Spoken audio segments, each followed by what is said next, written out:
The Paradise Mystery, Joseph Smith Fletcher, Chapter 1. Only the Guardian.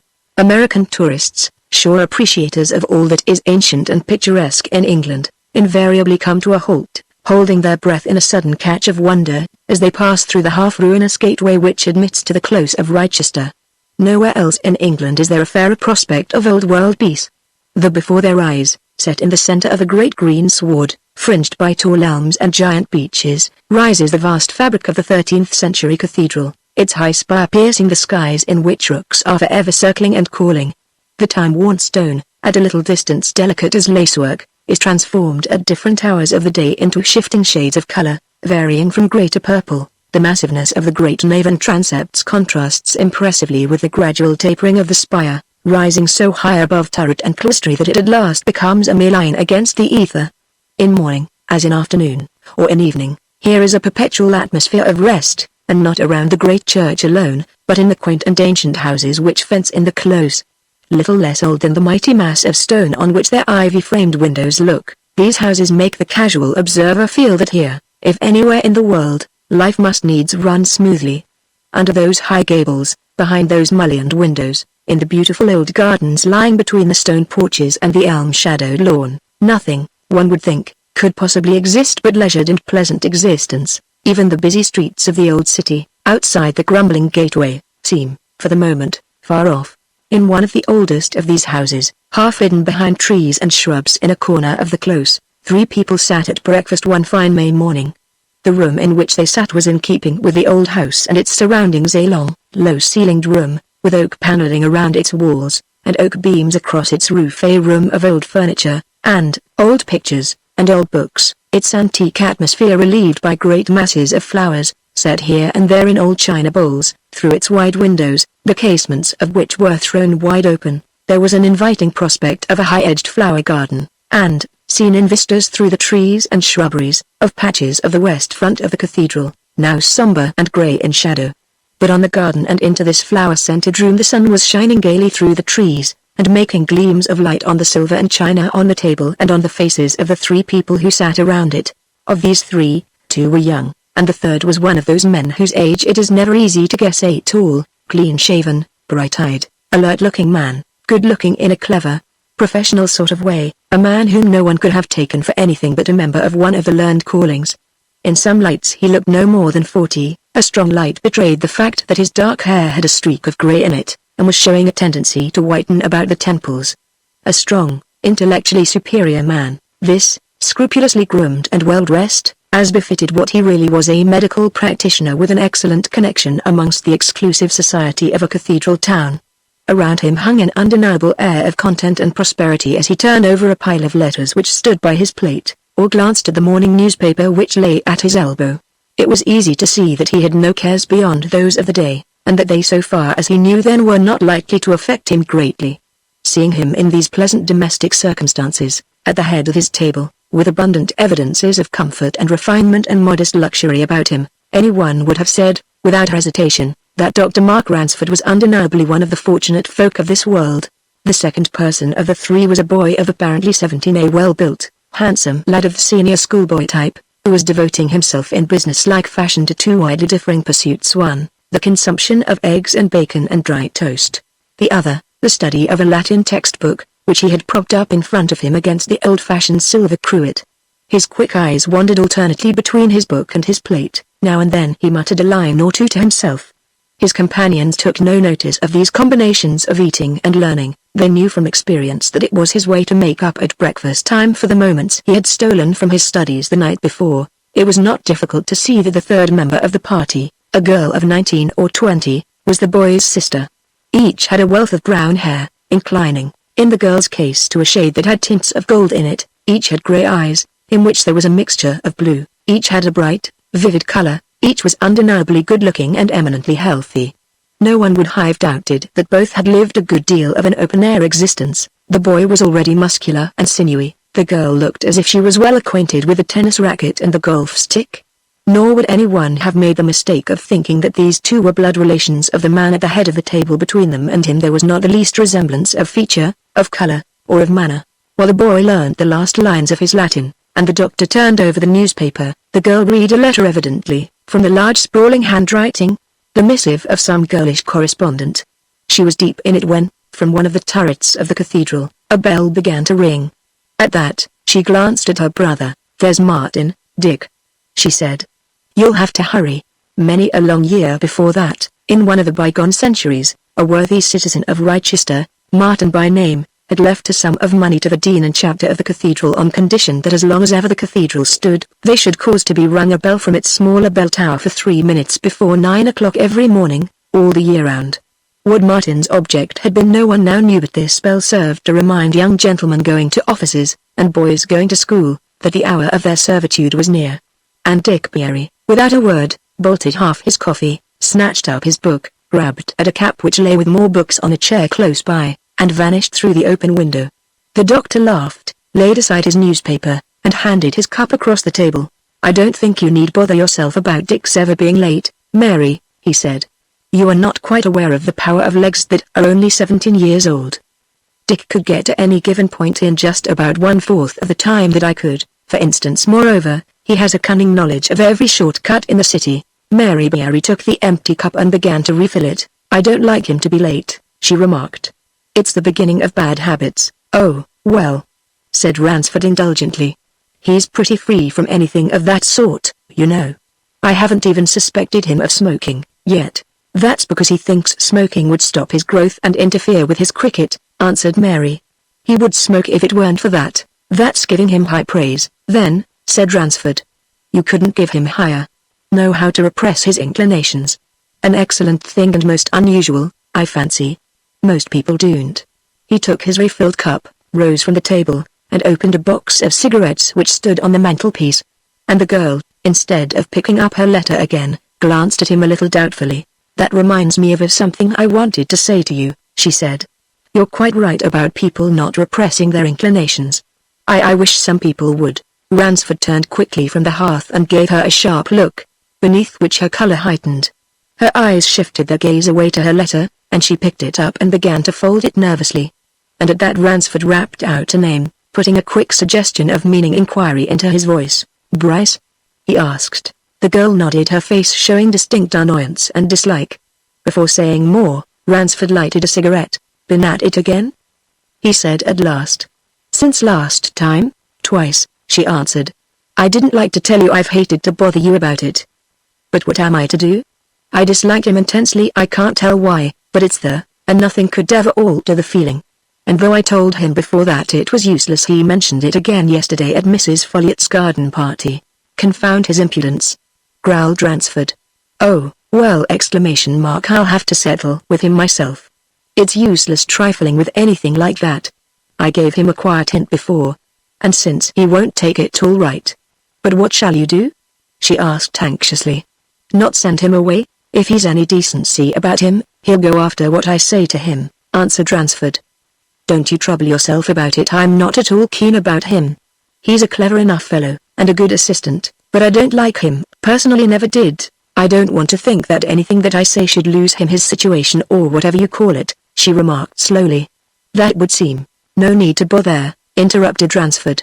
"He'll get another in 2 minutes, so to speak. Anyway, we can't have this going on. The fellow must be an ass. When I was young—" He stopped short at that, and turning away, looked out across the garden as if some recollection had suddenly struck him. "When you were young, which is, of course, such an awfully long time since," said the girl, a little teasingly. "What? Only that if a woman said no unmistakably once, a man took it as final," replied Ransford. "At least so I was always given to believe. Nowadays, you forget that Mr. Pemberton Bryce is what most people would call a very pushing young man," said Mary. "If he doesn't get what he wants in this world, it won't be for not asking for it. But if you must speak to him, and I really think you must, ! Will you tell him that he is not going to get me? Perhaps he'll take it finally from you as my guardian. I don't know if parents and guardians count for much in these degenerate days," said Ransford. "But I won't have him annoying you. And I suppose it has come to annoyance? It's very annoying to be asked 3 times by a man whom you've told flatly, once for all, that you don't want him, at any time, ever," she answered. "It's irritating." "All right," said Ransford quietly. "I'll speak to him. There's going to be no annoyance for you under this roof." The girl gave him a quick glance. and Ransford turned away from her and picked up his letters. "Thank you," she said. "But there's no need to tell me that, because I know it already. Now I wonder if you'll tell me something more?" Ransford turned back with a sudden apprehension. "Well?" he asked brusquely. "What? When are you going to tell me all about Dick and myself?" she asked. "You promised that you would, you know, someday. And a whole year's gone by since then. And Dick's 17. He won't be satisfied always just to know no more than that our father and mother died when we were very little, and that you've been guardian and all that you have been ! To us. Will he, now?" Ransford laid down his letters again, and thrusting his hands in his pockets, squared his shoulders against the mantelpiece. "Don't you think you might wait until you're 21? he asked. "Why?" she said, with a laugh. "I'm just 20. Do you really think I shall be any wiser in 12 months? "Of course I shan't, you don't know that," he replied. "You may be a great deal wiser, but what has that got to do with it?" she persisted.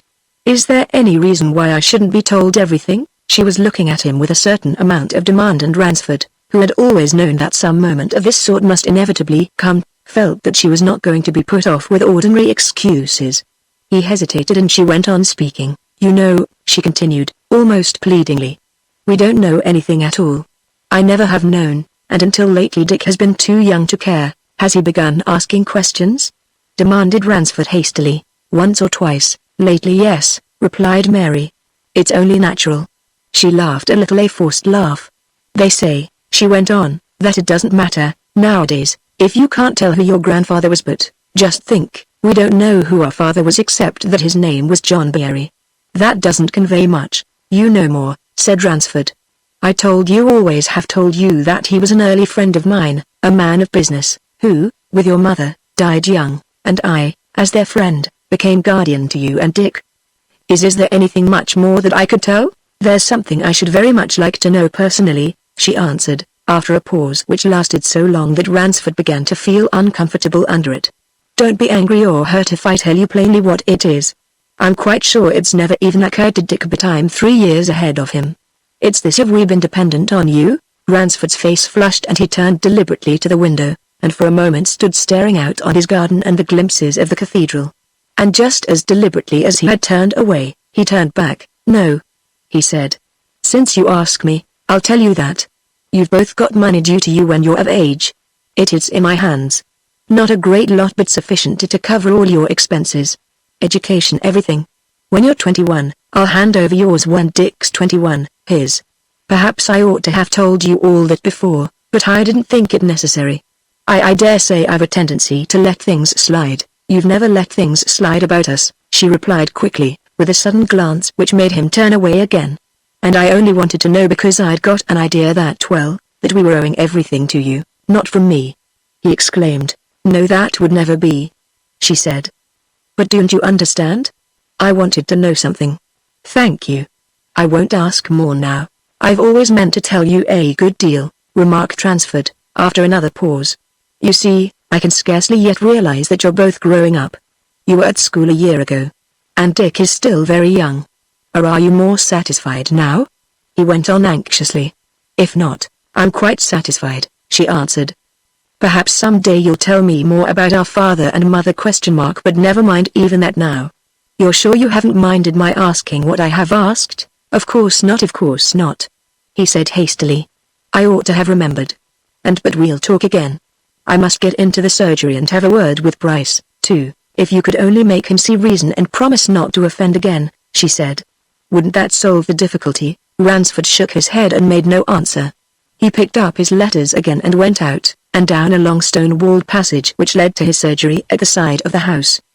He was alone though when he had shut the door, and he relieved his feelings with a deep groan. Heaven help me if the lad ever insists on the real truth and on having proofs and facts given to him, he muttered.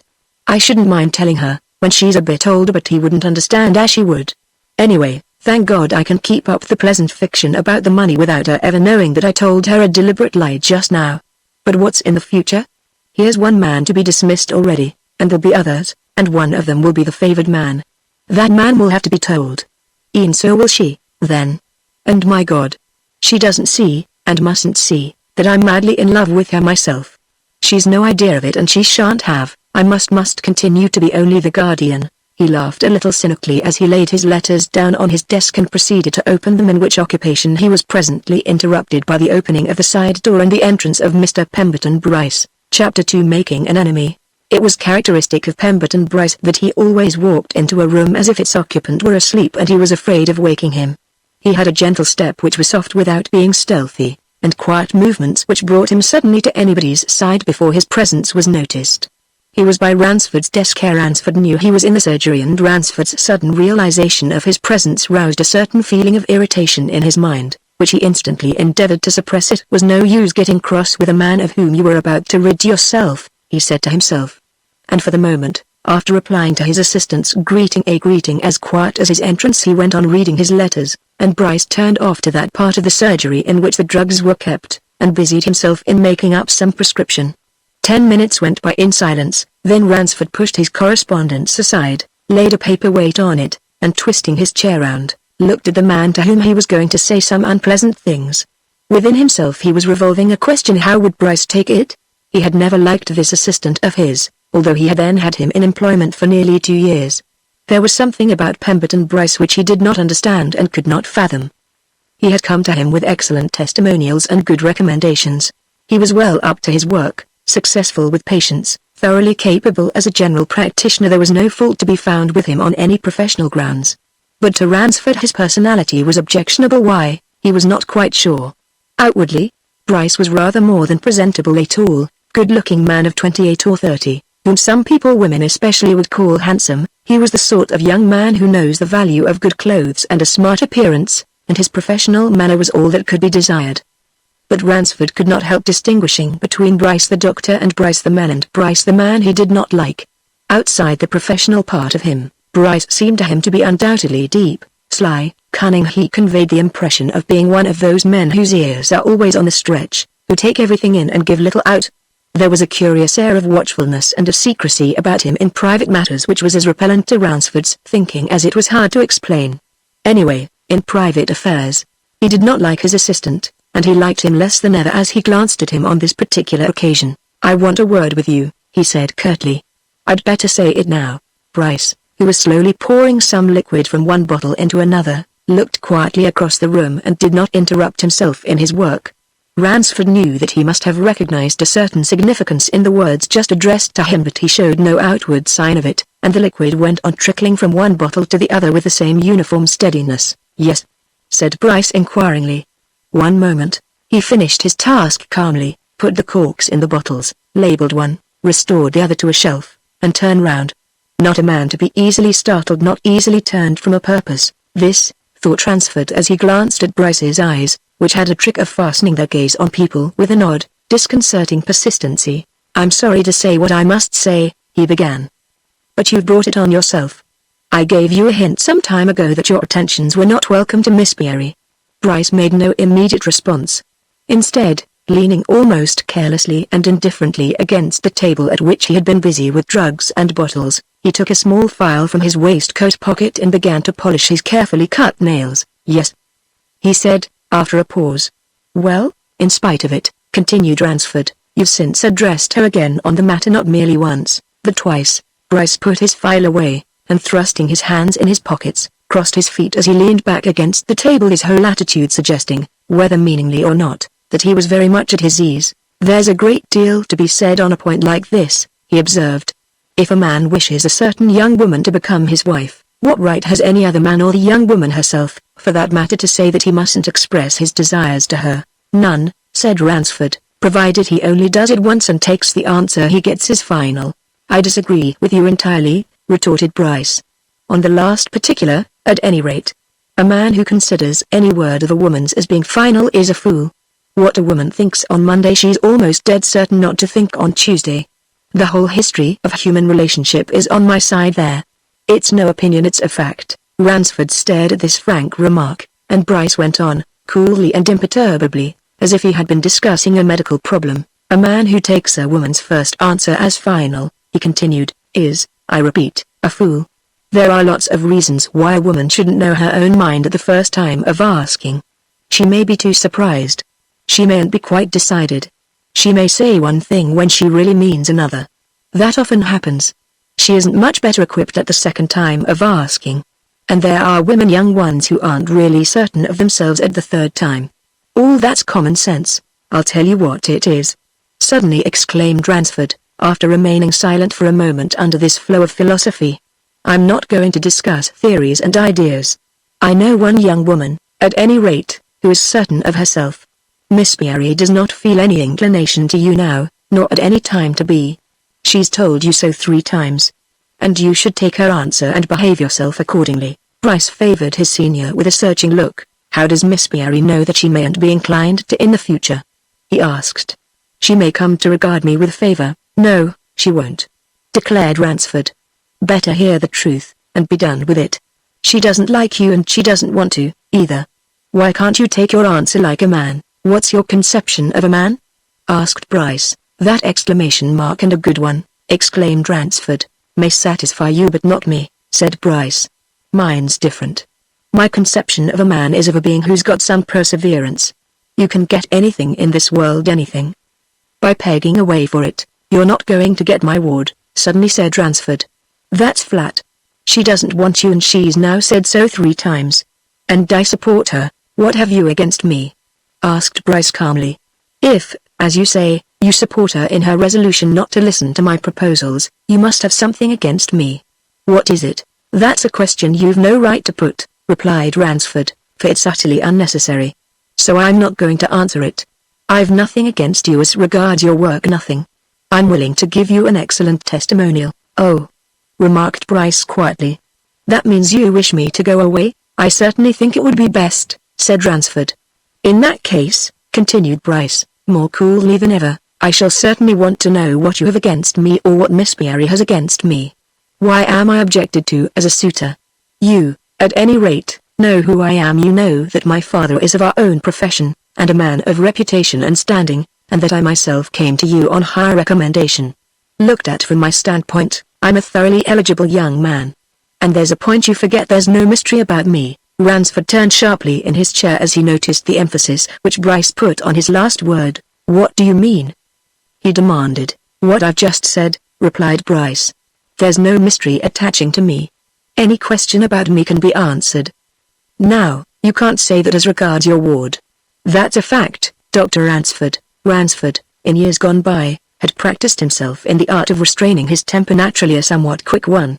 And he made a strong effort in that direction now, recognizing that there was something behind his assistant's last remark. And that Bryce meant him to know it was there. I'll repeat what I've just said, he answered. What do you mean by that? I hear things, said Bryce. People will talk. Even a doctor can't refuse to hear what gossiping and garrulous patients say. Since she came to Yon from school, a year ago, Rochester people have been much interested in Miss Beery, and in her brother, too. And there are a good many residents of the close, you know their nice, inquisitive ways, who want to know who the sister and brother really are and what your relationship is to them. Confound their impudence, growled Ransford. By all means, agreed Bryce. And for all I care, let them be confounded, too. But if you imagine that the choice and select coteries of a cathedral town, consisting mainly of the relicts of deceased deans, canons, prebendaries and the like, and of maiden aunts, elderly spinsters, and tea-table haunting curates, are free from gossip, why, you're a singularly innocent person. They'd better not begin gossiping about my affairs, said Ransford. Otherwise, you can't stop them from gossiping about your affairs, interrupted Bryce cheerfully. Of course they gossip about your affairs, have gossiped about them, will continue to gossip about them. It's human nature. You've heard them? Asked Ransford, who was too vexed to keep back his curiosity. You yourself? As you are aware, I am often asked out to tea, replied Bryce, and to garden parties, and tennis parties, and choice and cozy functions patronized by curates and associated with crumpets. I have heard with these ears. I can even repeat the sort of thing I have heard. That dear, delightful Miss Beery, what a charming girl. And that good-looking boy, her brother, quite a dear. Now I wonder who they really are? Wards of Dr. Ransford, of course. Really, how very romantic. And just a little unusual? Such a comparatively young man to have such a really charming girl as his ward. Can't be more than 45 himself, and she's 20. How very, very romantic. Really, one would think there ought to be a chaperone, damn. Said Ransford under his breath. Just so, agreed Bryce. But that's the sort of thing. Do you want more? I can supply an unlimited quantity in the piece if you like. But it's all according to sample, so in addition to your other qualities, remarked Ransford, you're a gossiper? Bryce smiled slowly and shook his head. No, he replied. I'm a listener. A good one, too. But do you see my point? I say there's no mystery about me. If Miss Beery will honor me with her hand, she'll get a man whose antecedents will bear the strictest investigation. Are you inferring that hers won't? Demanded Ransford. I'm not inferring anything, said Bryce. I am speaking for myself, of myself. Pressing my own claim, if you like, on you, the Guardian. You might do much worse than support my claims, Dr. Ransford. Claims, man? Retorted Ransford. You've got no claims. What are you talking about? Claims. My pretensions, then, answered Bryce. If there is a mystery as Rochester people say there is about Miss Beery, it would be safe with me. Whatever you may think, I'm a thoroughly dependable man when it's in my own interest. And when it isn't? Asked Ransford. What are you then? As you're so candid, I could be a very bad enemy, replied Bryce. There was a moment's silence, during which the two men looked attentively at each other. I've told you the truth, said Ransford at last. Miss Beery flatly refuses to entertain any idea whatever of ever marrying you. She earnestly hopes that that eventuality may never be mentioned to her again. Will you give me your word of honor to respect her wishes? No, answered Bryce. I won't. Why not? Asked Ransford, with a faint show of anger. A woman's wishes, because I may consider that I see signs of a changed mind in her, said Bryce. That's why. You'll never see any change of mind, declared Ransford. That's certain. Is that your fixed determination? It is, answered Bryce. I'm not the sort of man who is easily repelled. Then, in that case, said Ransford, we had better part company. He rose from his desk, and going over to a safe which stood in a corner, unlocked it and took some papers from an inside drawer. He consulted one of these and turned to Bryce. You remember our agreement? He continued. Your engagement was to be determined by a 3 months' notice on either side, or, at my will, at any time by payment of 3 months' salary? Quite right, agreed Bryce. I remember, of course. Then I'll give you a check for 3 months' salary now, said Ransford, and sat down again at his desk. That will settle matters definitely and, I hope, agreeably. Bryce made no reply. He remained leaning against the table, watching Ransford write the check. And when Ransford laid the check down at the edge of the desk he made no movement towards it. You must see, remarked Ransford, half apologetically, that it's the only thing I can do. I can't have any man who's not welcome to her, to put it plainly, causing any annoyance to my ward. I repeat, Bryce, you must see it. I have nothing to do with what you see, answered Bryce. Your opinions are not mine, and mine aren't yours. You're really turning me away as if I were a dishonest foreman. Because in my opinion it will be a very excellent thing for her and for myself if Miss Beery would consent to marry me.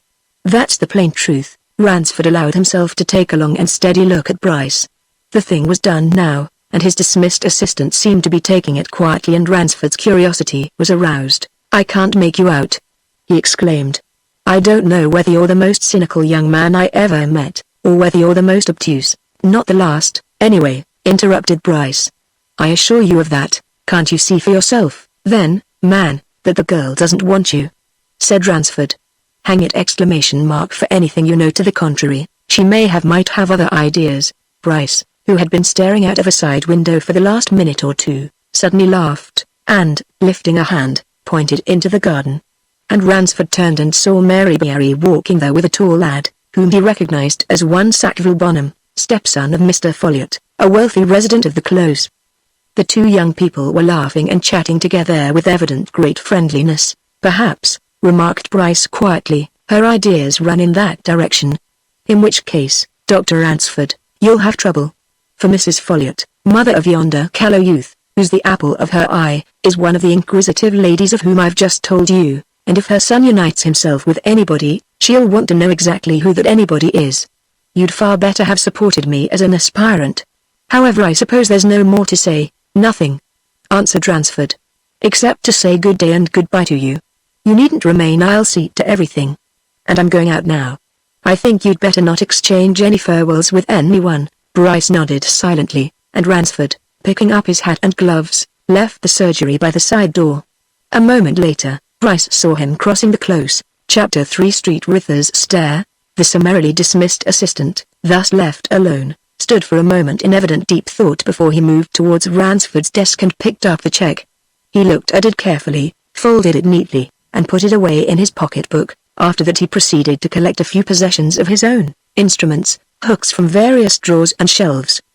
He was placing these things in a small handbag when a gentle tap sounded on the door by which patients approached the surgery. "Come in," he called. There was no response, although the door was slightly ajar. Instead, the knock was repeated, and at that Bryce crossed the room and flung the door open. A man stood outside, an elderly, slight-figured, quiet-looking man, who looked at Bryce with a half-deprecating, half-nervous air, the air of a man who was shy in manner and evidently fearful of seeming to intrude. Bryce's quick, observant eyes took him in at a glance, noting a much worn and lined face, thin grey hair and tired eyes. This was a man, he said to himself, who had seen trouble. Nevertheless, not a poor man. If his general appearance was anything to go by, he was well and even expensively dressed, in the style generally affected by well-to-do merchants and city men. His clothes were fashionably cut, his silk hat was new, his linen and boots irreproachable, a fine diamond pin gleamed in his carefully arranged cravat. Why, then, this unmistakably furtive and half-frightened manner which seemed to be somewhat relieved at the sight of Bryce. "Is Dr. Ransford within?" asked the stranger.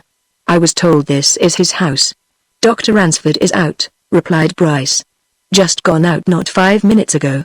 This is his surgery. Can I be of use?" The man hesitated, looking beyond Bryce into the room. "No, thank you," he said at last. "I know, I don't want professional services. I just called to see Dr. Ransford. The fact is, I once knew someone of that name. It's no matter at present." Bryce stepped outside and pointed across the close. "Dr. Ransford," he said, "went over the Rye. Rather fancy he's gone to the deanery. He has a case there.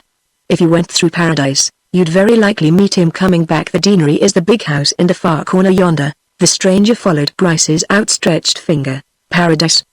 he said, wonderingly. "What's that?" Bryce pointed to a long stretch of grey wall which projected from the south wall of the cathedral into the close. "It's an enclosure between the south porch and the transept," he said. "Full of old tombs and trees, a sort of wilderness. Why called Paradise I don't know. There's a short cut across it to the deanery and that part of the close through that archway you see over there. If you go across, you're almost sure to meet Dr. Ransford." "I'm much obliged to you," said the stranger.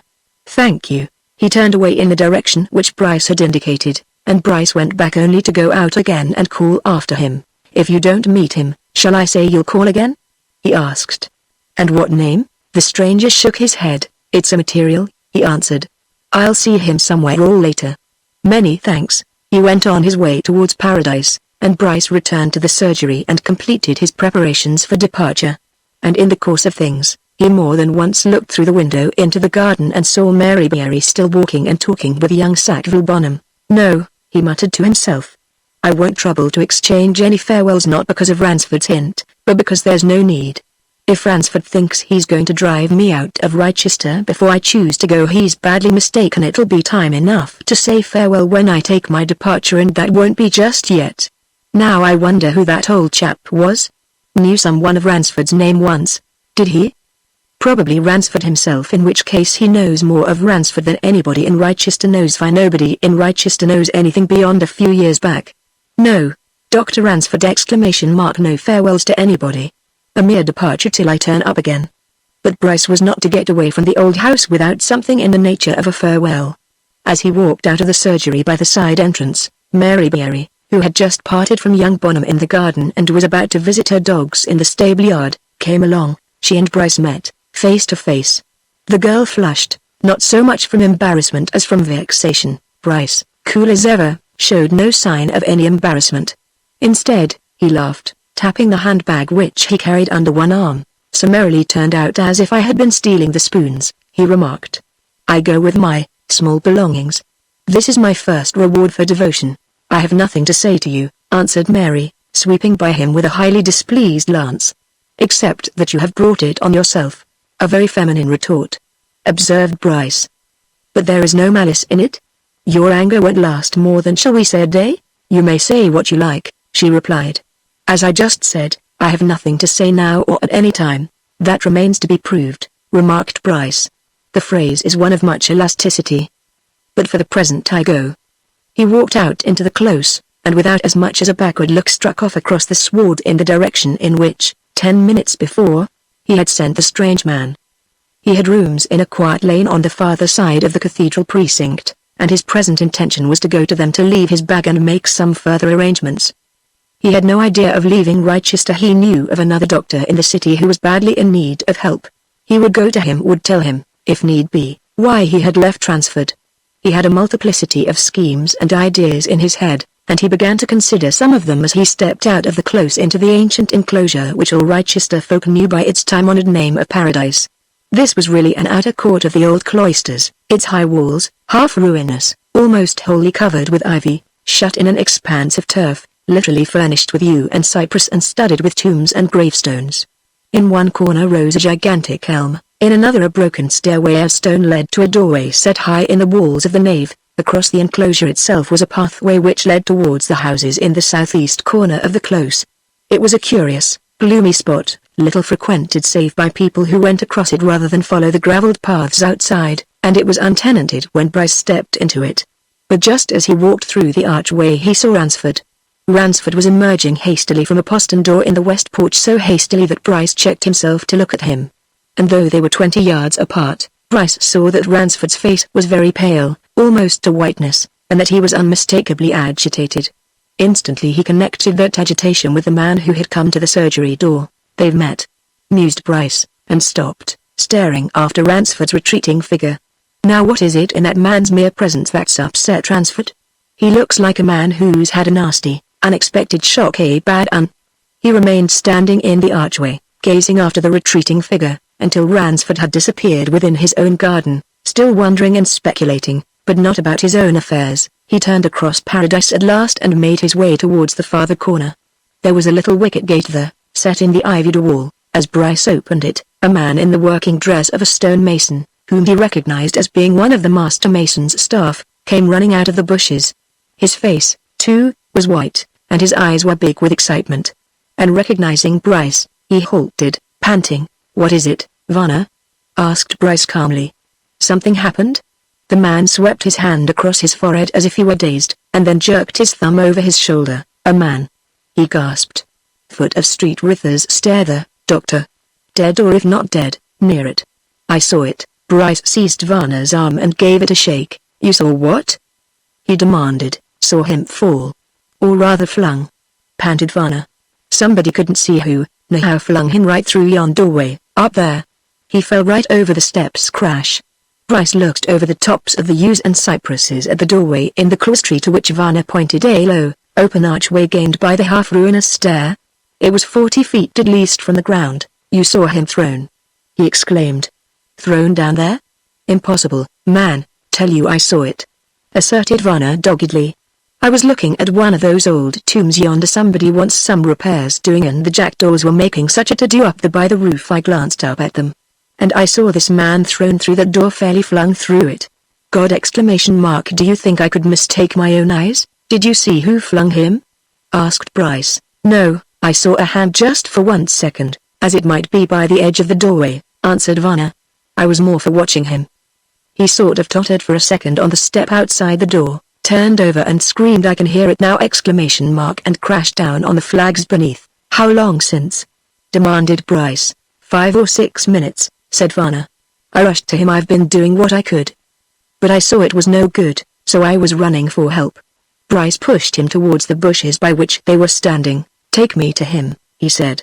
"Come on." Vanna turned back, making her way through the cypresses. He led Bryce to the foot of the great wall of the nave. There, in the corner formed by the angle of nave and transept, on a broad pavement of flagstones, lay the body of a man crumpled up in a curiously twisted position. And with one glance, even before he reached it, Bryce knew what body it was, that of the man who had come, shyly and furtively, to Ransford's door. "Look!" exclaimed Vanna, suddenly pointing. "He's stirring." Bryce, whose gaze was fastened on the twisted figure, saw a slight movement which relaxed as suddenly as it had occurred. Then came stillness. "That's the end," he muttered. "The man's dead. I'll guarantee that before I put a hand on him. Dead enough," he went on, as he reached the body and dropped on one knee by it. "His neck's broken." The mason bent down and looked. half curiously, half fearfully, at the dead man. Then he glanced upward at the open door high above them in the walls. "It's a fearful drop, that, sir," he said. "And he came down with such violence." "You're sure it's over with him?" "He died just as we came up," answered Bryce. "That movement we saw was the last effort, involuntary, of course. Look here, Varner! You'll have to get help. You'd better fetch some of the cathedral people, some of the vergers." "No." He broke off suddenly, as the low strains of an organ came from within the great building.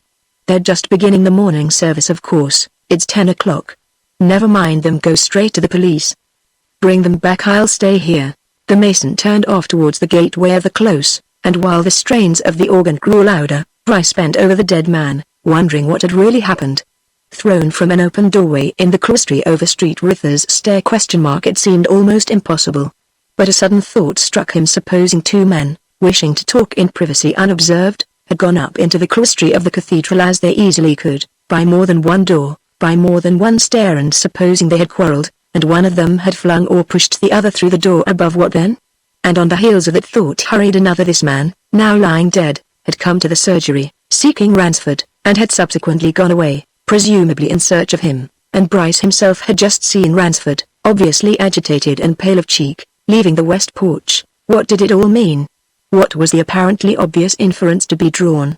Here was the stranger dead, and Varner was ready to swear that he had seen him thrown, flung violently, through the door 40 feet above. That was murder. Then who was the murderer? Bryce looked carefully and narrowly around him. Now that Varner had gone away, there was not a human being in sight, nor anywhere near, so far as he knew. On one side of him and the dead man rose the grey walls of nave and transept, on the other, the cypresses and yews rising amongst the old tombs and monuments. Assuring himself that no one was near, no eye watching, he slipped his hand into the inner breast pocket of the dead man's smart morning coat. Such a man must carry papers. Papers would reveal something. And Bryce wanted to know anything that would give information and let him into whatever secret there might be between this unlucky stranger and Ransford. But the breast pocket was empty. There was no pocketbook there. There were no papers there.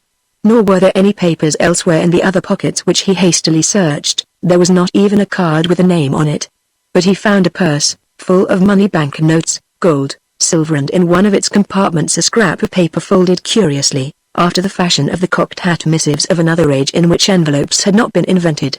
Bryce hurriedly unfolded this, and after one glance at its contents, made haste to secrete it in his own pocket. He had only just done this and put back the purse when he heard Varner's voice, and a second later the voice of Inspector Mitchington, a well-known police official. And at that Bryce sprang to his feet, and when the mason and his companions emerged from the bushes was standing looking thoughtfully at the dead man. He turned to Mitchington with a shake of the head. "Dead," he said in a hushed voice. "Died as we got to him. Broken all to pieces, I should say neck and spine certainly. I suppose Varner's told you what he saw." Mitchington, a sharp-eyed, dark-complexioned man, quick of movement, nodded, and after one glance at the body, looked up at the open doorway high above them. "That the door?" he asked, turning to Varner. "And it was open?" "It's always open," answered Varner. "Leastways, it's been open, like that, all this spring, to my knowledge." "What is there behind it?" inquired Mitchington. "Sort of gallery, that runs all round the nave," replied Varner. "Cloistry gallery, that's what it is. People can go up there and walk around, lots of 'em do, tourists, you know. There's 2 or 3 ways up to its staircases in the turrets." Mitchington turned to one of the 2 constables who had followed him. "Let Varner show you the way up there," he said. "Go quietly, don't make any fuss, the morning service is just beginning. Say nothing to anybody, just take a quiet look around, along that gallery, especially near the door there, and come back here." He looked down at the dead man again as the mason and the constable went away. "A stranger, I should think, Dr. Tourist, most likely. But thrown down. That man Varner is positive. That looks like foul play." "Oh, there's no doubt of that," asserted Bryce. "You'll have to go into that pretty deeply. But the inside of the cathedral's like a rabbit warren, and whoever threw the man through that doorway no doubt knew how to slip away unobserved. Now, you'll have to remove the body to the mortuary, of course, but just let me fetch Dr. Ransford first. I'd like some other medical man than myself to see him before he's moved. I'll have him here in 5 minutes."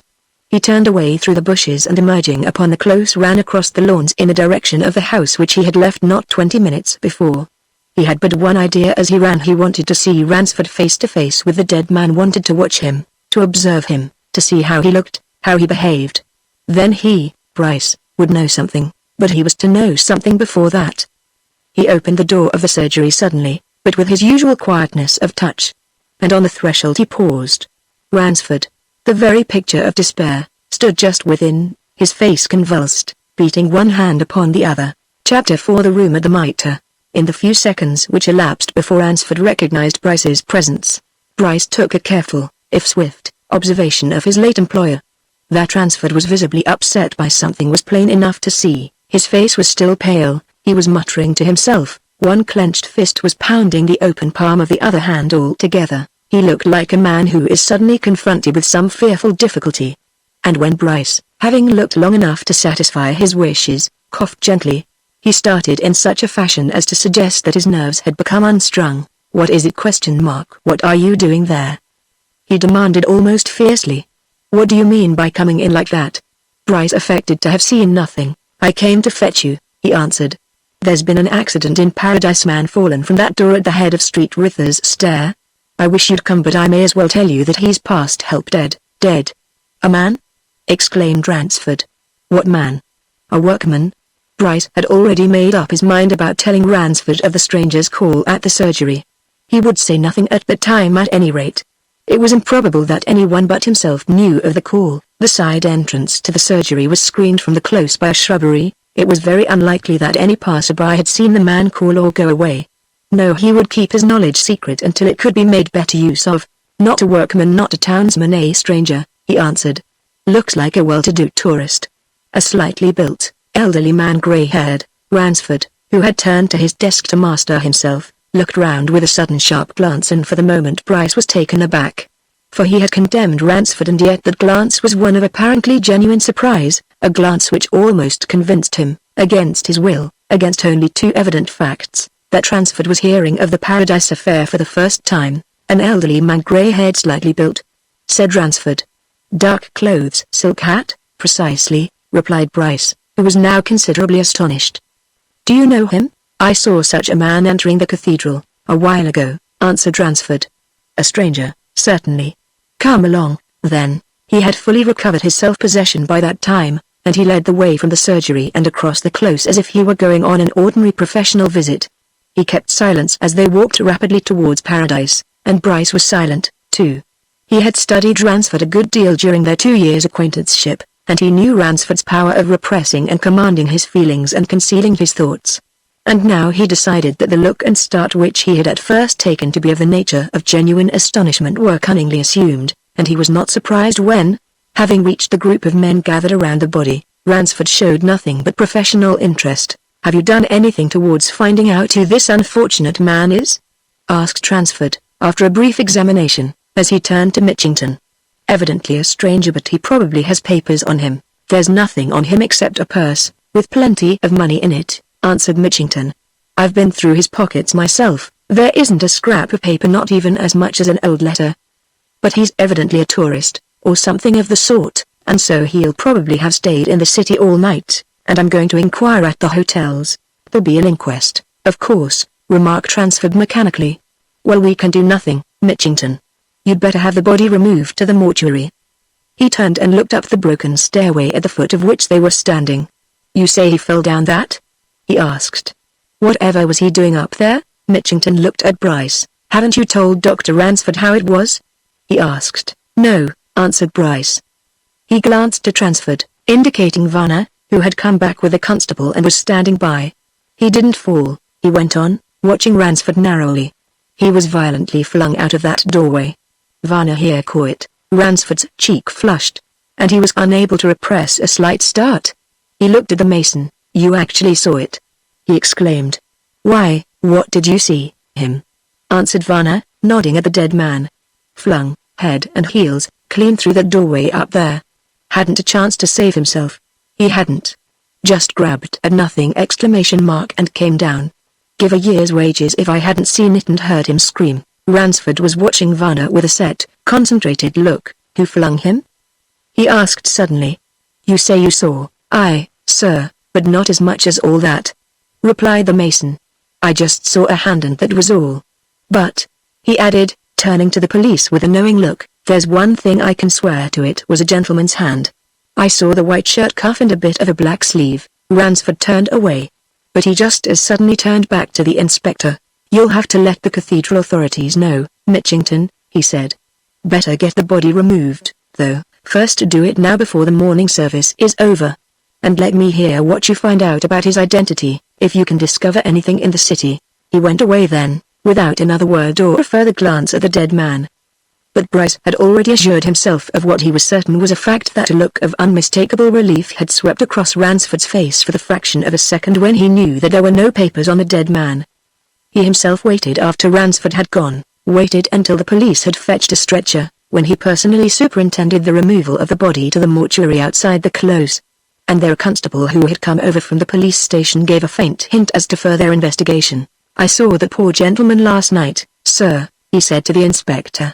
"He was standing at the door of the Mitre, talking to another gentleman, a tallish man." "Then I'll go across there," said Mitchington. "Come with me, if you like, Dr. Bryce." This was precisely what Bryce desired. He was already anxious to acquire all the information he could get. And he walked over the way with the inspector, to the quaint old world inn which filled almost one side of the little square known as Monday Market, and in at the courtyard, where, looking out of the bow window which had served as an outer bar in the coaching days, they found the landlady of the Mitre, Mrs. Partingley. Bryce saw at once that she had heard the news. "What's this, Mr. Mitchington?" she demanded as they drew near across the cobble-paved yard. "Somebody's been in to say there's been an accident to a gentleman, a stranger. I hope it isn't one of the two we've got in the house." "I should say it is, ma'am," answered the inspector. "He was seen outside here last night by one of our men, anyway." The landlady uttered an expression of distress, and opening a side door, motioned them to step into her parlor. "Which of them is it?" she asked anxiously.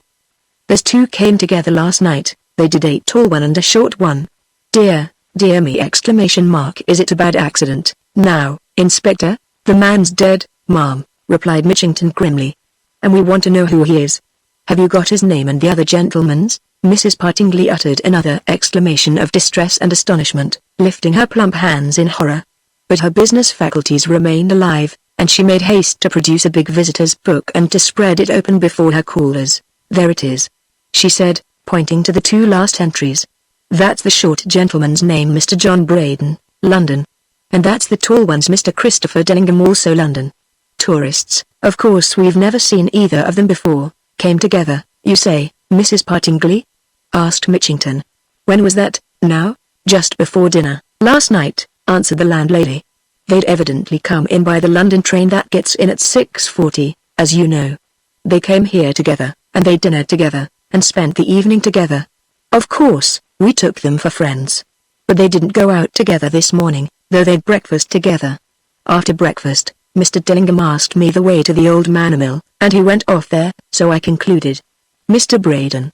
He hung about a bit, studying a local directory I'd lent him, and after a while he asked me if he could hire a trap to take him out to Saxonsteade this afternoon.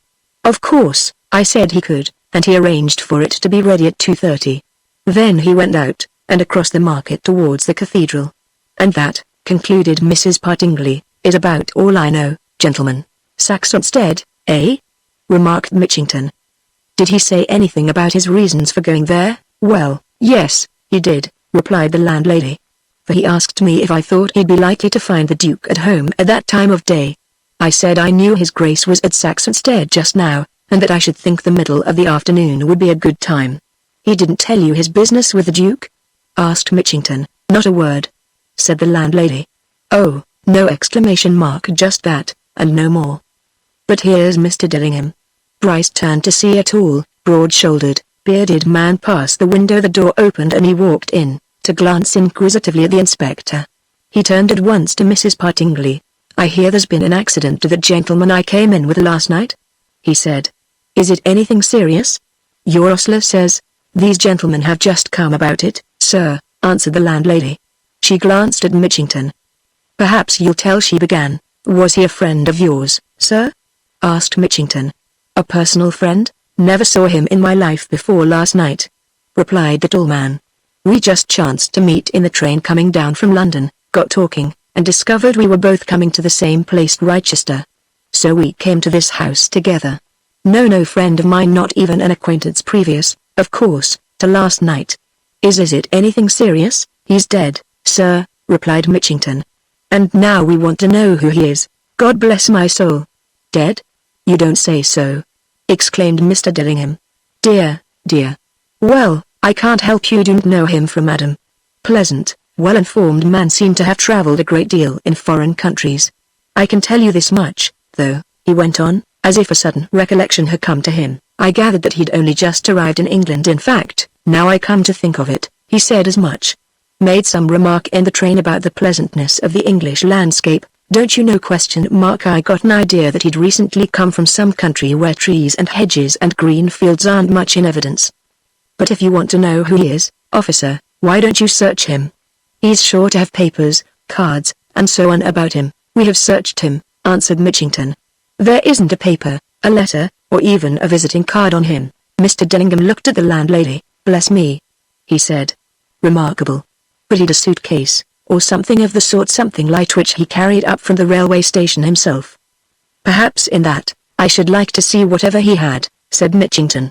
We'd better examine his room, Mrs. Partingley. Bryce presently followed the landlady and the inspector upstairs. Mr. Dillingham followed him. All four went into a bedroom which looked out on Monday Market. And there, on a side table, lay a small leather suitcase, one which could easily be carried, with its upper half thrown open and back against the wall behind. The landlady, Mr. Dillingham and Bryce stood silently by while the inspector examined the contents of this, the only piece of luggage in the room. There was very little to see. What toilet articles the visitor brought were spread out on the dressing table: brushes, combs, a case of razors, and the like. And Mitchington nodded sidewise at them as he began to take the articles out of the suitcase. There's one thing strikes me at once, he said. I dare say you gentlemen notice it. All these things are new. This suitcase hasn't been in use very long. See, the leather's almost unworn and those things on the dressing table are new. And what there is here looks new, too. There's not much. You see, he evidently had no intention of a long stop. An extra pair of trousers, some shirts, socks, collars, neckties, slippers, handkerchiefs, that's about all. And the first thing to do is to see if the linen's marked with name or initials. He deftly examined the various articles as he took them out, and in the end shook his head. No name, no initials, he said. But look here, you see, gentlemen, where these collars were bought. Half a dozen of them, in a box. Paris. You are the seller's name, inside the collar, just as in England. Aristide Pujol, 82, Rue des Capucines. And judging by the look of them, I should say these shirts were bought there, too, and the handkerchiefs and the neckwear, they all have a foreign look. There may be a clue in that. We might trace him in France if we can't in England. Perhaps he is a Frenchman. I'll take my oath he isn't, exclaimed Mr. Dillingham. However long he'd been out of England, he hadn't lost a North Country accent. He was some sort of a North Countryman, Yorkshire or Lancashire. I'll go bail. No Frenchman, officer, not he. Well, there's no papers here, anyway, said Mitchington, who had now emptied the suitcase. Nothing to show who he was. Nothing here, you see, in the way of paper but this old book. What is it? A history of Buthoop? He showed me that in the train, remarked Mr. Dillingham. I'm interested in antiquities and archaeology, and anybody who's long in my society finds it out. We got talking of such things, and he pulled out that book, and told me with great pride, that he'd picked it up from a book barrow in the street, somewhere in London, for 1 and 6. I think, he added musingly, that what attracted him in it was the old calf binding and the steel frontispiece. I'm sure he'd no great knowledge of antiquities.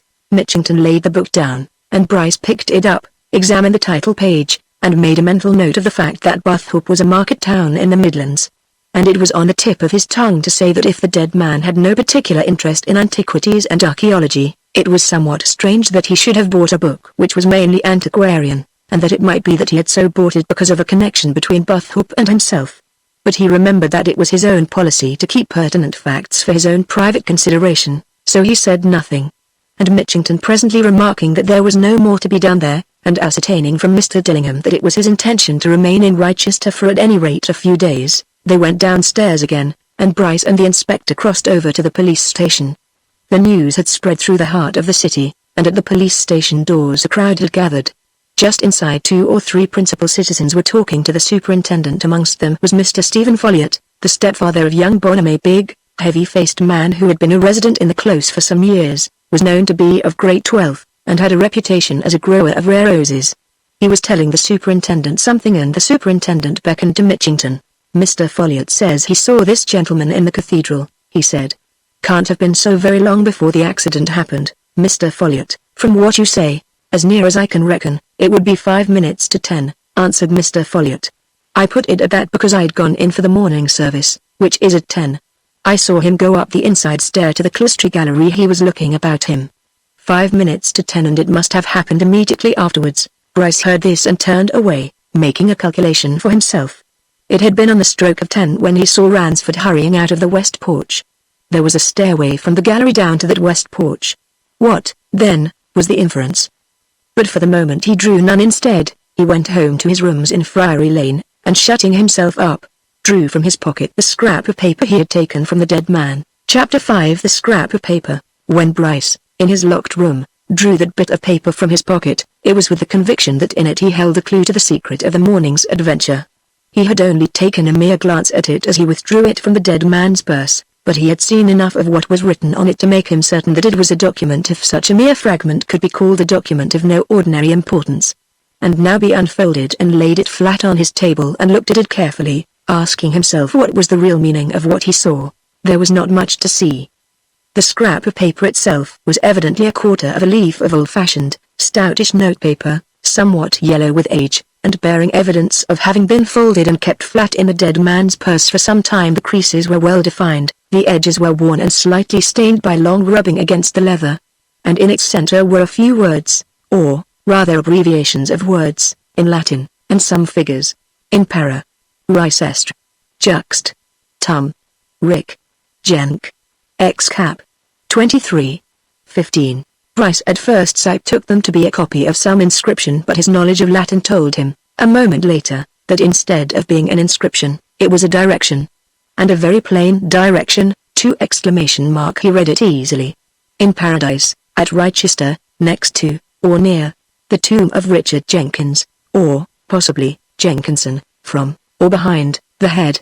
23, 15 inches, most likely. There was no doubt that there was the meaning of the words. What, now, was it that lay behind the tomb of Richard Jenkins, or Jenkinson, in Wrychester Paradise? In all probability 23 inches from the headstone, and 15 inches beneath the surface. That was a question which Bryce immediately resolved to find a satisfactory answer to. In the meantime there were other questions which he set down in order on his mental tablets. They were these. 1. Who, really, was the man who had registered at the Mitre under the name of John Braden? 2. Why did he wish to make a personal call on the Duke of Saxonsteade? 3. Was he some man who had known Ransford in time past and whom Ransford had no desire to meet again? 4. Did Ransford meet him in the cathedral? 5. Was it Ransford who flung him to his death down Street Rithers Stair? 6. Was that the real reason of the agitation in which he, Bryce, had found Ransford a few moments after the discovery of the body? There was plenty of time before him for the due solution of these mysteries, reflected Bryce, and for solving another problem which might possibly have some relationship to them, that of the exact connection between Ransford and his two wards. Bryce, in telling Ransford that morning of what was being said amongst the tea-table circles of the old cathedral city, had purposely only told him half a tale. He knew, and had known for months, that the society of the Close was greatly exercised over the position of the Ransford ménage. Ransford, a bachelor, a well-preserved, active, alert man who was certainly of no more than middle age and did not look his years, had come to Wrychester only a few years previously, and had never shown any signs of forsaking his single state. No one had ever heard him mention his family or relations. Then, suddenly, without warning, he had brought into his house Mary Beery, a handsome young woman of 19, who was said to have only just left school, and her brother Richard, then a boy of 16, who had certainly been at a public school of repute and was entered at the famous Dean's School of Wrychester as soon as he came to his new home. Dr. Ransford spoke of these two as his wards, without further explanation. The society of the Close was beginning to want much more explanation. Who were they, these two young people? Was Dr. Ransford their uncle, their cousin? What was he to them? In any case, in the opinion of the elderly ladies who set the tone of society in Wrychester, Miss Beery was much too young, and far too pretty, to be left without a chaperone. But, up to then, no one had dared to say as much to Dr. Ransford. Instead, everybody said it freely behind his back. Bryce had used eyes and ears in relation to the two young people. He had been with Ransford a year when they arrived, admitted freely to their company. He had soon discovered that whatever relationship existed between them and Ransford, they had none with anybody else that they knew of. No letters came for them from uncles, aunts, cousins, grandfathers, grandmothers. They appeared to have no memories or reminiscences of relatives, nor of father or mother. There was a curious atmosphere of isolation about them. They had plenty of talk about what might be called their recent school days, their youthful experiences, games, pursuits, but none of what, under any circumstances, could have been a very far distant past. Bryce's quick and attentive ears discovered things, for instance, that for many years past Ransford had been in the habit of spending his annual 2 months holiday with these two. Year after year, at any rate since the boys' 10th year, he had taken them travelling. Bryce heard scraps of reminiscences of tours in France, and in Switzerland, and in Ireland, and in Scotland, even as far afield as the far north of Norway. It was easy to see that both boy and girl had a mighty veneration for Ransford, just as easy to see that Ransford took infinite pains to make life something more than happy and comfortable for both. And Bryce, who was one of those men who firmly believe that no man ever does anything for nothing and that self-interest is the mainspring of life, asked himself over and over again the question which agitated the ladies of the close: who are these two, and what is the bond between them and this sort of fairy godfather guardian? And now, as he put away the scrap of paper in a safely locked desk, Bryce asked himself another question: had the events of that morning anything to do with the mystery which hung around Dr. Ransford's wards? If it had, then all the more reason why he should solve it. For Bryce had made up his mind that, by hook or by crook, he would marry Mary Beery, and he was only too eager to lay hands on anything that would help him to achieve that ambition. If he could only get Ransford into his power, if he could get Mary Beery herself into his power, well and good. Once he had got her, he would be good enough to her in his way. Having nothing to do, Bryce went out after a while and strolled round to the Rochester Club, an exclusive institution, the members of which were drawn from the leisured, the professional, the clerical, and the military circles of the old city. And there, as he expected, he found small groups discussing the morning's tragedy, and he joined one of them, in which was Sackville Bonham, his presumptive rival, who was busily telling 3 or 4 other young men what his stepfather, Mr. Folliot, had to say about the event. "My stepfather says, and I tell you he saw the man," said Sackville, who was noted in Rochester circles as a loquacious and forward youth. "He says that whatever happened must have happened as soon as ever the old chap got up into that cloistry gallery. Look here! ! It's like this. My stepfather had gone in there for the morning service, strict old churchgoer he is, you know, and he saw this stranger going up the stairway. He's positive, Mr. Folliot, that it was then 5 minutes to 10. Now, then, I ask you, isn't he right, my stepfather, when he says that it must have happened at once, immediately? Because that man, Varner, the mason, says he saw the man fall before 10. What? One of the group nodded at Bryce. I should think Bryce knows what time it happened as well as anybody, he said. You were first on the spot, Bryce, weren't you? After Varner, answered Bryce laconically. As to the time, I could fix it in this way: their organist was just beginning a voluntary or something of the sort. That means 10 o'clock to the minute when he was found, exclaimed Sackville triumphantly. Of course, he'd fallen a minute or two before that, which proves Mr. Folliot to be right. Now what does that prove? Why, that the old chap's assailant, whoever he was, dogged him along that gallery as soon as he entered, seized him when he got to the open doorway, and flung him through. Clear as noonday. One of the group, a rather older man than the rest, who was leaning back in a tilted chair, hands in pockets, watching Sackville Bonham smilingly, shook his head and laughed a little. You're taking something for granted, Sacky, my son, he said. You're adopting the mason's tale as true. But I don't believe the poor man was thrown through that doorway at all, not I. Bryce turned sharply on this speaker. Young Archdale, a member of a well-known firm of architects. You don't? He exclaimed. But Varner says he saw him thrown. Very likely, answered Archdale. But it would all happen so quickly that Varner might easily be mistaken. I'm speaking of something I know. I know every inch of the cathedral fabric too, as we're always going over it, professionally. Just at that doorway, at the head of Street Rithers Stair, the flooring of the cloistry gallery is worn so smooth that it's like a piece of glass, and it slopes. Slopes at a very steep angle, too, to the doorway itself. A stranger walking along there might easily slip, and if the door was open, as it was, he'd be shot out and into space before he knew what was happening. This theory produced a moment's silence, broken at last by Sackville Bonham. Varner says he saw a man's hand, a gentleman's hand, insisted Sackville. He saw a white shirt cuff, a bit of the sleeve of a coat. You're not going to get over that, you know. He's certain of it. Varner may be as certain of it as he likes, answered Archdale, almost indifferently, and still he may be mistaken. The probability is that Varner was confused by what he saw. He may have had a white shirt cuff and the sleeve of a black coat impressed upon him, as in a flash, and they were probably those of the man who was killed. If, as I suggest, the man slipped, and was shot out of that open doorway, he would execute some violent and curious movements in the effort to save himself, in which his arms would play an important part. For one thing, he would certainly throw out an arm to clutch at anything. That's what Varner most probably saw. There's no evidence whatever that the man was flung down. Bryce turned away from the group of talkers to think over Archdale's suggestion. If that suggestion had a basis of fact, it destroyed his own theory that Ransford was responsible for the stranger's death. In that case, what was the reason of Ransford's unmistakable agitation on leaving the west porch, and of his attack equally unmistakable of nerves in the surgery? But what Archdale had said made him inquisitive, and after he had treated himself in celebration of his freedom to an unusually good lunch at the club, he went round to the cathedral to make a personal inspection of the gallery in the cloistry. There was a stairway to that gallery in the corner of the south transept, and Bryce made straight for it only to find a policeman there, who pointed to a placard on the turret door. "Closed, Doctor, by order of the Dean and Chapter," he announced. "Till further orders." The fact was, sir, he went on confidentially, after the news got out, so many people came crowding in here and up to that gallery that the Dean ordered all the entrances to be shut up at once. Nobody's been allowed up since noon. I suppose you haven't heard anything of any strange person being seen lurking about up there this morning? Asked Bryce. "No, sir. But I've had a bit of a talk with some of the vergers," replied the policeman, "and they say it's a most extraordinary thing that none of them ever saw this strange gentleman go up there, nor even heard any scuffle. They say the vergers that they were all about at the time, getting ready for the morning service, and they neither saw nor heard."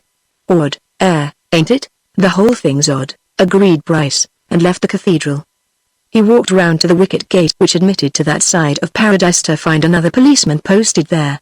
"What? Is this closed, too?" he asked. "And time, sir," said the man. "They'd ha' broken down all the shrubs in the place if orders hadn't been given.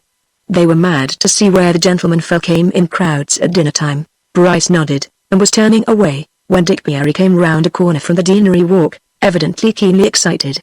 With him was a girl of about his own age, a certain characterful young lady whom Bryce knew as Betty Campany, daughter of the librarian to the Dean and Chapter and therefore custodian of one of the most famous cathedral libraries in the country.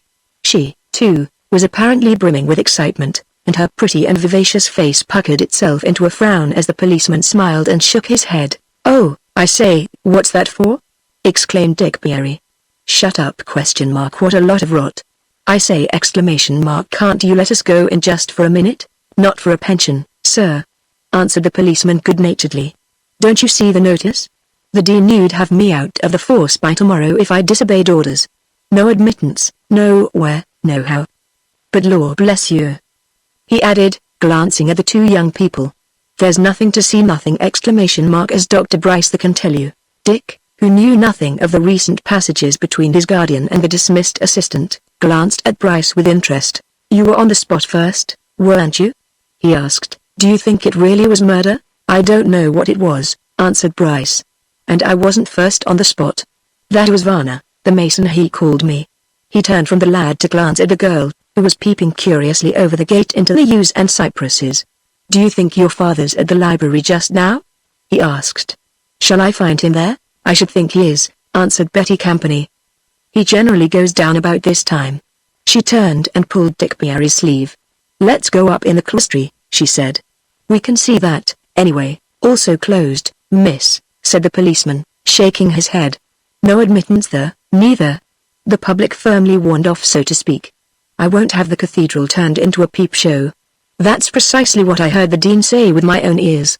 So closed."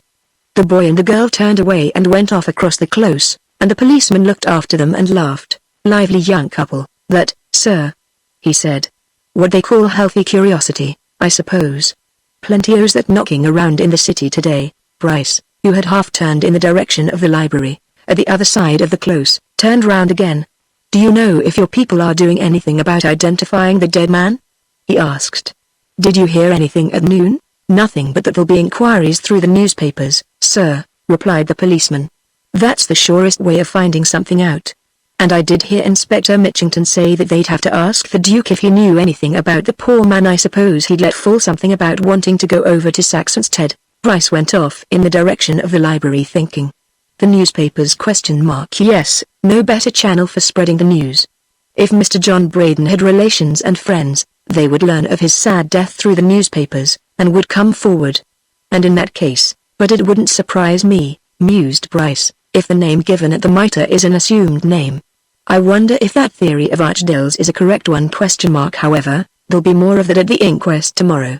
And in the meantime let me find out something about the tomb of Richard Jenkins, or Jenkinson, whoever he was. The famous library of the Dean and Chapter of Rochester was housed in an ancient picturesque building in one corner of the close, wherein, day in and day out, amidst priceless volumes and manuscripts, huge folios and weighty quartos, old prints, and relics of the medieval ages, Ambrose Campany, the librarian, was pretty nearly always to be found, ready to show his treasures to the visitors and tourists who came from all parts of the world to see a collection well known to bibliophiles. And Ambrose Campany, a cheery-faced, middle-aged man, with booklover and antiquary written all over him, shock-headed, blue-spectacled, was there now, talking to an old man whom Bryce knew as a neighbor of his in Friary Lane. One Simpson Barker, a quiet, meditative old fellow, believed to be a retired tradesman who spent his time in gentle pottering about the city. Bryce, as he entered, caught what Campany was just then saying. "The most important thing I've heard about it," said Campany, "is that book they found in the man's suitcase at the mitre. I'm not a detective, but there's a clue." Chapter 6. By misadventure, old Simpson Harker, who sat near the librarian's table, his hands folded on the crook of his stout walking stick, glanced out of a pair of unusually shrewd and bright eyes at Bryce as he crossed the room and approached the pair of gossipers. "I think the doctor was there when that book you're speaking of was found," he remarked. "So I understood from Mitchington." "Yes, I was there," said Bryce, who was not unwilling to join in the talk. He turned to Campany. "What makes you think there's a clue in that?" he asked. "Why this," answered the librarian. "Here's a man in possession of an old history of Buthhope. Buthhope is a small market town in the Midlands, Leicestershire, I believe, of no particular importance that I know of, but doubtless with a story of its own. Why should anyone but a Buthhope man, past or present, be interested in that story so far as to carry an old account of it with him?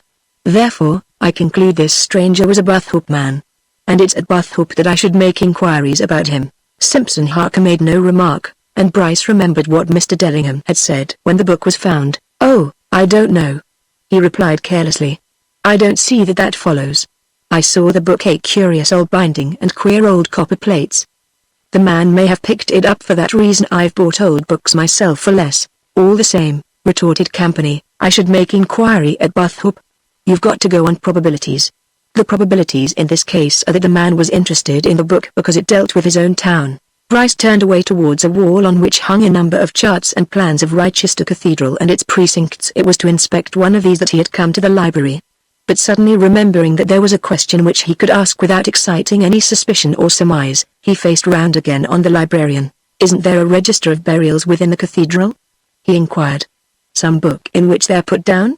I was looking in the memorials of Rochester the other day, and I saw some names I want to trace." Campany lifted his quill pen and pointed to a case of big leather-bound volumes in a far corner of the room. "Third shelf from the bottom, Doctor," he replied. "You'll see two books, the one's the register of all burials within the cathedral itself up to date, the other's the register of those in Paradise and the cloisters. What names are you wanting to trace?" But Bryce affected not to hear the last question. He walked over to the place which Campany had indicated, and taking down the second book carried it to an adjacent table. Campany called across the room to him. "You'll find useful indexes at the end," he said. "They're all brought up to the present time from 400 years ago, nearly." Bryce turned to the index at the end of his book, an index written out in various styles of handwriting. And within a minute he found the name he wanted. There it was plainly before him: Richard Jenkins, died March 8, 1715, buried in Paradise, March 10. He nearly laughed aloud at the ease with which he was tracing out what at first had seemed a difficult matter to investigate.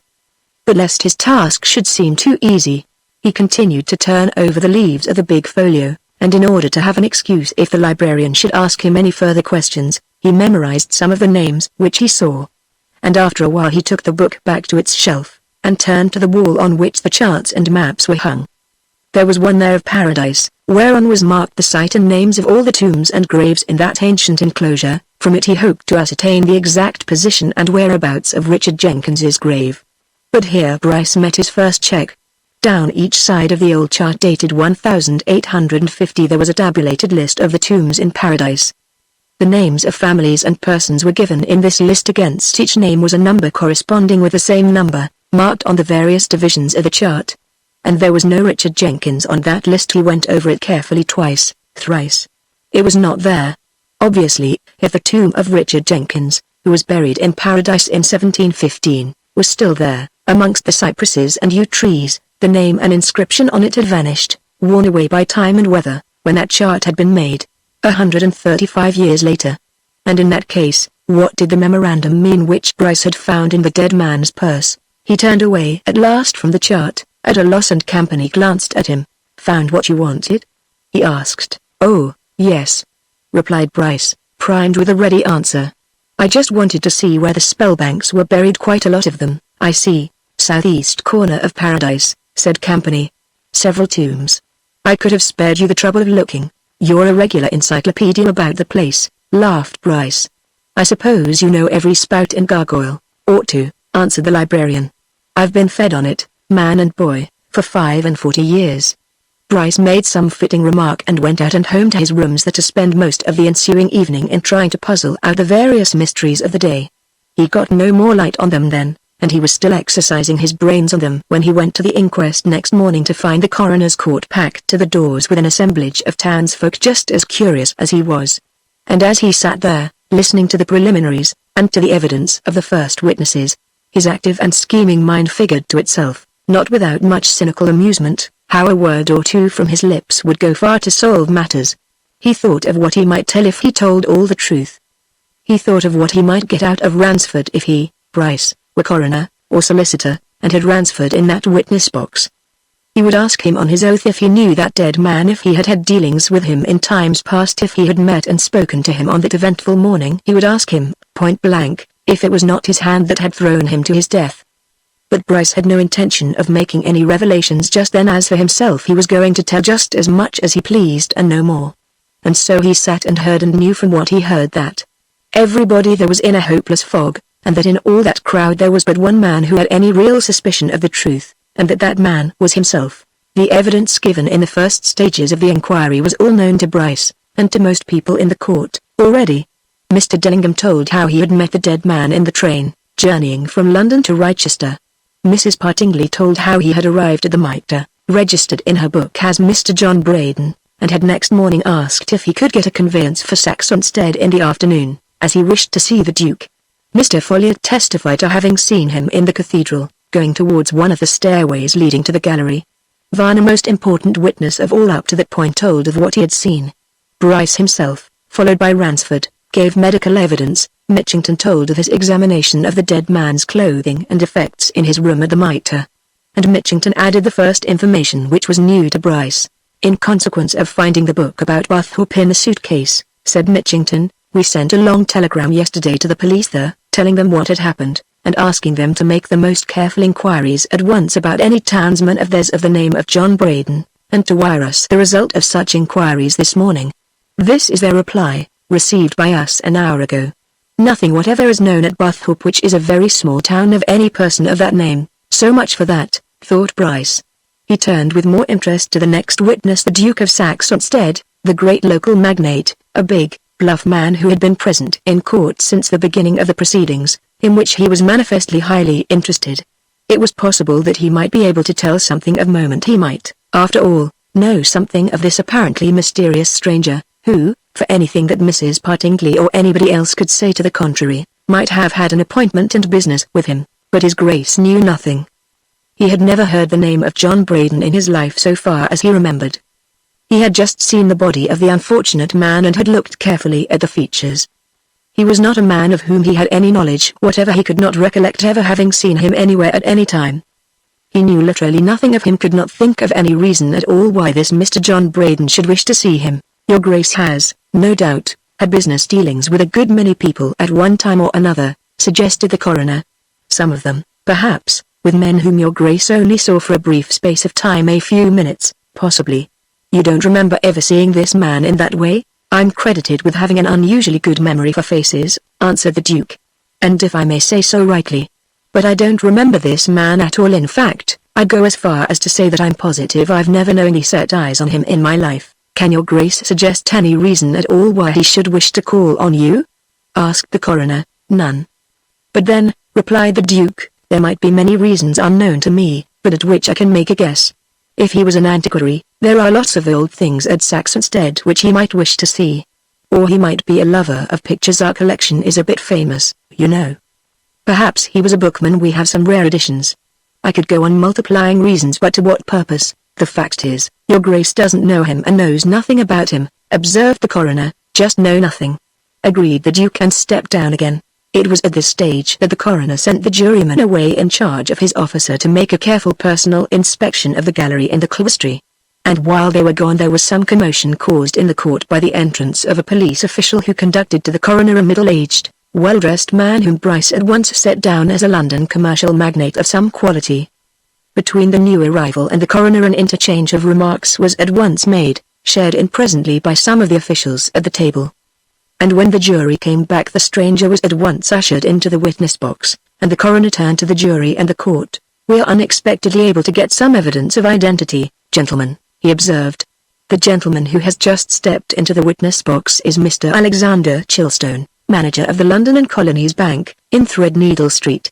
Mr. Chilstone saw particulars of this matter in the newspapers this morning, and he at once set off to Rochester to tell us what he knows of the dead man.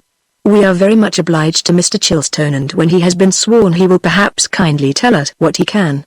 In the midst of the murmur of sensation which ran round the court, Bryce indulged himself with a covert look at Ransford, who was sitting opposite to him, beyond the table in the centre of the room.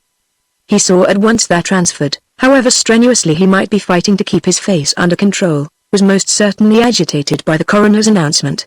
His cheeks had paled, his eyes were a little dilated, his lips parted as he stared at the bank manager altogether. It was more than mere curiosity that was indicated on his features. And Bryce, satisfied and secretly elated, turned to hear what Mr. Alexander Chilstone had to tell. That was not much, but it was of considerable importance. Only 2 days before, said Mr. Chilstone, that was, on the day previous to his death, Mr. John Braden had called at the London and Colonies Bank, of which he, Mr. Chilstone, was manager, and introducing himself as having just arrived in England from Australia, where, he said, he had been living for some years, had asked to be allowed to open an account.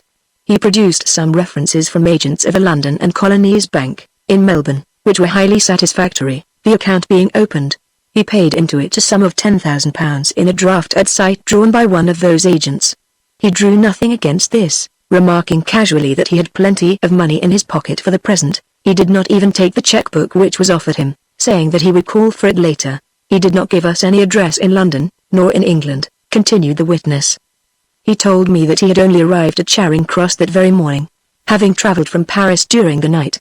He said that he should settle down for a time at some residential hotel in London, and in the meantime he had 1 or 2 calls, or visits, to make in the country. When he returned from them, he said, he would call on me again. He gave me very little information about himself. It was not necessary, for his references from our agents in Australia were quite satisfactory. But he did mention that he had been out there for some years, and had speculated in landed property. He also said that he was now going to settle in England for good. That, concluded Mr. Chilstone, is all I can tell of my own knowledge. But, he added, drawing a newspaper from his pocket, here is an advertisement which I noticed in this morning's Times as I came down. You will observe, he said, as he passed it to the coroner, that it has certainly been inserted by our unfortunate customer. The coroner glanced at a marked passage in the personal column of the Times, and read it aloud. The advertisement is as follows, he announced. If this meets the eye of old friend Marco, he will learn that Sticker wishes to see him again. Write J. Braden, A.O. London and Colonies Bank, Threadneedle Street, London. Bryce was keeping a quiet eye on Ransford. Was he mistaken in believing that he saw him start, that he saw his cheek flush as he heard the advertisement read out? He believed he was not mistaken, but if he was right, Ransford the next instant regained full control of himself and made no sign. And Bryce turned again to coroner and witness. But the witness had no more to say except to suggest that the bank's Melbourne agents should be cabled to for information, since it was unlikely that much more could be got in England. And with that the middle stage of the proceedings ended and the last one came, watched by Bryce with increasing anxiety. For it was soon evident, from certain remarks made by the coroner, that the theory which Archdale had put forward at the club in Bryce's hearing the previous day had gained favour with the authorities, and that the visit of a juryman to the scene of a disaster had been intended by the coroner to predispose them in behalf of it. And now Archdale himself, as representing the architects who held the retaining fee in connection with the cathedral, was called to give his opinion, and he gave it in almost the same words which Bryce had heard him use 24 hours previously. After him came the master mason, expressing the same decided conviction that the real truth was that the pavement of the gallery had at that particular place become so smooth, and was inclined towards the open doorway at such a sharp angle, that the unfortunate man had lost his footing on it, and before he could recover it had been shot out of the arch and over the broken head of Street Rithers' stair.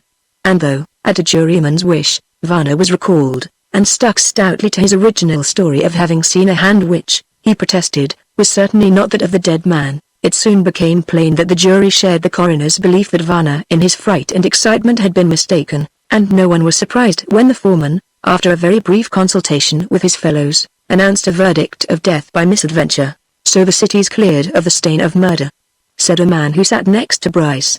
"That's a good job, anyway. Nasty thing, Doctor, to think of a murder being committed in a cathedral. There'd be a question of sacrilege, of course, and all sorts of complications." Bryce made no answer. He was watching Ransford, who was talking to the coroner.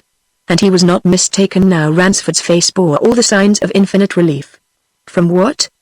Bryce turned, to leave the stuffy, rapidly emptying court. And as he passed the center table he saw old Simpson Harker, who, after sitting in attentive silence for 3 hours, had come up to it, picked up the history of Bathhope which had been found in Braden's suitcase, and was inquisitively peering at its title page, Chapter 7, The Double Trail. Pemberton Bryce was not the only person in Rochester who was watching Ransford with keen attention during these events. Mary Beery, a young woman of more than usual powers of observation and penetration, had been quick to see that her guardian's distress over the affair in Paradise was something out of the common. She knew Ransford for an exceedingly tender-hearted man, with a considerable spice of sentiment in his composition. He was noted for his more than professional interest in the poorer sort of his patients, and had gained a deserved reputation in the town for his care of them. But it was somewhat surprising, even to Mary, that he should be so much upset by the death of a total stranger as to lose his appetite, and, for at any rate a couple of days, be so restless that his conduct could not fail to be noticed by herself and her brother. His remarks on the tragedy were conventional enough: a most distressing affair, a sad fate for the poor fellow, most unexplainable and mysterious, and so on, but his concern obviously went beyond that. He was ill at ease when she questioned him about the facts, almost irritable when Dick Beery, schoolboy-like, asked him concerning professional details. She was sure, from the lines about his eyes and a worn look on his face, that he had passed a restless night when he came down to breakfast on the morning of the inquest. But when he returned from the inquest she noticed a change. It was evident, to her ready wits, that Ransford had experienced a great relief. He spoke of relief, indeed, that night at dinner, observing that the verdict which the jury had returned had cleared the air of a foul suspicion. It would have been no pleasant matter, he said, if Rochester Cathedral had gained an unenviable notoriety as the scene of a murder. "All the same," remarked Dick, who knew all the talk of the town, "Varner persists in sticking to what he's said all along. Varner said this afternoon, after the inquest was over, that he's absolutely certain of what he saw, and that he not only saw a hand in a white cuff and black coat sleeve, but that he saw the sunny gleam for a second on the links in the cuff, as if they were gold or diamonds. Pretty stiff evidence that, sir, isn't it? In the state of mind in which Varner was at that moment," replied Ransford. "He wouldn't be very well able to decide definitely on what he really did see. His vision would retain confused images. Probably he saw the dead man's hand. He was wearing a black coat and white linen." The verdict was a most sensible one. No more was said after that, and that evening Ransford was almost himself again. But not quite himself. Mary caught him looking very grave, in evident abstraction. More than once she heard him sigh heavily. But he said no more of the matter until 2 days later, when, at breakfast, he announced his intention of attending John Braden's funeral. which was to take place that morning. "I've ordered the brougham for 11, he said, "and I've arranged with Dr. Nicholson to attend to any urgent call that comes in between that and noon, so, if there is any such call, you can telephone to him. A few of us are going to attend this poor man's funeral. It would be too bad to allow a stranger to go to his grave unattended, especially after such a fate. There'll be somebody representing the dean and chapter, and 3 or 4 principal townsmen, so he'll not be quite neglected." And here he hesitated and looked a little nervously at Mary, to whom he was telling all this. "Dick having departed for school, there's a little matter I wish you'd attend to. You'll do it better than I should. The man seems to have been friendless here, at any rate no relations have come forward, in spite of the publicity, so don't you think it would be rather considerate, to put a wreath, or a cross, or something of that sort on his grave just to show you know?" "Very kind of you to think of it," said Mary. "What do you wish me to do?" "If you'd go to Gardell's, the florist's, and order something fitting, you know," replied Ransford, "and afterwards later in the day take it to Street Wigbert's churchyard. He's to be buried there. Take it if you don't mind yourself, you know." "Certainly," answered Mary. "I'll see that it's done." She would do anything that seemed good to Ransford, but all the same she wondered at this somewhat unusual show of interest in a total stranger. She put it down at last to Ransford's undoubted sentimentality. The man's sad fate had impressed him. And that afternoon the sexton at Street Wigbert's pointed out the new grave to Miss Beery and Mr. Sackville Bonham, one carrying a wreath and the other a large bunch of lilies. Sackville, chancing to encounter Mary at the florist's, whither he had repaired to execute a commission for his mother, had heard her business, and had been so struck by the notion or by a desire to ingratiate himself with Miss Beery that he had immediately bought flowers himself to be put down to her account and insisted on accompanying Mary to the churchyard. Bryce heard of this tribute to John Braden next day from Mrs. Folliot, Sackville Bonham's mother, a large lady who dominated certain circles of Rochester society in several senses. Mrs. Folliot was one of those women who have been gifted by nature with capacity. She was conspicuous in many ways. Her voice was masculine. She stood nearly 6 feet in her stoutly soled shoes, her breadth corresponded to her height, her eyes were piercing, her nose Roman. There was not a curate in Rochester who was not under her thumb, and if the dean himself saw her coming, he turned hastily into the nearest shop, sweating with fear lest she should follow him. Endued with riches and fortified by assurance, Mrs. Folliot was the presiding spirit in many movements of charity and benevolence. There were people in Rochester who were unkind enough to say behind her back that she was as meddlesome as she was most undoubtedly autocratic, but, as one of her staunchest clerical defenders once pointed out, these grumblers were what might be contemptuously dismissed as 5-shilling subscribers. Mrs. Folliot, in her way, was undoubtedly a power, and for reasons of his own Pemberton Bryce, whenever he met her, which was fairly often, was invariably suave and polite. "Most mysterious thing, this, Dr. Bryce," remarked Mrs. Folliot in her deepest tones, encountering Bryce, the day after the funeral, at the corner of a back street down which she was about to sail on one of her charitable missions, to the terror of any of the women who happened to be caught gossiping.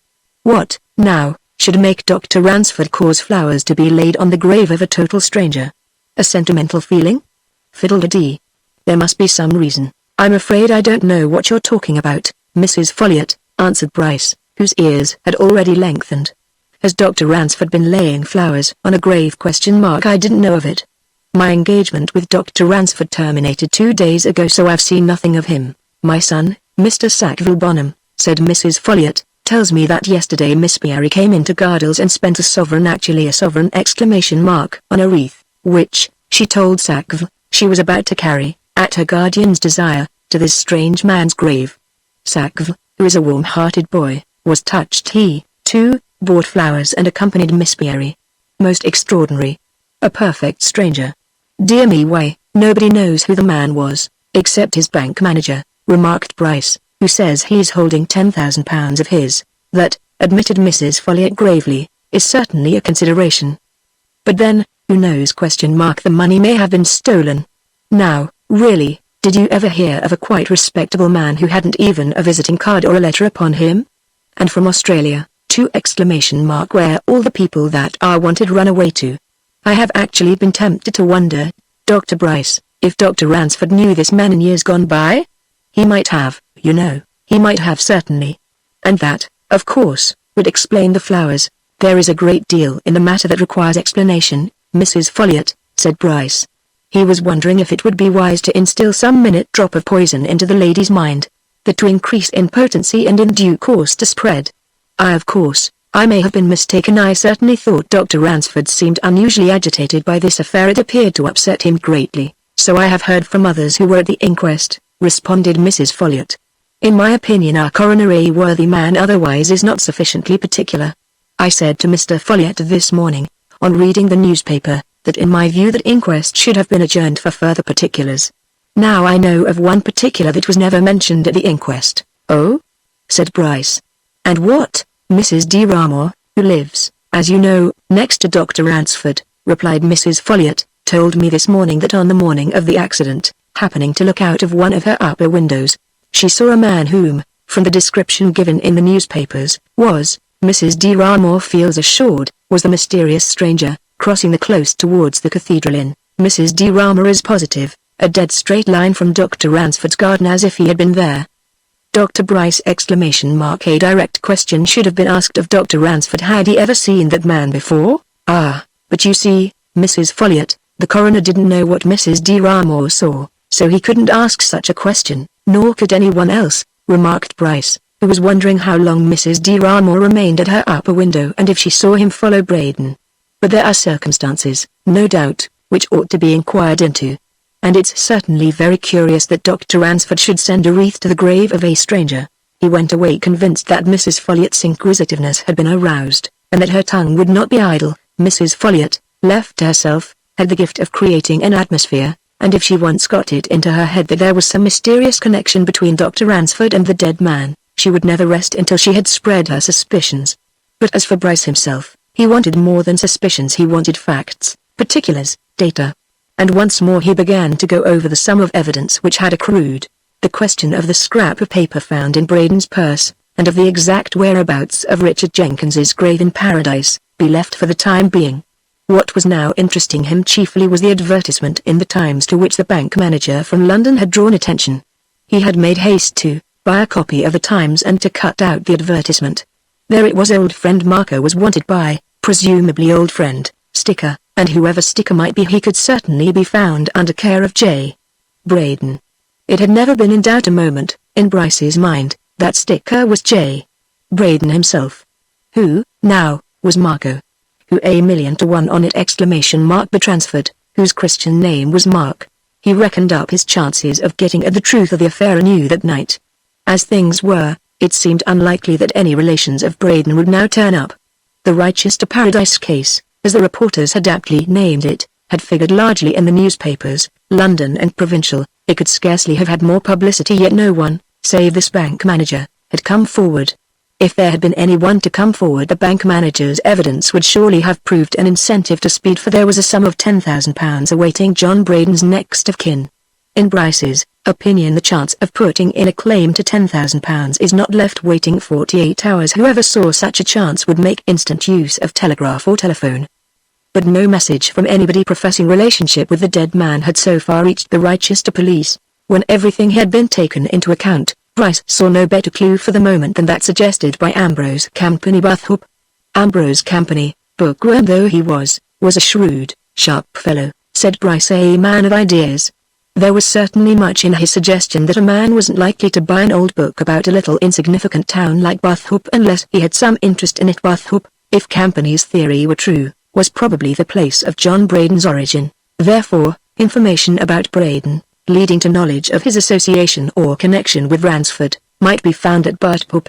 True, the Bathhope police had already reported that they could tell nothing about any Braden, but that, in Bryce's opinion, was neither here nor there. He had already come to the conclusion that Braden was an assumed name. And if he went to Bathhope, he was not going to trouble the police. He knew better methods than that of finding things out. Was he going? Was it worth his while? A moment's reflection decided that matter anything was worth his while which would help him to get a strong hold on Mark Ransford. And always practical in his doings.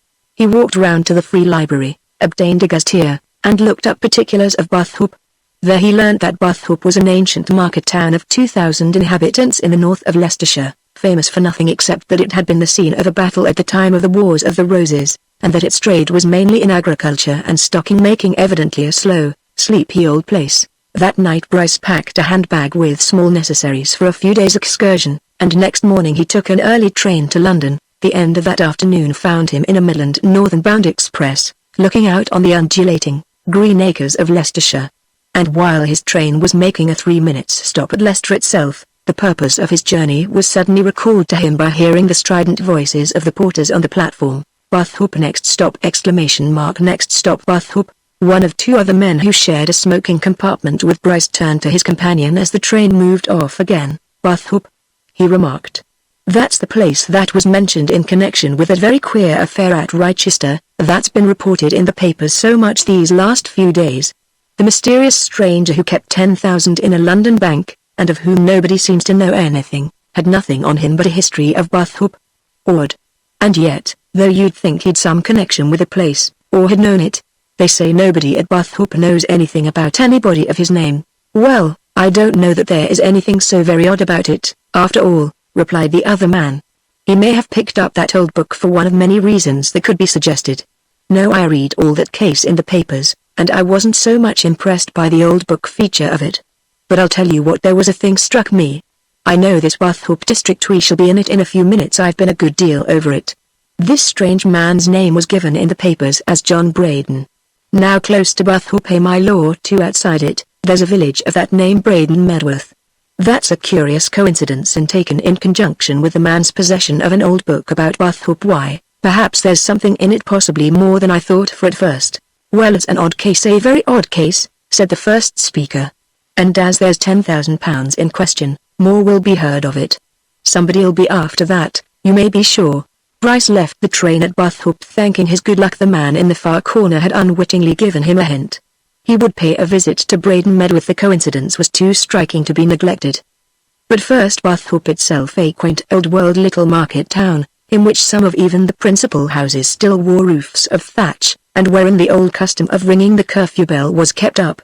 He found an old-fashioned hotel in the marketplace, under the shadow of the parish church, and in its oak-panelled dining room, hung about with portraits of masters of foxhounds and queer old prints or sporting and coaching days, he dined comfortably and well. It was too late to attempt any investigations that evening, and when Bryce had finished his leisurely dinner he strolled into the smoking room, an even older and quainter apartment than that which he had just left. It was one of those rooms only found in very old houses, a room of nooks and corners, with a great open fireplace, and old furniture and old pictures and curiosities, the sort of place to which the old-fashioned tradesmen of the small provincial towns still resort of an evening rather than patronize the modern political clubs. There were several men of this sort in the room when Bryce entered, talking local politics amongst themselves, and he found a quiet corner and sat down in it to smoke, promising himself some amusement from the conversation around him. It was his way to find interest and amusement in anything that offered. But he had scarcely settled down in a comfortably cushioned elbow chair when the door opened again and into the room walked old Simpson Harker. Chapter 8. The Best Man. Old Harker's shrewd eyes, traveling round the room as if to inspect the company in which he found himself, fell almost immediately on Bryce, but not before Bryce had had time to assume an air and a look of innocent and genuine surprise. Harker affected no surprise at all. He looked the astonishment he felt as the younger man rose and motioned him to the comfortable easy chair which he himself had just previously taken. "Dear me!" he exclaimed, nodding his thanks. "I'd no idea that I should meet you in these far-off parts, Dr. Bryce. This is a long way from Chichester, sir, for Chichester folk to meet in. I'd no idea of meeting you, Mr. Harker," responded Bryce. "But it's a small world, you know, and there are a good many coincidences in it. There's nothing very wonderful in my presence here, though I ran down to see after a country practice I've left Dr. Ransford." He had the lie ready as soon as he set eyes on Harker, and whether the old man believed it or not, he showed no sign of either belief or disbelief. He took the chair which Bryce drew forward and pulled out an old-fashioned cigar case, offering it to his companion. "Will you try one, Doctor?" he asked. "Genuine stuff that, sir. I've a friend in Cuba who remembers me now and then. No," he went on, as Bryce thanked him and took a cigar, "I didn't know you'd finished with the doctor. Quietish place this to practice in. I should think much quieter even than our sleepy old city. You know it?" inquired Bryce. "I've a friend lives here, old friend of mine," answered Harker. "I come down to see him now and then. I've been here since yesterday. He does a bit of business for me." "Stopping long, Doctor?" "Only just to look round," answered Bryce. "I'm off tomorrow morning 11 o'clock, said Harker. "It's a longish journey to Chichester for old bones like mine." "Oh, you're all right!" Worth half a dozen younger men, responded Bryce. "You'll see a lot of your contemporaries out, Mr. Harker. Well, as you've treated me to a very fine cigar, now you'll let me treat you to a drop of whiskey ? They generally have something of pretty good quality in these old-fashioned establishments, I believe. The two travelers sat talking until bedtime, but neither made any mention of the affair which had recently set all Rochester agog with excitement.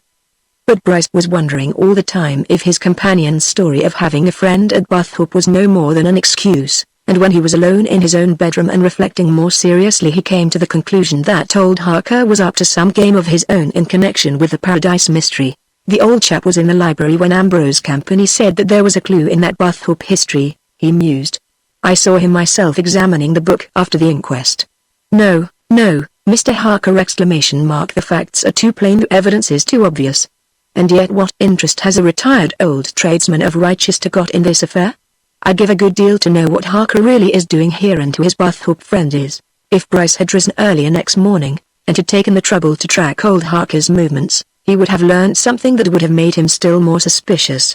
But Bryce, seeing no reason for hurry, lay in bed till well past 9 o'clock, and did not present himself in the coffee room until nearly 10:30. And at that hour Simpson Harker, who had breakfasted before 9, was in close consultation with his friend, that friend being none other than the local superintendent of police, who was confidentially closeted with the old man in his private house, whither Harker, by previous arrangement, had repaired as soon as his breakfast was over.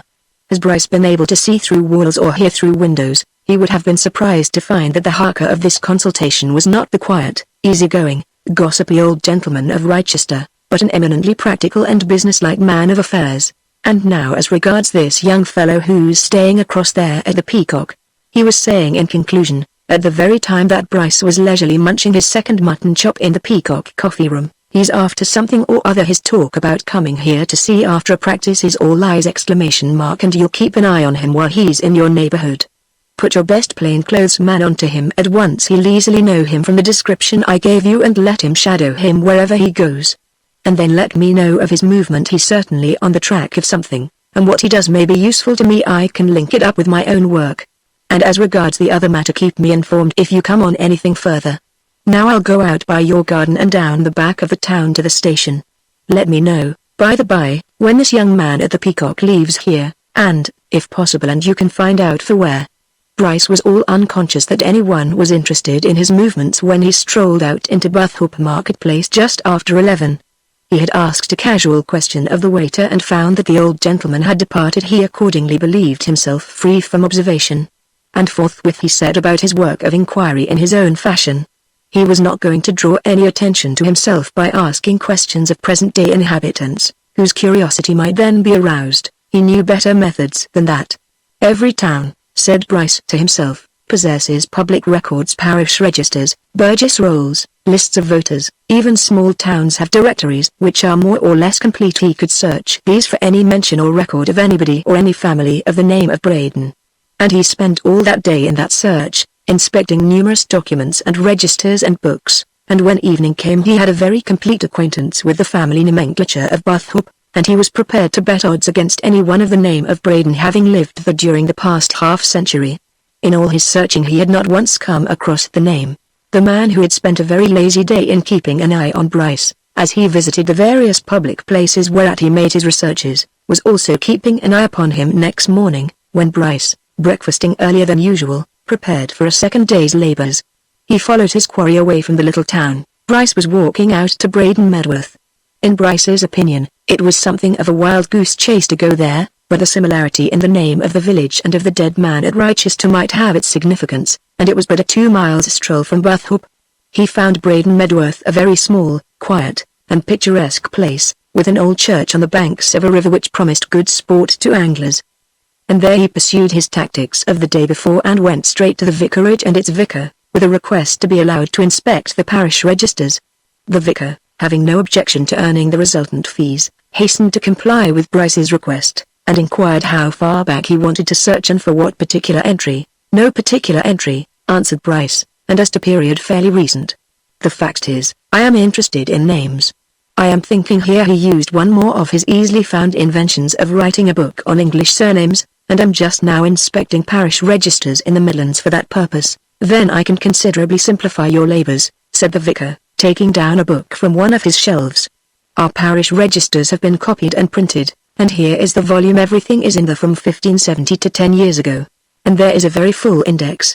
Are you staying in the neighborhood or the village? In the neighborhood, yes, in the village, no longer than the time I shall spend in getting some lunch at the inn yonder, answered Bryce, nodding through an open window at an ancient tavern which stood in the valley beneath, close to an old stone bridge. Perhaps you will kindly lend me this book for an hour? Then, if I see anything very noteworthy in the index, I can look at the actual registers when I bring it back. The vicar replied that that was precisely what he had been about to suggest, and Bryce carried the book away. And while he sat in the inn parlor awaiting his lunch, he turned to the carefully compiled index, glancing it through rapidly. On the third page he saw the name Beery. If the man who had followed Bryce from Bathhope to Braden Medworth had been with him in the quiet inn parlor, he would have seen his quarry start, and heard him let a stifled exclamation escape his lips. But the follower, knowing his man was safe for an hour, was in the bar outside eating bread and cheese and drinking ale, and Bryce's surprise was witnessed by no one. Yet he had been so much surprised that if all Rochester had been there he could not, despite his self-training in watchfulness, have kept back either start or exclamation. Beery. A name so uncommon that here, in this out-of-the-way Midland village, there must be some connection with the object of his search. There the name stood out before him, to the exclusion of all others, Beery, with just one entry of figures against it. He turned to page 387 with a sense of sure discovery, and there an entry caught his eye at once, and he knew that he had discovered more than he had ever hoped for. He read it again and again, gloating over his wonderful luck. June 19, 1891. John Brake, bachelor, of the parish of St. Pancras, London, to Mary Beery, spinster, of this parish, by the vicar. Witnesses, Charles Claiborne, Selina Womersley, Mark Ransford. 22 years ago. The Mary Beery whom Bryce knew in Rochester was just about 20. This Mary Beery, spinster, of Braden Medworth, was, then, in all probability, her mother. But John Brake, who married that Mary Beery, who was he? Who indeed, laughed Bryce, but John Braden, who had just come by his death in Rochester Paradise. And there was the name of Mark Ransford as witness. What was the further probability? That Mark Ransford had been John Brake's best man, that he was the Marco of the recent Times advertisement, that John Braden, or Brake, was the sticker of the same advertisement. Clear. Clear as noonday. And what did it all mean, and imply, and what bearing had it on Braden or Brake's death? Before he ate his cold beef, Bryce had copied the entry from the reprinted register, and had satisfied himself that Ransford was not a name known to that village. Mark Ransford was the only person of the name mentioned in the register. And his lunch done, he set off for the vicarage again, intent on getting further information, and before he reached the vicarage gates noticed, by accident, a place whereat he was more likely to get it than from the vicar, who was a youngish man. At the end of the few houses between the inn and the bridge he saw a little shop with the name Charles Claiborne painted roughly above its open window. In that open window sat an old, cheery-faced man, mending shoes, who blinked at the stranger through his big spectacles. Bryce saw his chance and turned in to open the book and point out the marriage entry. "Are you the Charles Claiborne mentioned there?" he asked, without ceremony. "That's me, sir," replied the old shoemaker briskly, after a glance. "Yes, right enough. How came you to witness that marriage?" inquired Bryce. The old man nodded at the church across the way. "I've been sexton and parish clerk 32 years, sir," he said. "And I took it on from my father, and he had the jobs from his father." "Do you remember this marriage?" asked Bryce, perching himself on a bench at which the shoemaker was working. 22 years since, I see. Aye, as if it was yesterday," answered the old man with a smile. "Miss Beery's marriage? Why, of course, who was she?" demanded Bryce. "Governess at the vicarage," replied Claiborne. "Nice, sweet young lady. And the man she married? Mr. Brake," continued Bryce. "Who was he?" "A young gentleman that used to come here for the fishing, now and then," answered Claiborne, pointing at the river. "Famous for our trout. We are here, you know, sir." "And Brake had come here for 3 years before they were married, him and his friend Mr. Ransford. You remember him, too?" asked Bryce. "Remember both of 'em very well indeed," said Claiborne, "though I never set eyes on either after Miss Mary was wed to Mr. Brake. But I saw plenty of 'em both before that. They used to put up at the inn that I saw you come out of just now. They came 2 or 3 times a year, and they were a bit thick with our parson of that time, not this one, his predecessor, and they used to go up to the vicarage and smoke their pipes and cigars with him, and of course, Mr. Brake and the governess fixed it up. Though, you know, At one time it was considered it was going to be her and the other young gentleman, Mr. Ransford, yes. But, in the end, it was Brake, and Ransford stood best man for him. Bruce assimilated all this information greedily and asked for more. I'm interested in that entry, he said, tapping the open book. I know some people of the name of Beery. They may be relatives. The shoemaker shook his head as if doubtful. I remember hearing it said, he remarked, that Miss Mary had no relations. She'd been with the old vicar some time, and I don't remember any relations ever coming to see her, nor her going away to see any. Do you know what Brake was? Asked Bryce. As you say, he came here for a good many times before the marriage. I suppose you'd hear something about his profession, or trade, or whatever it was. He was a banker, that one, replied Claiborne. A banker, that was his trade, sir. T'other gentleman, Mr. Ransford, he was a doctor. I mind that well enough, because once when him and Mr. Brake were fishing here, Thomas Joint's wife fell downstairs and broke her leg, and they fetched him to her. He'd got it set before they'd got the regular doctor out from Bathhope yonder. Bryce had now got all the information he wanted, and he made the old parish clerk a small present and turned to go. But another question presented itself to his mind, and he re-entered the little shop. Your late vicar? He said. The one in whose family Miss Beery was governess. Where is he now? Dead? Can't say whether he's dead or alive, sir, replied Claiborne. He left this parish for another, living in a different part of England some years since, and I haven't heard much of him from that time to this. He never came back here once, not even to pay us a friendly visit. He was a queerish sort. But I'll tell you what, sir, he added, evidently anxious to give his visit a good value for his half-crown, our present vicar has one of those books with the names of all the clergymen in M, and he'd tell you where his predecessor is now, if he's alive. Name of Reverend Thomas Gilwaters, M.A. An Oxford College man he was, and very high learned. Bryce went back to the vicarage, returned the borrowed book, and asked to look at the registers for the year 1891. He verified his copy and turned to the vicar. I accidentally came across the record of a marriage there in which I'm interested, he said as he paid the search fees. Celebrated by your predecessor, Mr. Gilwaters. I should be glad to know where Mr. Gilwaters is to be found. Do you happen to possess a clerical directory? The vicar produced a Crockford, and Bryce turned over its pages.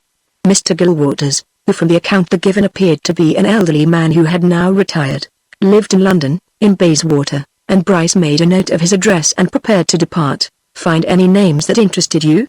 Asked the vicar as his caller left. Anything noteworthy? I found 2 or 3 names which interested me immensely, answered Bryce from the foot of the vicarage steps. They were well worth searching for, and without further explanation he marched off to Bathhope, duly followed by his shadow, who saw him safely into the Peacock an hour later, and, an hour after that, went to the police superintendent with his report. Gone, sir, he said. Left by the 5:30 express for London. Chapter 9. The house of his friend. Bryce found himself at 11 o'clock next morning in a small book-lined parlour in a little house which stood in a quiet street in the neighbourhood of Westbourne Grove. Over the mantelpiece, amongst other odds and ends of pictures and photographs, hung a watercolour drawing of Braden Medworth, and to him presently entered an old, silver-haired clergyman whom he at once took to be Braden Medworth's former vicar, and who glanced inquisitively at his visitor and then at the card which Bryce had sent in with a request for an interview. Dr. Bryce? He said inquiringly. Dr. Pemberton Bryce. Bryce made his best bow and assumed his suavest and the most ingratiating manner. I hope I am not intruding on your time, Mr. Gilwaters? He said. The fact is, I was referred to you, yesterday, by the present vicar of Braden Medworth. Both he, and the sexton there, Claiborne, whom you, of course, remember, thought you would be able to give me some information on a subject which is of great importance to me. I don't know the present vicar, remarked Mr. Gilwaters, motioning Bryce to a chair, and taking another close by. Claiborne, of course, I remember very well indeed. He must be getting an old man now, like myself. What is it you want to know, now? I shall have to take you into my confidence, replied Bryce, who had carefully laid his plans and prepared his story, and you, I am sure, Mr. Gilwaters, will respect mine. I have for 2 years been in practice at Chichester, and have made the acquaintance of a young lady whom I earnestly desire to marry. She is the ward of the man to whom I have been assistant. And I think you will begin to see why I have come to you when I say that this young lady's name is Mary Beery. The old clergyman started, and looked at his visitor with unusual interest. He grasped the arm of his elbow chair and leaned forward. Mary Beery, he said in a low whisper. What is the name of the man who is her guardian? Dr. Mark Ransford, answered Bryce promptly. The old man sat upright again, with a little toss of his head. "Bless my soul!" he exclaimed. "Mark Ransford. Then it must have been as I feared and suspected." Bryce made no remark. He knew at once that he had struck on something, and it was his method to let people take their own time. Mr. Gilwaters had already fallen into something closely resembling a reverie.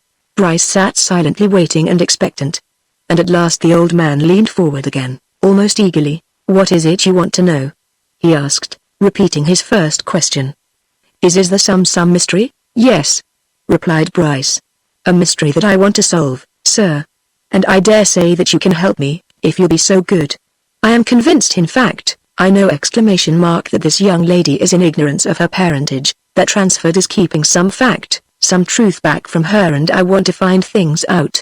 By the merest chance accident, in fact I discovered yesterday at Braden Medworth that some 22 years ago you married one Mary Beery, who, I learnt there, was your governess, to a John Brake, and that Mark Ransford was John Brake's best man and a witness of the marriage. Now, Mr. Gilwaters, the similarity in names is too striking to be devoid of significance. So it's of the utmost importance to me! And or will you tell me who was the Mary Beery you married to John Brake? Who was John Brake? And what was Mark Ransford to either, or to both?" He was wondering, all the time during which he reeled off these questions, if Mr. Gilwaters was wholly ignorant of the recent affair at Rochester. He might be. A glance round his book-filled room had suggested to Bryce that he was much more likely to be a bookworm than a newspaper reader, and it was quite possible that the events of the day had small interest for him. And his first words in reply to Bryce's questions convinced Bryce that his surmise was correct and that the old man had read nothing of the Rochester Paradise mystery, in which Ransford's name had, of course, figured as a witness at the inquest. "It is nearly 20 years since I heard any of their names," remarked Mr. Gilwaters. "Nearly 20 years, a long time. But, of course, I can answer you. Mary Beery was our governess at Braden Medworth. She came to us when she was 19. She was married 4 years later. She was a girl who had no friends or relatives. She had been educated at a school in the north. I engaged her from that school, where, I understood, she had lived since infancy. Now then, as to Brake and Ransford. They were 2 young men from London, who used to come fishing in Leicestershire.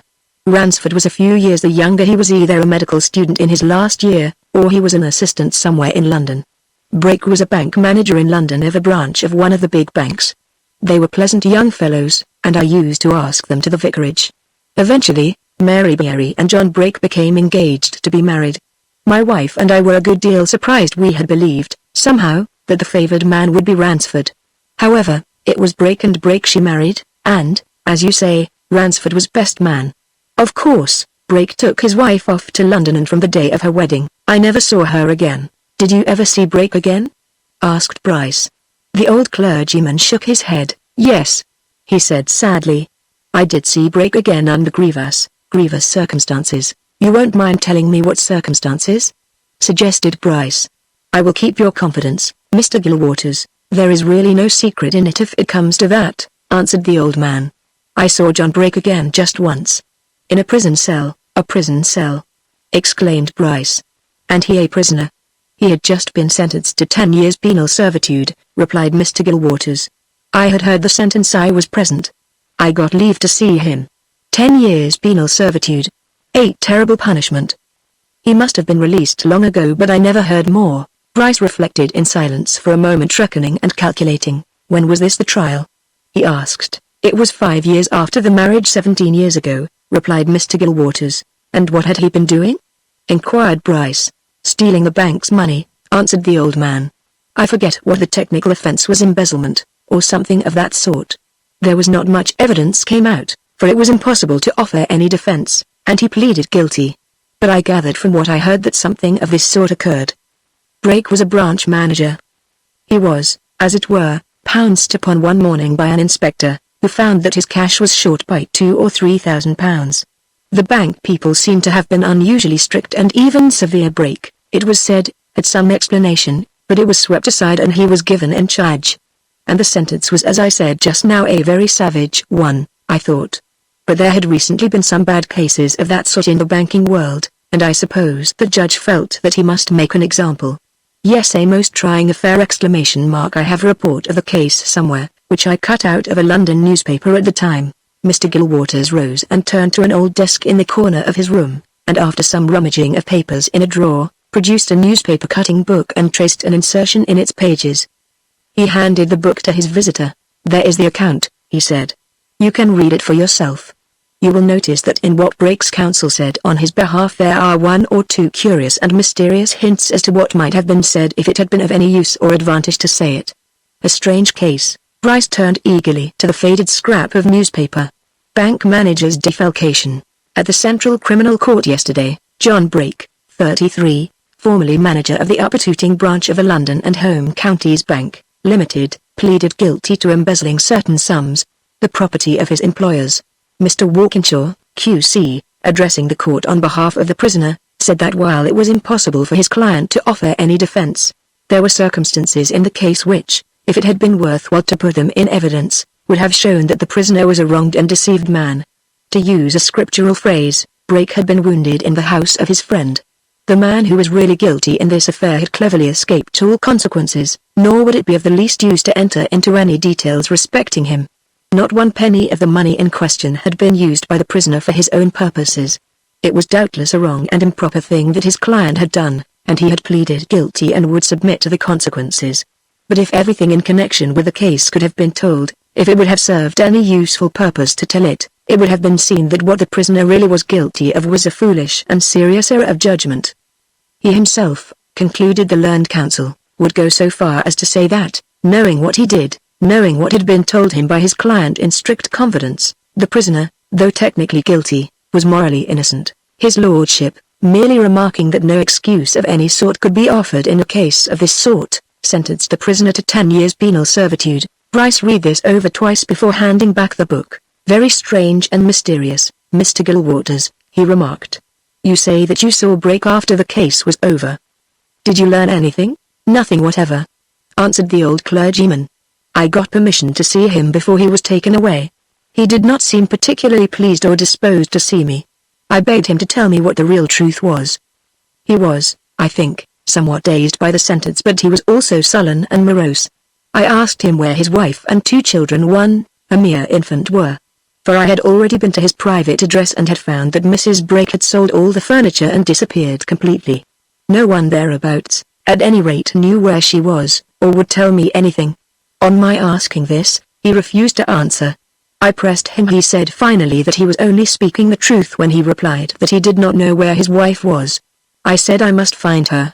He forbade me to make any attempt. Then I begged him to tell me if she was with friends. I remember very well what he replied. "I'm not going to say one word more to any man living, Mr. Gilwaters," he answered determinedly. "I shall be dead to the world only because I've been a trusting fool. For 10 years or thereabouts, but, when I come back to it, I'll let the world see what revenge means. Go away," he concluded. "I won't say one word more." And I left him. "And you made no more inquiries about the wife?" asked Bryce. "I did what I could," replied Mr. Gilwaters.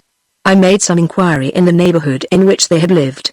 All I could discover was that Mrs. Brake had disappeared under extraordinarily mysterious circumstances. There was no trace whatever of her. And I speedily found that things were being said, the usual cruel suspicions, you know." "Such as what?" asked Bryce. "That the amount of the defalcations was much larger than had been allowed to appear," replied Mr. Gilwaters. "That Brake was a very clever rogue who had got the money safely planted somewhere abroad, and that his wife had gone off somewhere, Australia, or Canada, or some other far-off region, to await his release. Of course, I didn't believe one word of all that. But there was the fact she had vanished. And eventually, I thought of Ransford, as having been Brake's great friend, so I tried to find him. And then I found that he, too, who up to that time had been practicing in a London suburb, Streatham, had also disappeared. Just after Brake's arrest, Ransford had suddenly sold his practice and gone no one knew where, but it was believed abroad. I couldn't trace him, anyway. And soon after that I had a long illness, and for 2 or 3 years was an invalid, and well, the thing was over and done with, and, as I said just now, I have never heard anything of any of them for all these years. And now you tell me that there is a Mary Berry who is a ward of a Dr. Mark Ransford at, where did you say? At Rochester, answered Bryce. She is a young woman of 20, and she has a brother, Richard, who is between 17 and 18, without a doubt those are Brake's children," exclaimed the old man. "The infant I spoke of was a boy." Bless me! How extraordinary. How long have they been at Rochester? Ransford has been in practice for some years. A few years, replied Bryce. These two young people joined him definitely 2 years ago. But from what I have learnt, he has acted as their guardian ever since they were mere children. And their mother? Asked Mr. Gilwaters. Said to be dead long since, answered Bryce. And their father, too. They know nothing. Ransford won't tell them anything. But, as you say, I've no doubt of it myself now. They must be the children of John Brake, and have taken the name of their mother, remarked the old man. Had it given to them, said Bryce. They don't know that it isn't their real name. Of course, Ransford has given it to them. But now the mother? Yes, the mother, said Mr. Gilwaters. Our old governess. Dear me, I'm going to put a question to you, continued Bryce, leaning nearer and speaking in a low, confidential tone. You must have seen much of the world, Mr. Gilwaters. Men of your profession know the world, and human nature, too. Call to mind all the mysterious circumstances, the veiled hints, of that trial. Have you ever thought that the false friend whom the counsel referred to was Ransford? Come, now, the old clergyman lifted his hands and let them fall on his knees. I do not know what to say, he exclaimed. To tell you the truth, I have often wondered if that was what really did happen. There is the fact that Brake's wife disappeared mysteriously, that Ransford made a similar mysterious disappearance about the same time that Brake was obviously suffering from intense and bitter hatred when I saw him after the trial, hatred of some person on whom he meant to be revenged, and that his counsel hinted that he had been deceived and betrayed by a friend. Now, to my knowledge, he and Ransford were the closest of friends in the old days, before Brake married our governess. And I suppose the friendship continued. Certainly Ransford acted as best man at the wedding. But how account for that strange double disappearance? Bryce had already accounted for that, in his own secret mind. And now, having got all that he wanted out of the old clergyman, he rose to take his leave. You will regard this interview as having been of a strictly private nature, Mr. Gilwaters? He said. Certainly, responded the old man. But you mentioned that you wished to marry the daughter? Now that you know about our father's past, for I am sure she must be John Brake's child, you won't allow that to Not for a moment, answered Bryce, with a fair show of magnanimity. I'm not a man of that complexion, sir. No! I only wished to clear up certain things, you understand. Since she is apparently, from what you say, in ignorance of her real father's past. What then? Asked Mr. Gilwaters anxiously. Shall you? I shall do nothing whatever in any haste, replied Bryce. Rely upon me to consider her feelings in everything. As you have been so kind, I will let you know, later, how matters go. This was one of Pemberton Bryce's ready inventions. He had not the least intention of ever seeing or communicating with the late Vicar of Braden Medworth again. Mr. Gilwaters had served his purpose for the time being. He went away from Bayswater, and, an hour later, from London, highly satisfied.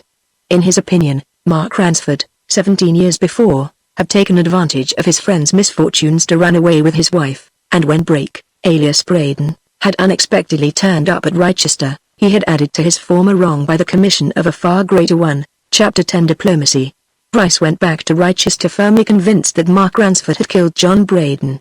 He reckoned things up in his own fashion. Some years must have elapsed since Braden, or rather Brake's release. He had probably heard, on his release, that Ransford and his, Brake's, wife had gone abroad. In that case he would certainly follow them. He might have lost all trace of them. He might have lost his original interest in his first schemes of revenge. He might have begun a new life for himself in Australia, whence he had undoubtedly come to England recently. But he had come, at last, and he had evidently tracked Ransford to Rochester. Why, otherwise, had he presented himself at Ransford's door on that eventful morning which was to witness his death? Nothing, in Bryce's opinion, could be clearer. Brake had turned up. He and Ransford had met most likely in the precincts of the cathedral.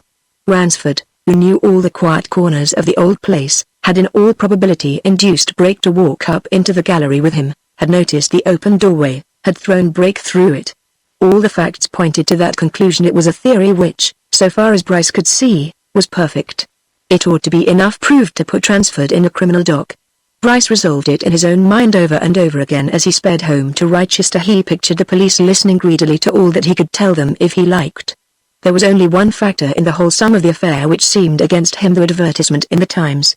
If Brake desired to find Ransford in order to be revenged on him, why did he insert that advertisement, as if he were longing to meet a cherished friend again? But Bryce gaily surmounted that obstacle full of shifts and subtleties himself. He was ever ready to credit others with trading in them, and he put the advertisement down as a clever ruse to attract, not Ransford, but some person who could give information about Ransford.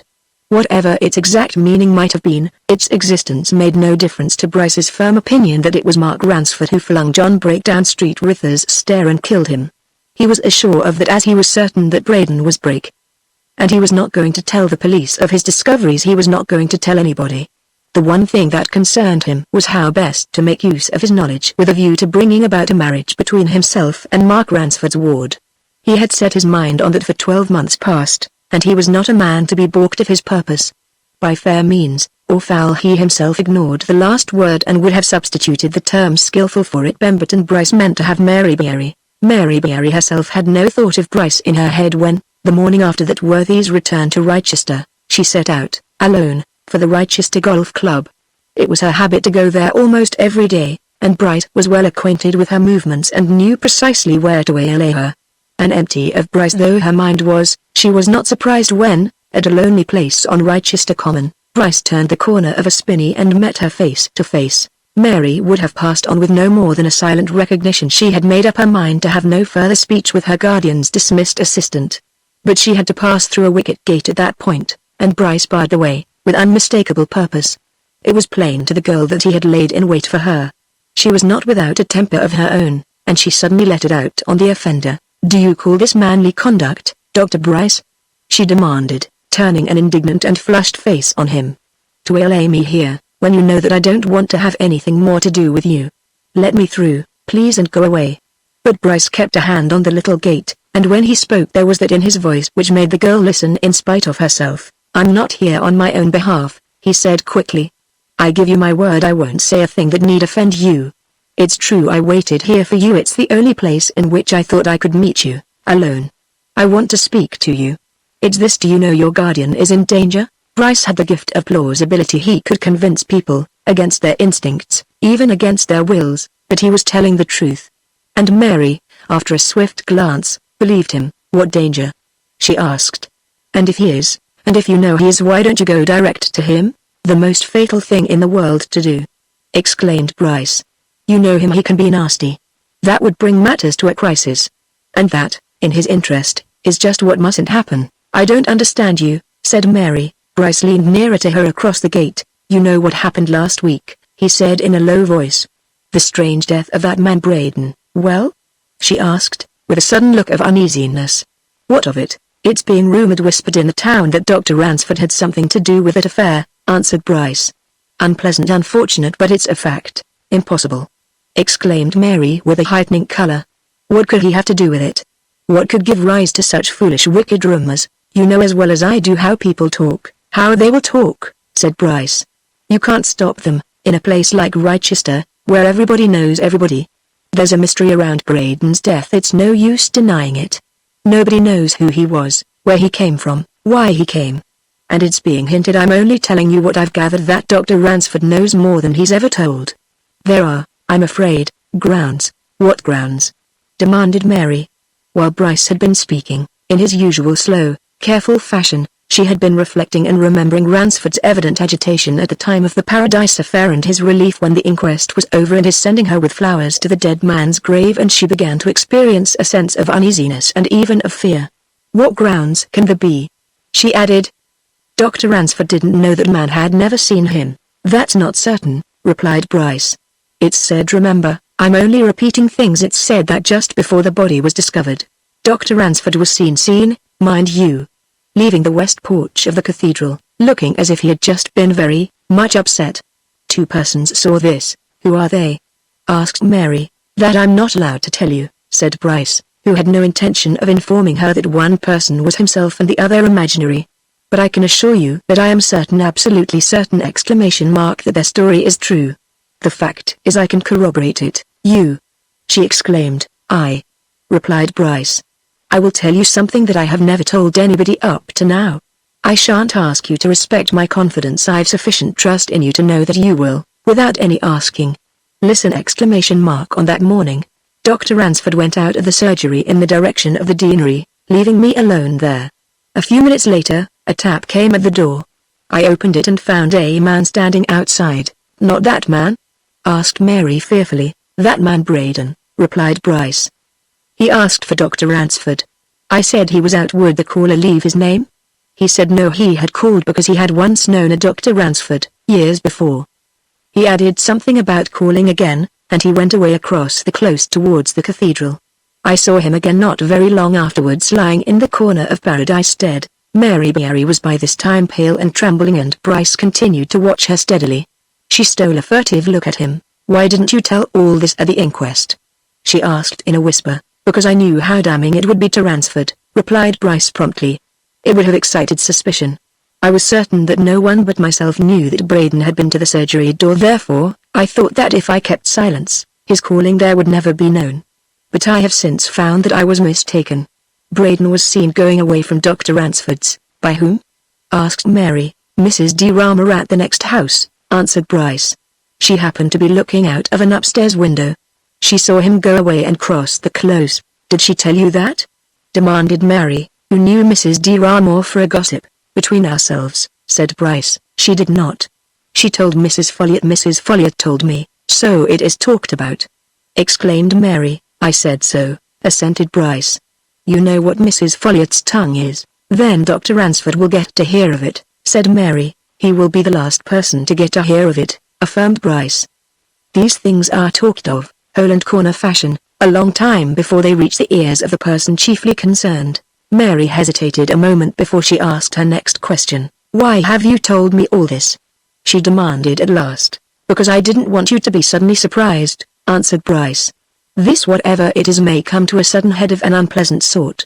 These rumors spread and the police are still keen about finding out things concerning this dead man. If they once get it into their heads that Dr. Ransford knew him. Mary laid her hand on the gate between them, and Bryce, who had done all he wished to do at that time, instantly opened it, and she passed through. I am much obliged to you, she said. I don't know what it all means, but it is Dr. Ransford's affair, if there is any affair, which I doubt. Will you let me go now, please? Bryce stood aside and lifted his hat, and Mary, with no more than a nod, walked on towards the golf clubhouse across the common, while Bryce turned off to the town, highly elated with his morning's work. He had sown the seeds of uneasiness and suspicion, broadcast some of them, he knew, would mature. Mary played no golf that morning. In fact, she only went on to the clubhouse to rid herself of Bryce, and presently she returned home, thinking. And indeed, she said to herself, she had abundant food for thought. Naturally candid and honest, she did not at that moment doubt Bryce's good faith. Much as she disliked him in most ways, she knew that he had certain commendable qualities, and she was inclined to believe him when he said that he had kept silence in order to ward off consequences which might indirectly be unpleasant for her. But of him and his news she thought little. What occupied her mind was the possible connection between the stranger who had come so suddenly and disappeared so suddenly and forever! And Mark Ransford. Was it possible, really possible, that there had been some meeting between them in or about the cathedral precincts that morning?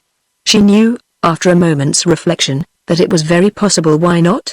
And from that her thoughts followed a natural trend. Was the mystery surrounding this man connected in any way with the mystery about herself and her brother? That mystery of which, as it seemed to her, Ransford was so shy of speaking. And again and for the 100th time she asked herself why he was so reticent, so evidently full of dislike of the subject, why he could not tell her and Dick whatever there was to tell, once for all. She had to pass the Folliots' house in the far corner of the close on her way home, a fine old mansion set in well-wooded grounds, enclosed by a high wall of old red brick. A door in that wall stood open, and inside it, talking to one of his gardeners, was Mr. Folliot. The vistas behind him were gay with flowers and rich with the roses which he passed all his days in cultivating. He caught sight of Mary as she passed the open doorway and called her back. Come in and have a look at some new roses I've got, he said. Beauties. I'll give you a handful to carry home. Mary rather liked Mr. Folliot. He was a big, half-asleep sort of man, who had few words and could talk about little else than his hobby. But he was a passionate lover of flowers and plants, and had a positive genius for rose culture, and was at all times highly delighted to take flower lovers round his garden. She turned at once and walked in, and Folliot led her away down the scented paths. It's an experiment I've been trying, he said, leading her up to a cluster of blooms of a color and size which she had never seen before. What do you think of the results? Magnificent! Exclaimed Mary. I never saw anything so fine. No, agreed Folliot. with a quiet chuckle.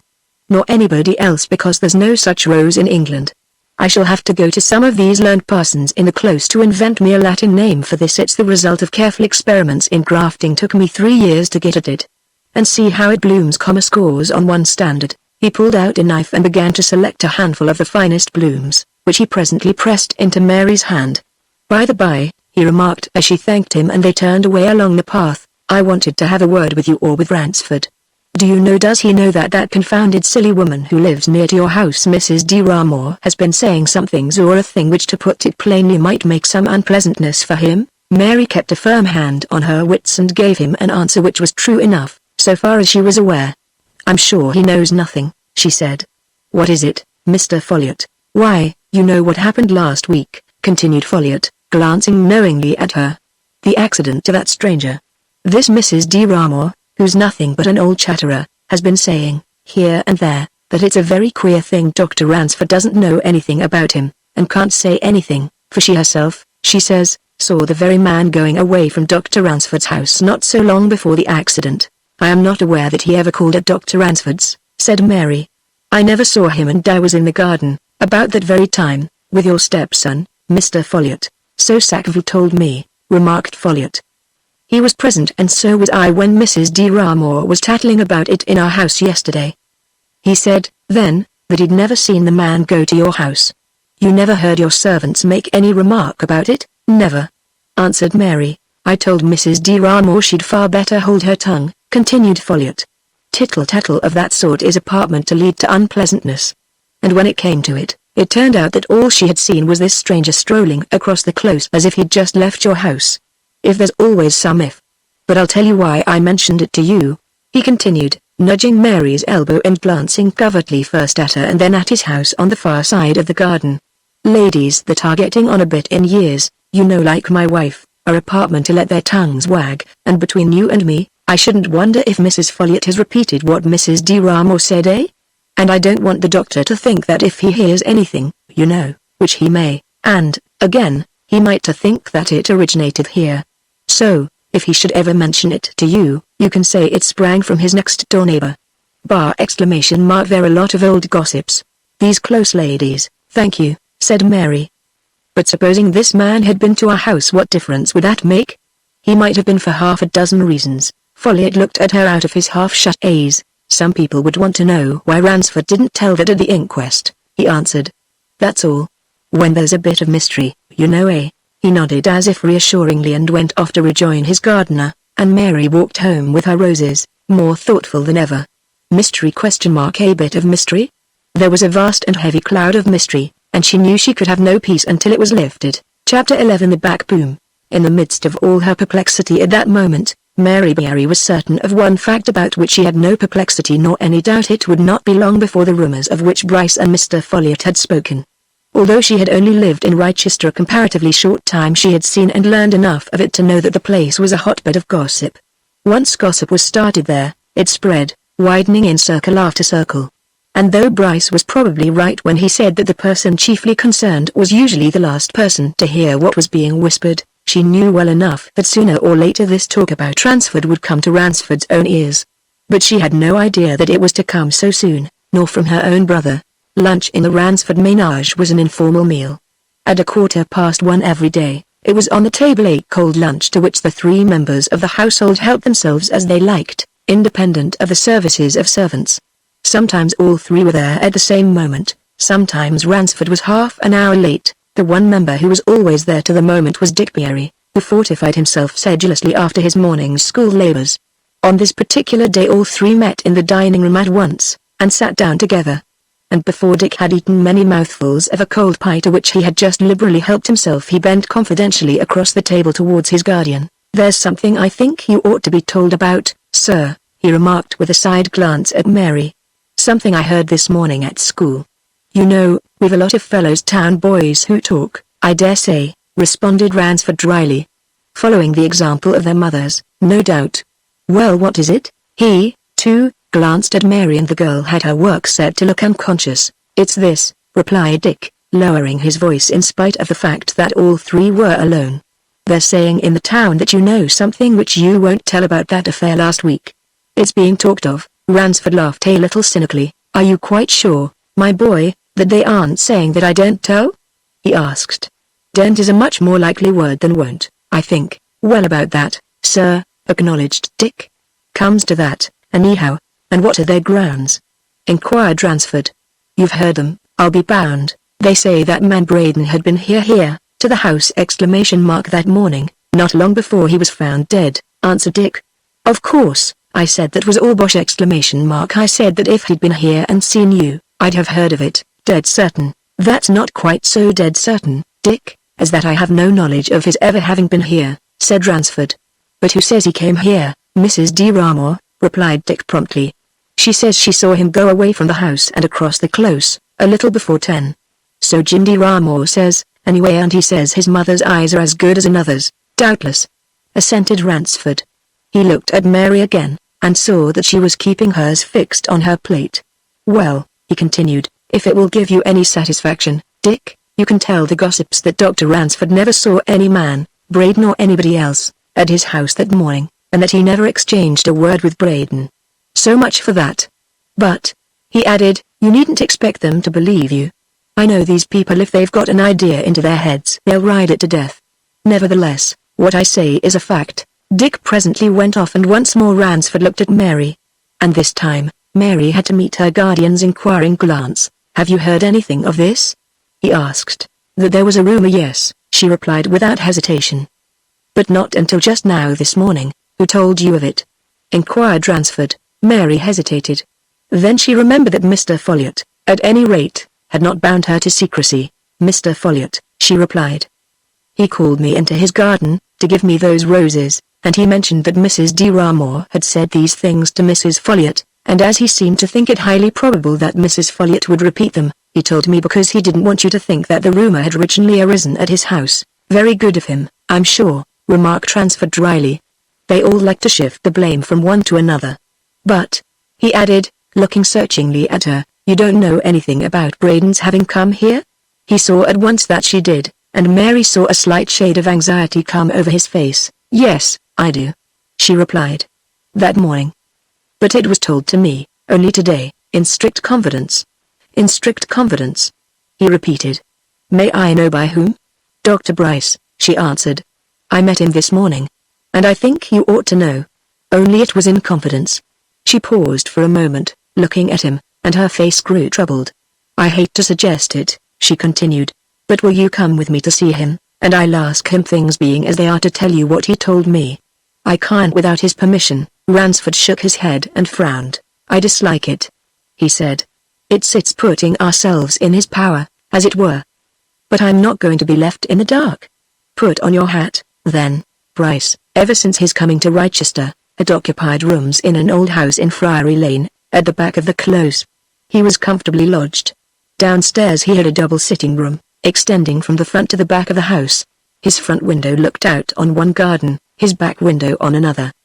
He had just finished lunch in the front part of his room, and was looking out of his window, wondering what to do with himself that afternoon, when he saw Ransford and Mary approaching. He guessed the reason of their visit at once, and went straight to the front door to meet them, and without a word motioned them to follow him into his own quarters. It was characteristic of him that he took the first word before either of his visitors could speak. I know why you've come, he said, as he closed the door and glanced at Mary.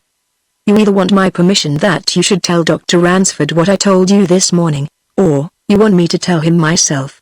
Am I right? I should be glad if you would tell him, replied Mary. The rumor you spoke of has reached him. He ought to know what you can tell. I have respected your confidence, so far. The two men looked at each other. And this time it was Ransford who spoke first. It seems to me, he said, that there is no great reason for privacy. If rumors are flying about in Rochester, there is an end of privacy. Dick tells me they are saying at the school that it is known that Braden called on me at my house shortly before he was found dead. I know nothing whatever of any such call. But I left you in my surgery that morning. Do you know if he came there? Yes, answered Bryce. He did come. Soon after you'd gone out. Why did you keep that secret? Demanded Ransford. You could have told it to the police or to the coroner or to me. Why didn't you? Before Bryce could answer, all three heard a sharp click of the front garden gate, and looking round, saw Mitchington coming up the walk. Here's one of the police, now, said Bryce calmly. "Probably come to extract information. I would much rather he didn't see you here, but I'd also like you to hear what I shall say to him. Step inside there," he continued, drawing aside the curtains which shut off the back room. "Don't stick at trifles!" You don't know what may be afoot. He almost forced them away, drew the curtains again, and hurrying to the front door, returned almost immediately with Mitchington. "Hope I'm not disturbing you, Doctor," said the inspector, as Bryce brought him in and again closed the door. "Not? All right, then I came round to ask you a question. There's a queer rumor getting out in the town, about that affair last week. Seems to have sprung from some of those old dowagers in the close." "Of course," said Bryce. He was mixing a whiskey and soda for his caller, and his laugh mingled with the splash of the siphon. "Of course. I've heard it." "You've heard?" remarked Mitchington. Good health, sir!" "Heard, of course, that Braden called on Dr. Ransford not long before the accident, or murder, or whatever it was, happened," said Bryce. "That's it, eh? Something of that sort," agreed Mitchington. "It's being said, anyway, that Braden was at Ransford's house, and presumably saw him. And that Ransford, accordingly, knows something about him which he hasn't told. Now what do you know?" "Do you know if Ransford and Braden did meet that morning?" "Not at Ransford's house, anyway," answered Bryce promptly. "I can prove that. But since this rumor has got out, I'll tell you what I do know, and what the truth is. Braden did come to Ransford's, not to the house, but to the surgery. He didn't see Ransford. Ransford had gone out, across the close. Braden saw me, bless me!" "I didn't know that," remarked Mitchington. "You never mentioned it." "You'll not wonder that I didn't," said Bryce, laughing lightly, "when I tell you what the man wanted." "What did he want, then?" asked Mitchington. "Merely to be told where the cathedral library was," answered Bryce. Ransford, watching Mary Beery, saw her cheeks flush, and knew that Bryce was cheerfully telling lies. But Mitchington evidently had no suspicion. "That all?" he asked. Just a question." "That question," replied Bryce. "I pointed out the library and he walked away. I never saw him again until I was fetched to him dead. And I thought so little of the matter that, well, it never even occurred to me to mention it." "Then though he did call, he never saw Ransford?" asked the inspector. "I tell you Ransford was already gone out," answered Bryce. "He saw no one but myself. Where Mrs. de Ramore made her mistake, I happen to know, Mitchington, that she started this rumor was in trying to make 2 and 2 into 5. She saw this man crossing the close, as if from Ransford's house, and she at once imagined he'd seen and been talking with Ransford." "Old fool," said Mitchington. "Of course, that's how these tales get about. However, there's more than that in the air." The two listeners behind the curtains glanced at each other. Ransford's glance showed that he was already chafing at the unpleasantness of his position, but Mary's only betokened apprehension. And suddenly, as if she feared that Ransford would throw the curtains aside and walk into the front room, she laid a hand on his arm and motioned him to be patient and silent. "Oh?" said Bryce. "More in the air? About that business?" "Just so," assented Mitchington. "To start with, that man Varner, the mason, has never ceased talking. They say he's always at it to the effect that the verdict of the jury at the inquest was all wrong, and that his evidence was put clean aside. He persists that he did see what he swore he saw. He'll persist in that to his dying day," said Bryce carelessly. "If that's all there is." "It isn't," interrupted the inspector. "Not by a long chalk. But Varner's is a direct affirmation. The other matter's a sort of ugly hint. There's a man named Collishaw, a townsman, who has been employed as a mason's laborer about the cathedral of late. This Collishaw, it seems, was at work somewhere up in the galleries, ambulatories, or whatever they call those upper regions, on the very morning of the affair. And the other night, being somewhat under the influence of drink, and talking the matter over with his mates at a tavern, he let out some dark hints that he could tell something if he liked. Of course, he was pressed to tell them and wouldn't.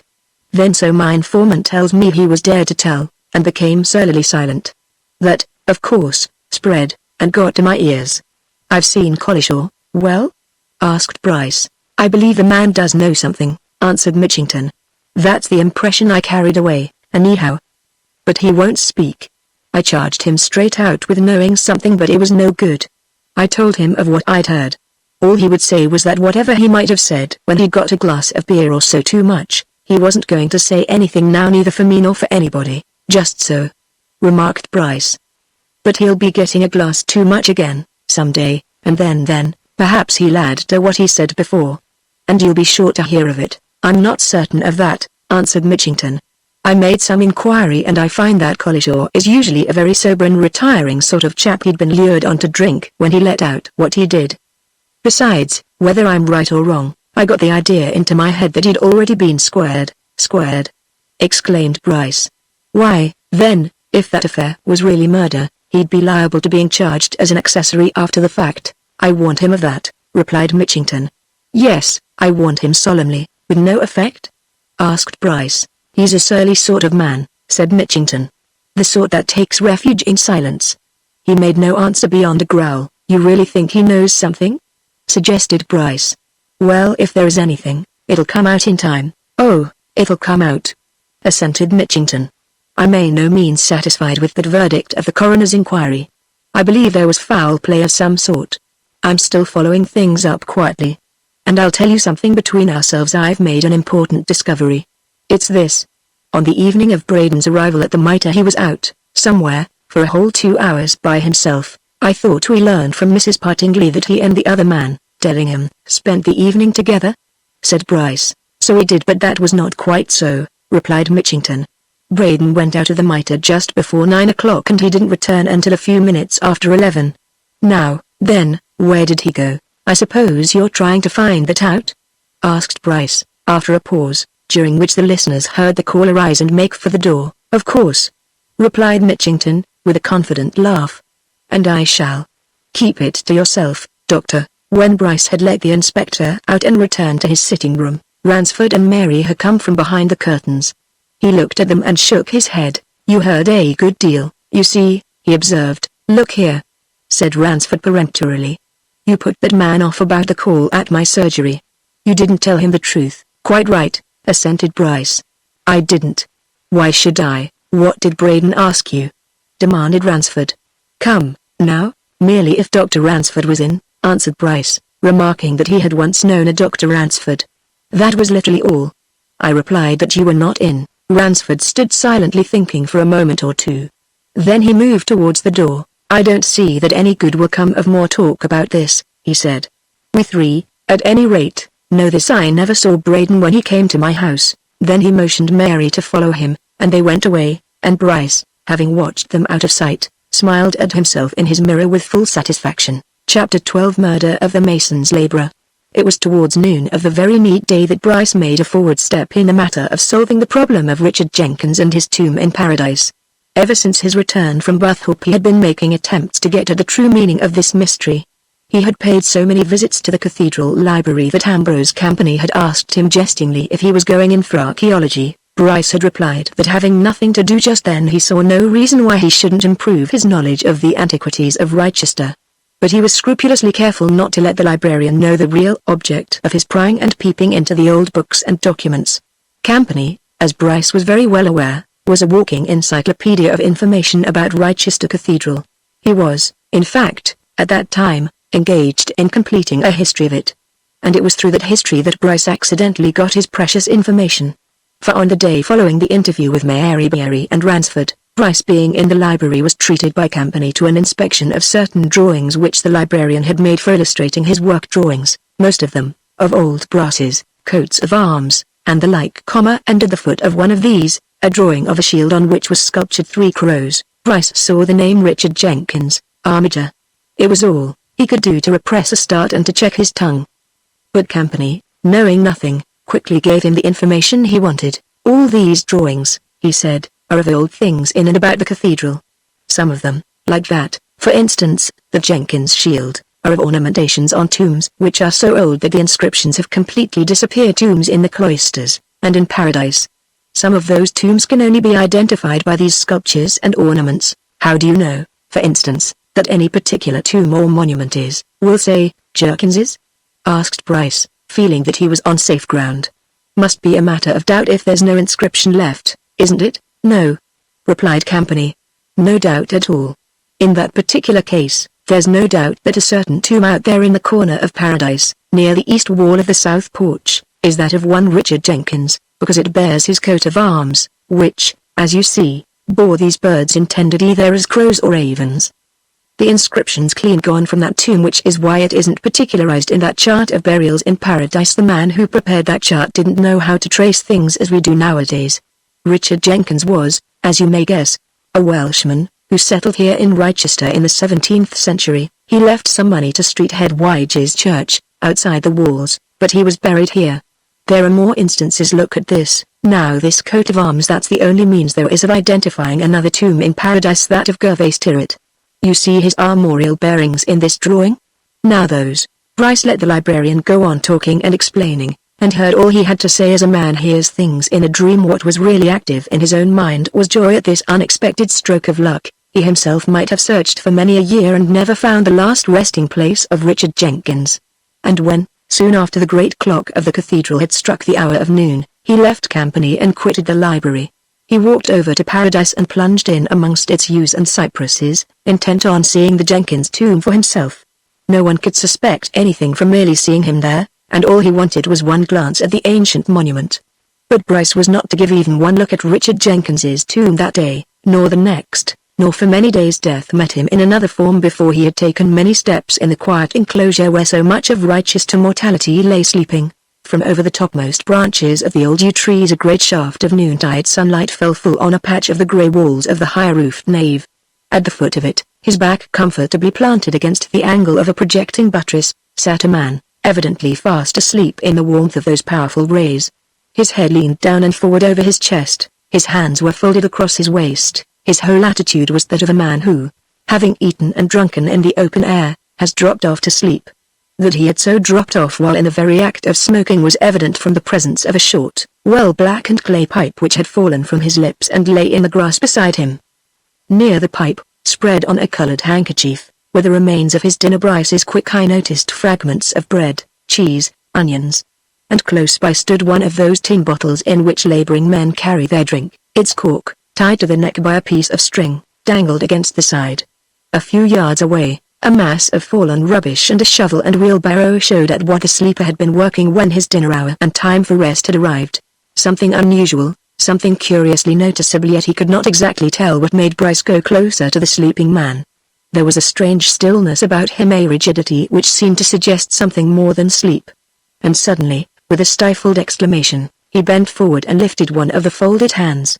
It dropped like a leaden weight when Bryce released it, and he pushed back the man's face and looked searchingly into it. And in that instant he knew that for the second time within a fortnight he had found a dead man in Rochester Paradise. There was no doubt whatever that the man was dead. His hands and body were warm enough, but there was not a flicker of breath. He was as dead as any of the folk who lay 6 feet beneath the old gravestones round him. And Bryce's practiced touch and eye knew that he was only just dead and that he had died in his sleep. Everything that pointed unmistakably to what had happened. The man had eaten his frugal dinner, washed it down from his tin bottle, lighted his pipe, leaned back in the warm sunlight, dropped asleep and died as quietly as a child taken from its play to its slumbers. After one more careful look, Bryce turned and made through the trees to the path which crossed the old graveyard. And there, going leisurely home to lunch, was Dick Beery, who glanced at the young doctor inquisitively. "Hello," he exclaimed with the freedom of youth towards something not much older. "You there? Anything on?" Then he looked more clearly, seeing Bryce to be pale and excited. Bryce laid a hand on the lad's arm. "Look here," he said. "There's something wrong again! In here. Run down to the police station, get hold of Mitchington quietly, you understand? Bring him here at once. If he's not there, bring somebody else, any of the police. But say nothing to anybody but them." Dick gave him another swift look, turned, and ran. And Bryce went back to the dead man and picked up the tin bottle, and making a cup of his left hand poured out a trickle of the contents. Cold tea! And, as far as he could judge, nothing else. He put the tip of his little finger into the weak-looking stuff, and tasted it. Tasted of nothing but a superabundance of sugar. He stood there, watching the dead man until the sound of footsteps behind him gave warning of the return of Dick Beery, who, in another minute, hurried through the bushes, followed by Mitchington. The boy stared in silence at the still figure, but the inspector, after a hasty glance, turned a horrified face on Bryce. "Good Lord!"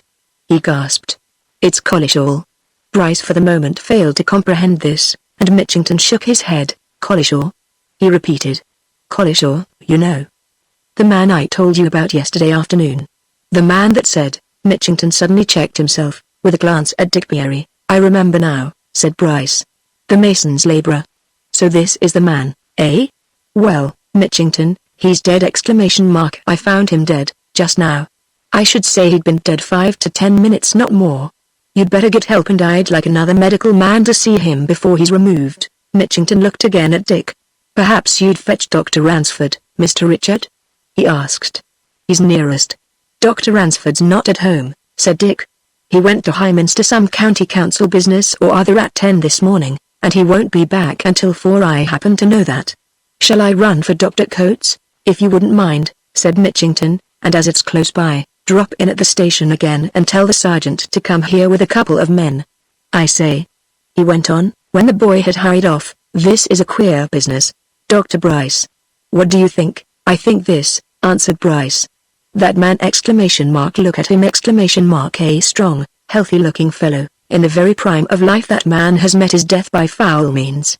You take particular care of those dinner things of his, the remains of his dinner, every scrap and of that tin bottle. That, especially. Take all these things yourself, Mitchington, and lock them up. They'll be wanted for examination." Mitchington glanced at the simple matters which Bryce indicated. And suddenly he turned a half-frightened glance on his companion. "You don't mean to say that you suspect he's been poisoned?" he asked. "Good Lord, if that is so, I don't think you'll find that there's much doubt about it," answered Bryce. "But that's a point that will soon be settled. You'd better tell the coroner at once, Mitchington, and he'll issue a formal order to Dr. Coates to make a post-mortem. And," he added significantly, "I shall be surprised if it isn't, as I say, poison." "If that's so," observed Mitchington, with a grim shake of his head, "if that really is so, then I know what I shall think. This," he went on, pointing to the dead man, "this is a sort of sequel to the other affair. There's been something in what the poor chap said. He did know something against somebody, and that somebody's got to hear of it and silenced him. But, Lord, Doctor, how can it have been done?" "I can see how it can have been done, easy enough," said Bryce. "This man has evidently been at work here, by himself, all the morning. He of course brought his dinner with him. He no doubt put his basket and his bottle down somewhere, while he did his work. What easier than for someone to approach through these trees and shrubs while the man's back was turned, or he was busy round one of these corners, and put some deadly poison into the bottle?" "Nothing." "Well," remarked Mitchington, "if that's so, it proves something else to my mind." "What?" asked Bryce. "Why, that whoever it was who did it was somebody who had a knowledge of poison," answered Mitchington. "And I should say there aren't many people in Rochester who have such knowledge outside yourselves and the chemists. It's a black business, this." Bryce nodded silently. He waited until Dr. Coates, an elderly man who was the leading practitioner in the town, arrived, and to him he gave a careful account of his discovery. And after the police had taken the body away, and he had accompanied Mitchington to the police station and seen the tin bottle and the remains of Collishaw's dinner safely locked up, he went home to lunch, and to wonder at this strange development. The inspector was doubtless right in saying that Collishaw had been done to death by somebody who wanted to silence him, but who could that somebody be? Bryce's thoughts immediately turned to the fact that Ransford had overheard all that Mitchington had said, in that very room in which he, Bryce, was then lunching. Ransford.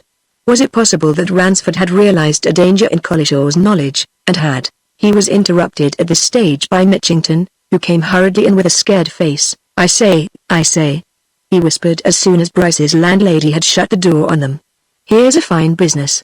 I've heard something I can hardly credit, but it's true. I've been to tell Collishaw's family what's happened. And I'm fairly dazed by it, yet it's there. It is so." "What's so?" demanded Bryce. "What is it that's true?" Mitchington bent closer over the table. "Dr. Ransford was fetched to Collishaw's cottage at 6 o'clock this morning," he said. "It seems that Collishaw's wife has been in a poor way about her health of late, and Dr. Ransford has attended her, off and on. She had some sort of a seizure this morning early, and Ransford was sent for. He was there some little time, and I've heard some queer things." "What sort of queer things?" demanded Bryce.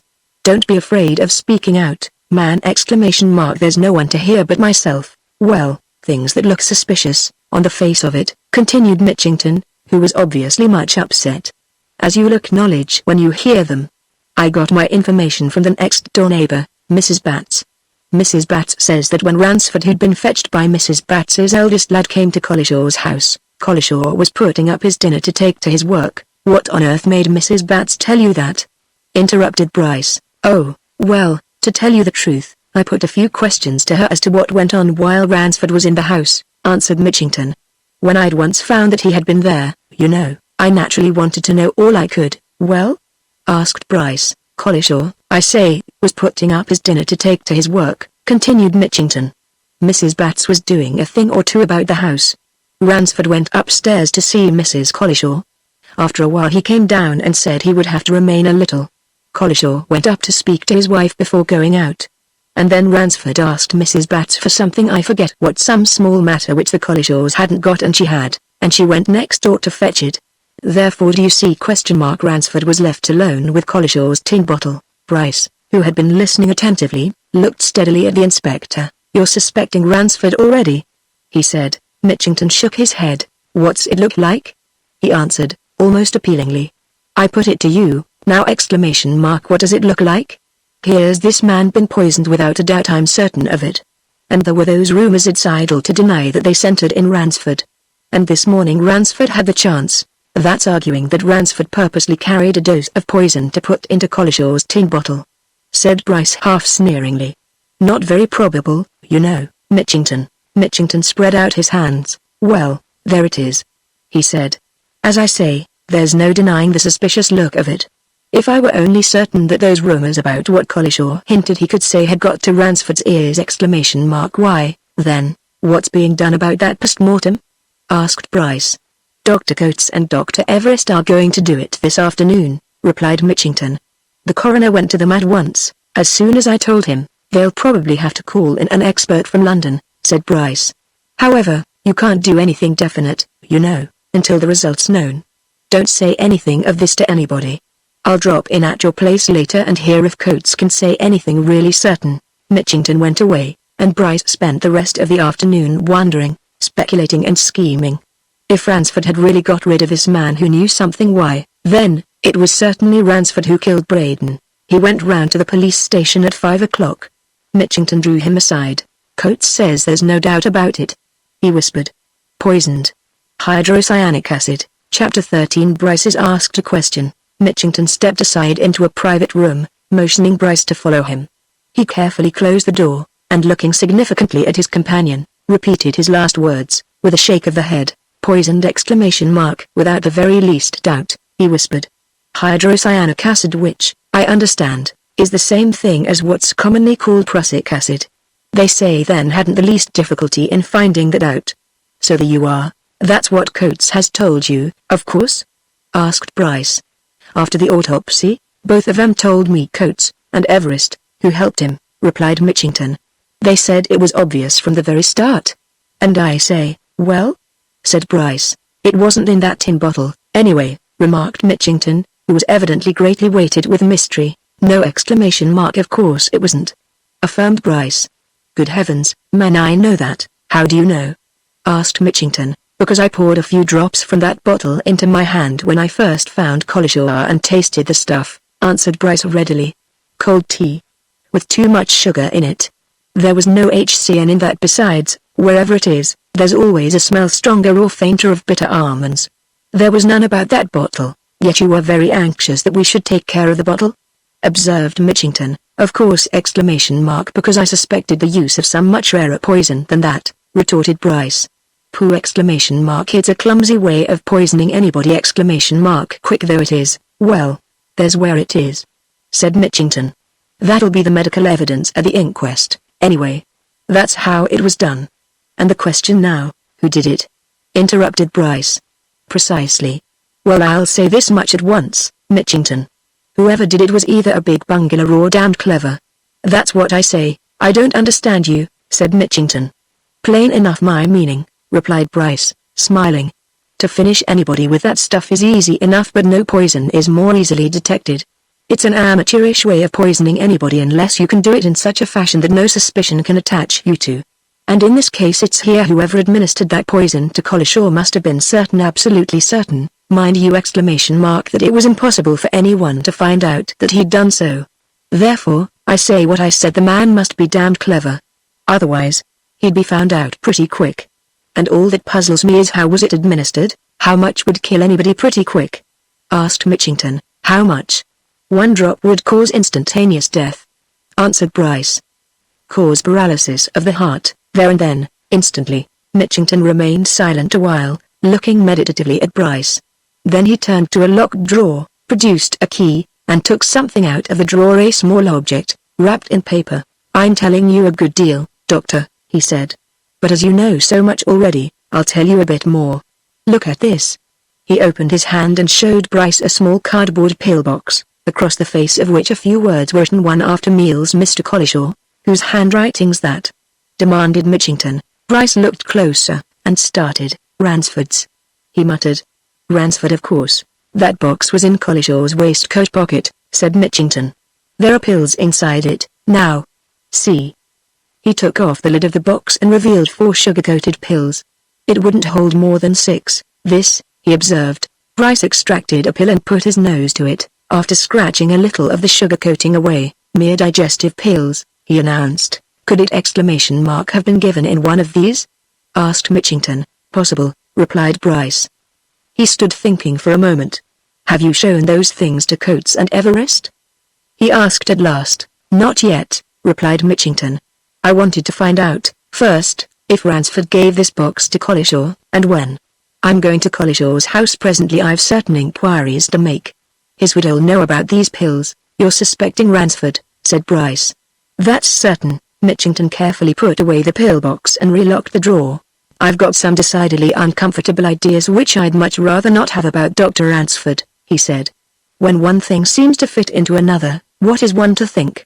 If I were certain that that rumor which spread, about Collishaw's knowledge of something you know, had got to Ransford's ears, why, I should say it looked very much as if Ransford wanted to stop Collishaw's tongue for good before it could say more, and next time, perhaps, something definite. If men once begin to hint that they know something, they don't stop at hinting. Collishaw might have spoken plainly before long to us." Bryce asked a question about the holding of the inquest and went away. And after thinking things over, he turned in the direction of the cathedral, and made his way through the cloisters to the close.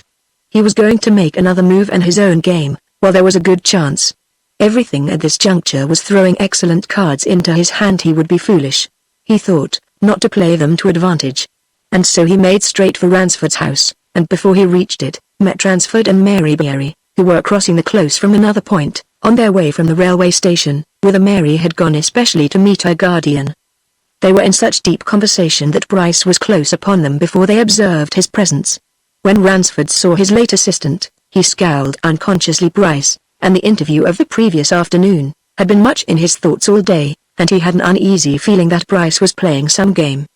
Bryce was quick to see that scowl and to observe the sudden start which Mary could not repress, and he was just as quick to speak. "I was going to your house, Dr. Ransford," he remarked quietly. "I don't want to force my presence on you, now or at any time, but I think you'd better give me a few minutes." They were at Ransford's garden gate by that time, and Ransford flung it open and motioned Bryce to follow. He led the way into the dining room, closed the door on the 3, and looked at Bryce. Bryce took the glance as a question, and put another, in words. "You've heard of what's happened during the day?" he said. "About Collishaw, yes," answered Ransford. "Miss Beery has just told me what her brother told her." "What of it?" "I have just come from the police station," said Bryce. "Coates and Everest have carried out an autopsy this afternoon. Mitchington told me the result." "Well?" demanded Ransford, with no attempt to conceal his impatience. "And what then?" "Collishaw was poisoned," replied Bryce, watching Ransford with a closeness which Mary did not fail to observe. "HCN doubted all about it." "Well, and what then?" asked Ransford, still more impatiently. "To be explicit, what's all this to do with me?" "I came here to do you a service," answered Bryce. "Whether you like to take it or not is your lookout. You may as well know it. You're in danger. Collishaw is the man who hinted, as you heard yesterday in my rooms, that he could say something definite about a Braden affair if he liked." "Well?" said Ransford. "It's known to the police that you were at Collishaw's house early this morning," said Bryce. "Mitchington knows it." Ransford laughed. "Does Mitchington know that I overheard what he said to you, yesterday afternoon?" he inquired. "No, he doesn't," answered Bryce. "He couldn't possibly know unless I told him. I haven't told him. I'm not going to tell him." "But he's suspicious already." "Of me, of course," suggested Ransford, with another laugh. He took a turn across the room and suddenly faced round on Bryce, who had remained standing near the door. Do you really mean to tell me that Mitchington is such a fool as to believe that I would poison a poor working man, and in that clumsy fashion?" he burst out. "Of course you don't, I never said I did," answered Bryce. "I'm only telling you what Mitchington thinks his grounds for suspecting. He confided in me because, well, it was I who found Collishaw. Mitchington is in possession of a box of digestive pills which you evidently gave Collishaw, bah!" exclaimed Ransford. "The man's a fool. Let him come and talk to me." "He won't do that yet," said Bryce. "But I'm afraid he'll bring all this out at the inquest. The fact is he's suspicious what with one thing or another about the former affair. He thinks you concealed the truth, whatever it may be, as regards any knowledge of Braden which you may or mayn't have. I'll tell you what it is," said Ransford suddenly. "It just comes to this: I'm suspected of having had a hand, if you like, in Braden's death, and now of getting rid of Collishaw because Collishaw could prove that I had that hand. That's about it." "A clear way of putting it, certainly," assented Bryce. "But there's a very clear way, too, of dissipating any such ideas." "What way?" demanded Ransford. "If you do know anything about the Braden affair, why not reveal it, and be done with the whole thing?" suggested Bryce. "That would finish matters." Ransford took a long, silent look at his questioner. And Bryce looked steadily back, and Mary very anxiously watched both men. "That's my business," said Ransford at last. "I'm neither to be coerced, bullied, or cajoled. I'm obliged to you for giving me a hint of my danger, I suppose. And I don't propose to say any more." "Neither do I," said Bryce. "I only came to tell you," and therewith, having successfully done all that he wanted to do, he walked out of the room and the house, and Ransford, standing in the window, his hands thrust in his pockets, watched him go away across the close. "Guardian," said Mary softly. Ransford turned sharply. "Wouldn't it be best," she continued, speaking nervously, if you do know anything about that unfortunate man, if you told it? Why have this suspicion fastening itself on you?" "You," Ransford made an effort to calm himself. He was furiously angry with Bryce, angry with Mitchington, angry with the cloud of foolishness and stupidity that seemed to be gathering. "Why should I, supposing that I do know something, which I don't admit, why should I allow myself to be coerced and frightened by these fools?" he asked. "No man can prevent suspicion falling on him. It's my bad luck in this instance. Why should I rush to the police station and say, 'Here I'll blurt out all I know, everything'? Why, wouldn't that be better than knowing that people are saying things?" she asked. "As to that," replied Ransford, "you can't prevent people saying things, especially in a town like this. If it hadn't been for the unfortunate fact that Braden came to the surgery door, nothing would have been said. But what of that ? I have known hundreds of men in my time, and forgotten them. No ! I am not going to fall a victim to this device. It all springs out of curiosity. As to this last affair, it's all nonsense. But if the man was really poisoned?" suggested Mary. "Let the police find the poisoner," said Ransford, with a grim smile. "That's their job." Mary said nothing for a moment, and Ransford moved restlessly about the room. "I don't trust that fellow Bryce," he said suddenly. "He's up to something. I don't forget what he said when I bundled him out that morning." "What?" she asked. "That he would be a bad enemy," answered Ransford. "He's posing now as a friend, but a man's never to be so much suspected as when he comes doing what you may call unnecessary acts of friendship. I'd rather that anybody was mixed up in my affairs, your affairs, than Pemberton Bryce." "So would I," she said. "But," she paused there a moment and then looked appealingly at Ransford. "I do wish you'd tell me what you promised to tell me," she said. "You know what I mean about me and Dick. Somehow I don't quite know how or why I've an uneasy feeling that Bryce knows something, and that he's mixing it all up with this. Why not tell me, please?" Ransford, who was still marching about the room, came to a halt, and leaning his hands on the table between them, looked earnestly at her. "Don't ask that now," he said. "I can't yet. The fact is, I'm waiting for some particulars. As soon as I get them, I'll speak to you and to Dick. In the meantime, don't ask me again, and don't be afraid. And as to this affair, leave it to me, and if you meet Bryce again, refuse to discuss anything with him. Look here! There's only one reason why he professes friendliness and a desire to save me annoyance. He thinks he can ingratiate himself with you." "Mistaken," murmured Mary, shaking her head. "I don't trust him. And less than ever because of yesterday. Would an honest man have done what he did? Let that police inspector talk freely, as he did, with people concealed behind a curtain. And he laughed about it. I hated myself for being there, yet could we help it? I'm not going to hate myself on Pemberton Bryce's account, said Ransford. Let him play his game that he has won. I'm certain Bryce had gone away to continue his game or another line of it. The Collishaw matter had not made him forget the Richard Jenkins tomb, and now, after leaving Ransford's house, he crossed the close to Paradise with the object of doing a little more investigation. But at the archway of the ancient enclosure he met old Simpson Harker, pottering about in his usual apparently aimless fashion. Harker smiled at sight of Bryce. "Ah, I was wanting to have a word with you, Doctor," he said. "Something important. Have you got a minute or two to spare, sir? Come round to my little place, then we shall be quieter." Bryce had any amount of time to spare for an interesting person like Harker, and he followed the old man to his house, a tiny place set in a nest of similar old-world buildings behind the close. Harker led him into a little parlor, comfortable and snug, wherein were several shelves of books of a curiously legal and professional-looking aspect, some old pictures, and a cabinet of odds and ends, stowed away in a dark corner. The old man motioned him to an easy chair, and going over to a cupboard, produced a decanter of whiskey and a box of cigars. "We can have a peaceful and comfortable talk here, Doctor," he remarked, as he sat down near Bryce, after fetching glasses and soda water. "I live all alone, like a hermit. My bit of work's done by a woman who only looks in of a morning. So we're all by ourselves. Light your cigar! Same as that I gave you at Bathhope. Well, now," he continued, as Bryce settled down to listen. "There's a question I want to put to you strictly between ourselves, strictest of confidence, you know. It was you who was called to Braden by Vanna, and you were left alone with Braden's body, well?" admitted Bryce, suddenly growing suspicious. "What of it?" Harker edged his chair a little closer to his guest's, and leaned towards him. "What?" he asked in a whisper. "What have you done with that scrap of paper that you took out of Braden's purse?" Chapter 14 From the Past. If any remarkably keen and able observer of the odd characteristics of humanity had been present in Harker's little parlor at that moment, watching him and his visitor, he would have been struck by what happened when the old man put this sudden and point-blank question to the young one.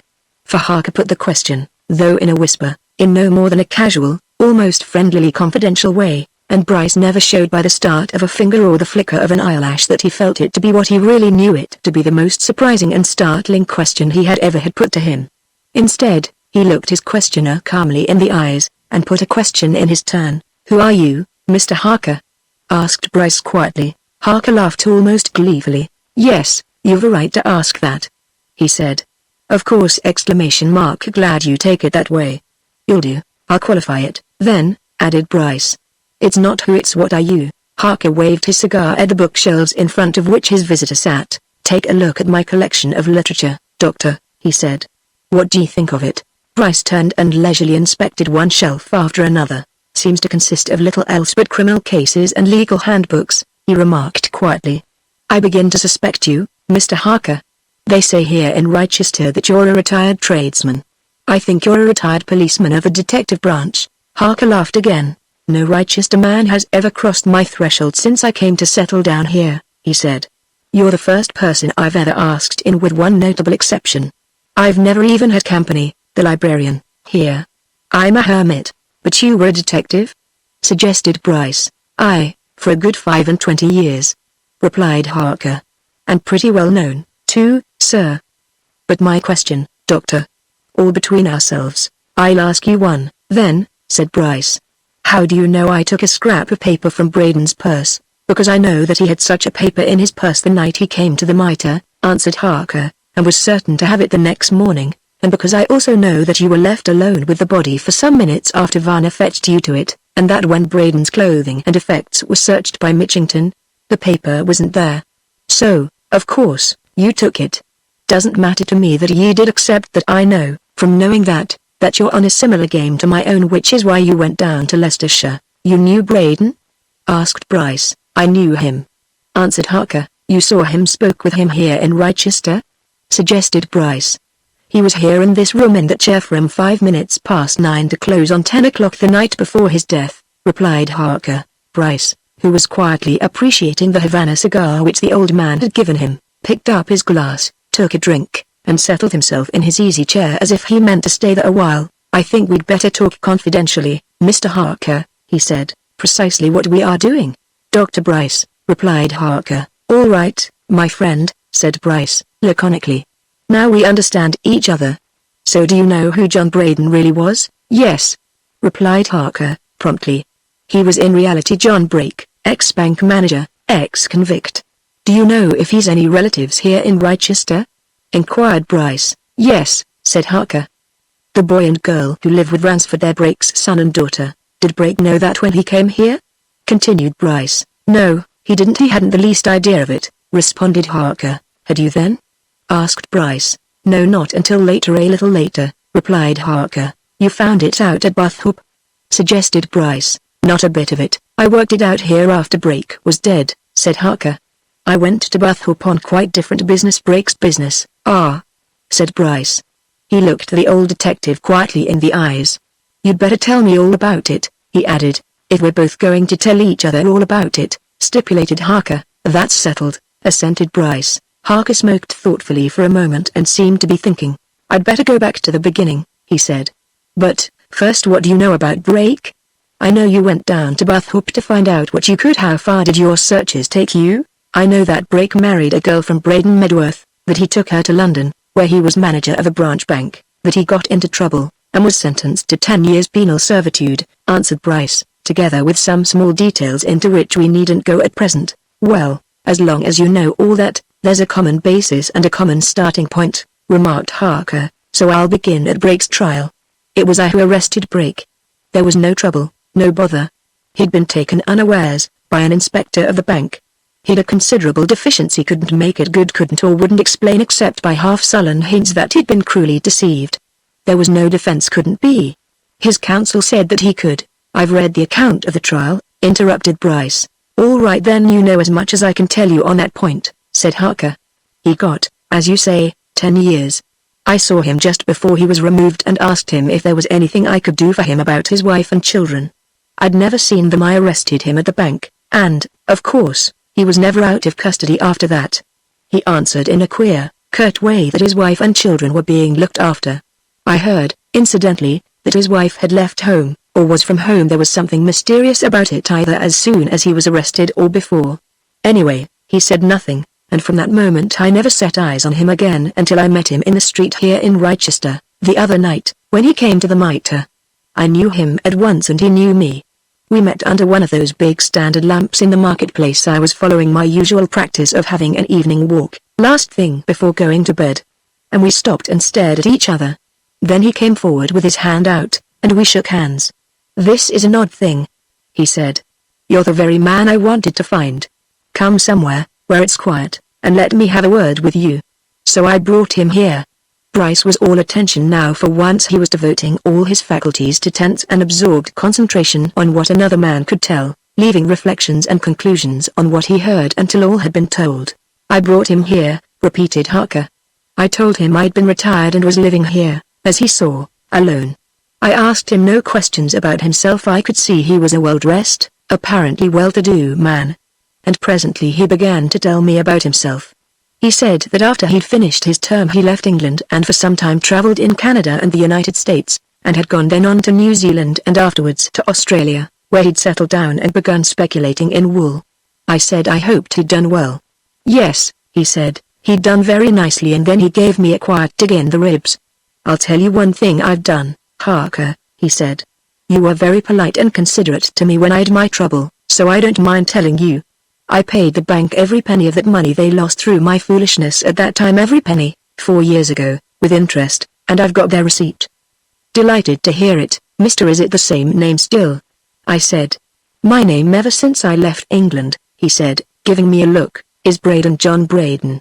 Yes, he went on, I paid them though I never had 1 penny of the money I was fool enough to take for the time being, not 1 halfpenny. Who had it, Mr. Braden? I asked him, thinking that he'd perhaps tell after all that time. Never mind, my lad, he answered. It'll come out yet. Never mind that, now. I'll tell you why I wanted to see you. The fact is, I've only been a few hours in England, so to speak, but I'd thought of you, and wondered where I could get hold of you. You're the only man of your profession I ever met, you see, he added, with a laugh. And I want a bit of help in that way. Well, Mr. Braden, I said, I've retired. But if it's an easy job it's one you can do, easy enough, he said. It's just this: I met a man in Australia who's extremely anxious to get some news of another man, named Falconer Ray, who hails from Buthoop, in Leicestershire. I promised to make inquiries for him. Now, I have strong reasons why I don't want to go near Buthoop. Buthoop has unpleasant memories and associations for me, and I don't want to be seen there. But this thing's got to be personal investigation. Will you go here, for me? I'll make it worth your while. All you've got to do, he went on, is to go see the police authorities, town officials, anybody that knows the place, and ask them if they can tell you anything of one Falconer Ray, who was at one time a small estate agent in Buthoop, left the place about 17 years ago, maybe 18, and is believed to have recently gone back to the neighborhood. That's all. Get what information you can, and write it to me, care of my bankers in London. Give me a sheet of paper and I'll put down particulars for you. Harker paused at this point and nodded his head at an old bureau which stood in a corner of his room. The sheet of paper's there, he said. It's got on it, in his writing, a brief memorandum of what he wanted and the address of his bankers. When he'd given it to me, he put his hand in his pocket and pulled out a purse in which I could see he was carrying plenty of money. He took out some notes. Here's £5 and £20 on account, Harker, he said. You might have to spend a bit. Don't be afraid, plenty more where that comes from. You'll do it soon? He asked. Yes, I'll do it, Mr. Braden, I answered. It'll be a bit of a holiday for me. That's all right, he said. I'm delighted I came across you. Well, you couldn't be more delighted than I was surprised, I said. I never thought to see you in Rochester. What brought you here, if one may ask? Sightseeing? He laughed at that, and he pulled out his purse again. I'll show you something, a secret, he said, and he took a bit of folded paper out of his purse. What do you make of that? He asked. Can you read Latin? No, except a word or two, I said, but I know a man who can. Ah, never mind, said he. I know enough Latin for this, and it's a secret. However, it won't be a secret long, and you'll hear all about it. And with that he put the bit of paper in his purse again, and we began talking about other matters, and before long he said he'd promised to have a chat with a gentleman at the Mitre whom he'd come along with in the train, and away he went, saying he'd see me before we left the town. Did he say how long he was going to stop here? Asked Bryce. 2 or 3 days, replied Harker. Did he mention Ransford? Inquired Bryce. Never, said Harker. Did he make any reference to his wife and children? Not the slightest, nor to the hint that his counsel threw out at the trial? Never referred to that time except in the way I told you that he hadn't a penny of the money, himself, and that he'd himself refunded it. Bryce meditated a while. He was somewhat puzzled by certain points in the old detective's story, and he saw now that there was much more mystery in the Braden affair than he had at first believed. Well, he asked, after a while, did you see him again? Not alive, replied Harker. I saw him dead and I held my tongue, and have held it. But something happened that day. After I heard of the accident, I went into the Crown and Cushion Tavern. The fact was, I went to get a taste of whiskey, for the news had upset me. And in that long bar of theirs, I saw a man whom I knew, for a fact, to have been a fellow convict of Brake's. Name of Glassdale forgery. He got the same sentence that Brake got, about the same time, was in the same convict prison with Brake, and he and Brake would be released about the same date. There was no doubt about his identity. I never forget a face, even after 30 years I'd tell one. I saw him in that bar before he saw me, and I took a careful look at him. He, too, like Brake, was very well dressed, and very prosperous looking. He turned as he set down his glass, and caught sight of me, and he knew me. Mind you, he'd been through my hands in times past. And he instantly moved to a side door and vanished. I went out and looked up and down. He'd gone. I found out afterwards, by a little quiet inquiry, that he'd gone straight to the station, boarded the first train, there was one just giving out, to the junction, and left the city. But I can lay hands on him. You've kept this quiet, too? Asked Bryce. Just so I've my own game to play, replied Harker. This talk with you is part of it. You come in, now I'll tell you why, presently. But first, as you know, I went to Buthoop. For, though Brake was dead, I felt I must go for this reason. I was certain that he wanted that information for himself. The man in Australia was a fiction. I went, then, and learned nothing. Except that this Falconer Ray had been, as Brake said, a Buthoop man, years ago. He'd left the town 18 years since, and nobody knew anything about him. So I came home. And now then, Doctor, your turn. What were you after, down there at Buthoop? Bryce meditated his answer for a good 5 minutes. He had always intended to play the game off his own bat, but he had heard and seen enough since entering Harker's little room to know that he was in company with an intellect which was keener and more subtle than his, and that it would be all to his advantages to go in with the man who had vast and deep experience. And so he made a clean breast of all he had done in the way of investigation, leaving his motive completely aside. "You've got a theory, of course?" observed Harker, after listening quietly to all that Bryce could tell. "Naturally, you have. You couldn't accumulate all that without getting one." "Well," admitted Bryce, "honestly, I can't say that I have. But I can see what theory there might be. That Transford was the man who deceived Brake, that he ran away with Brake's wife, that she's dead, and that he's brought up the children in ignorance of all that and therefore, interrupted Harker with a smile, that when he and Brake met as you seem to think they did, Ransford flung Brake through that open doorway, that Collishaw witnessed it, that Ransford's found out about Collishaw, and that Collishaw has been poisoned by Ransford." "Eh? That's a theory that seems to be supported by facts," said Bryce. "It's a theory that would doubtless suit men like Mitchington," said the old detective, with another smile. "But not me, sir. Mind you, I don't say there isn't something in it, there's doubtless a lot. But the mystery's a lot thicker than just that. And Brake didn't come here to find Ransford. He came because of the secret in that scrap of paper. And as you've got it, doctor out with it." Bryce saw no reason for concealment and producing the scrap of paper laid it on the table between himself and his host. Harker peered inquisitively at it. "Latin," he said. "You can read it, of course." "What does it say?" Bryce repeated a literal translation. "I've found the place," he added. "I found it this morning. Now, what do you suppose this means?" Harker was looking hard at the 2 lines of writing. "That's a big question, Doctor," he answered.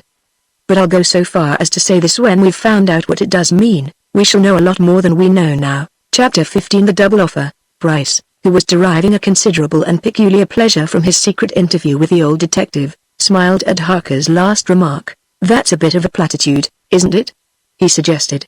"Of course we shall know a lot more when we do know a lot more. I set store by platitudes, sir," retorted Harker. "You can't repeat an established platitude too often, it's got the hallmark of good use on it. But now, till we do know more, you've no doubt been thinking a lot about this matter, Dr. Bryce, hasn't it struck you that there's one feature in connection with Brake, or Braden's visit to Rochester, to which nobody's given any particular attention up to now so far as we know, at any rate?" "What?" demanded Bryce. "This," replied Harker. "Why did he wish to see the Duke of Saxonsteade?" "He certainly did want to see him, and as soon as possible. You'll remember that his Grace was questioned about that at the inquest and could give no explanation. He knew nothing of Brake, and couldn't suggest any reason why Brake should wish to have an interview with him." "But I can." "You?" exclaimed Bryce. "I," answered Harker. "And it's this I spoke just now, that man Glassdale. Now you, of course, have no knowledge of him, and as you don't keep yourself posted in criminal history, you don't know what his offense was." "You said forgery?" replied Bryce. "Just so, forgery," assented Harker. "And the signature that he forged was the Duke of Saxonsteade's. As a matter of fact, he was the Duke's London estate agent. He got wrong, somehow, and he forged the Duke's name to a cheque. Now, then, considering who Glassdale is, and that he was certainly a fellow convict of Brake's, and that I myself saw him here in Rochester on the day of Brake's death, what's the conclusion to be drawn? That Brake wanted to see the Duke on some business of Glassdale's. Without a doubt. It may have been that he and Glassdale wanted to visit the Duke, together." Bryce silently considered this suggestion for a while. "You said, just now, that Glassdale could be traced?" he remarked at last. "Traced, yes," replied Harker. "So long as he's in England, why not set about it?" suggested Bryce. "Not yet," said Harker. "There's things to do before that. And the first thing is, let's get to know what the mystery of that scrap of paper is. You say you found Richard Jenkins's tomb? Very well, then the thing to do is to find out if anything is hidden there. Try it tomorrow night. Better go by yourself after dark. If you find anything, let me know. And then we can decide on a next step. But between now and then, there'll be the inquest on this man Collishaw. And, about that a word in your ear. Say as little as ever you can! After all, you know nothing beyond what you saw. And we mustn't meet and talk in public after you've done that bit of exploring in Paradise tomorrow night. Come round here and we'll consider matters." There was little that Bryce could say or could be asked to say at the inquest on the Mason's labourer next morning. public interest and excitement was as keen about Collishaw's mysterious death as about Braden's, for it was already rumoured through the town that if Braden had not met with his death when he came to Chichester, Collishaw would still be alive. The coroner's court was once more packed. Once more there was the same atmosphere of mystery. But the proceedings were of a very different nature to those which had attended the inquest on Braden. The foreman under whose orders Collishaw had been working gave particulars of the dead man's work on the morning of his death. He had been instructed to clear away an accumulation of rubbish which had gathered at the foot of the south wall of the nave in consequence of some recent repairs to the masonry. There was a full day's work before him. All day he would be in and out of Paradise with his barrow, wheeling away the rubbish he gathered up. The foreman had looked in on him once or twice. He had seen him just before noon, when he appeared to be in his usual health. He had made no complaint, at any rate. Asked if he had happened to notice where Collishaw had set down his dinner basket and his tin bottle while he worked, he replied that it so happened that he remembered seeing both bottle and basket and the man's jacket deposited on one of the box tombs under a certain yew tree which he could point out, if necessary. Bryce's account of his finding of Collishaw amounted to no more than a bare recital of facts. Nor was much time spent in questioning the two doctors who had conducted the post-mortem examination. Their evidence, terse and particular, referred solely to the cause of death. The man had been poisoned by a dose of hydrocyanic acid, which, in their opinion, had been taken only a few minutes before his body was discovered by Dr. Bryce. It had probably been a dose which would cause instantaneous death. There were no traces of the poison in the remains of his dinner, nor in the liquid in his tin bottle, which was old tea. But of the cause of his sudden death there was no more doubt than of the effects. Ransford had been in the court from the outset of the proceedings, and when the medical evidence had been given he was called. Bryce, watching him narrowly, saw that he was suffering from repressed excitement and that excitement was as much due to anger as to anything else. His face was set and stern, and he looked at the coroner with an expression which portended something not precisely clear at that moment. Bryce, trying to analyze it, said to himself that he shouldn't be surprised if a scene followed. Ransford looked like a man who is bursting to say something in no unmistakable fashion. But at first he answered the questions put to him calmly and decisively. When this man's clothing was searched, observed the coroner, a box of pills was found, Dr. Ransford, on which your writing appears. Had you been attending him professionally? Yes, replied Ransford. Both Collishaw and his wife. Or, rather, to be exact, I had been in attendance on the wife, for some weeks. A day or two before his death, Collishaw complained to me of indigestion, following on his meals. I gave him some digestive pills. The pills you speak of, no doubt, these? Asked the coroner, passing over the box which Mitchington had found. Precisely. Agreed Ransford. That, at any rate, is the box, and I suppose those to be the pills. You made them up yourself? Inquired the coroner. I did. I dispense all my own medicines. Is it possible that the poison we have beard of, just now, could get into one of those pills by accident? Utterly impossible! Under my hands. At any rate, answered Ransford, still, I suppose, it could have been administered in a pill. Suggested the coroner. It might, agreed Ransford. But, he added, with a significant glance at the medical men who had just given evidence, it was not so administered in this case, as the previous witnesses very well know. The coroner looked round him, and waited a moment. You are at liberty to explain that last remark, he said at last. That is if you wish to do so. Certainly, answered Ransford, with alacrity. Those pills are, as you will observe, coated, and the man would swallow them whole immediately after his food. Now, it would take some little time for a pill to dissolve, to disintegrate, to be digested. If Collishaw took one of my pills as soon as he had eaten his dinner, according to instructions, and if poison had been in that pill, he would not have died at once as he evidently did. Death would probably have been delayed some little time until the pill had dissolved. But, according to the evidence you have had before you, he died quite suddenly while eating his dinner or immediately after it. I am not legally represented here. I don't consider it at all necessary, but I ask you to recall Dr. Coates and to put this question to him. Did he find one of those digestive pills in this man's stomach? The coroner turned, somewhat dubiously, to the two doctors who had performed the autopsy. But before he could speak, the superintendent of police rose and began to whisper to him, and after a conversation between them, he looked round at the jury, every member of which had evidently been much struck by Ransford's suggestion. At this stage, he said, it will be necessary to adjourn. I shall adjourn the inquiry for a week, gentlemen. You will. Ransford, still standing in the witness box, suddenly lost control of himself.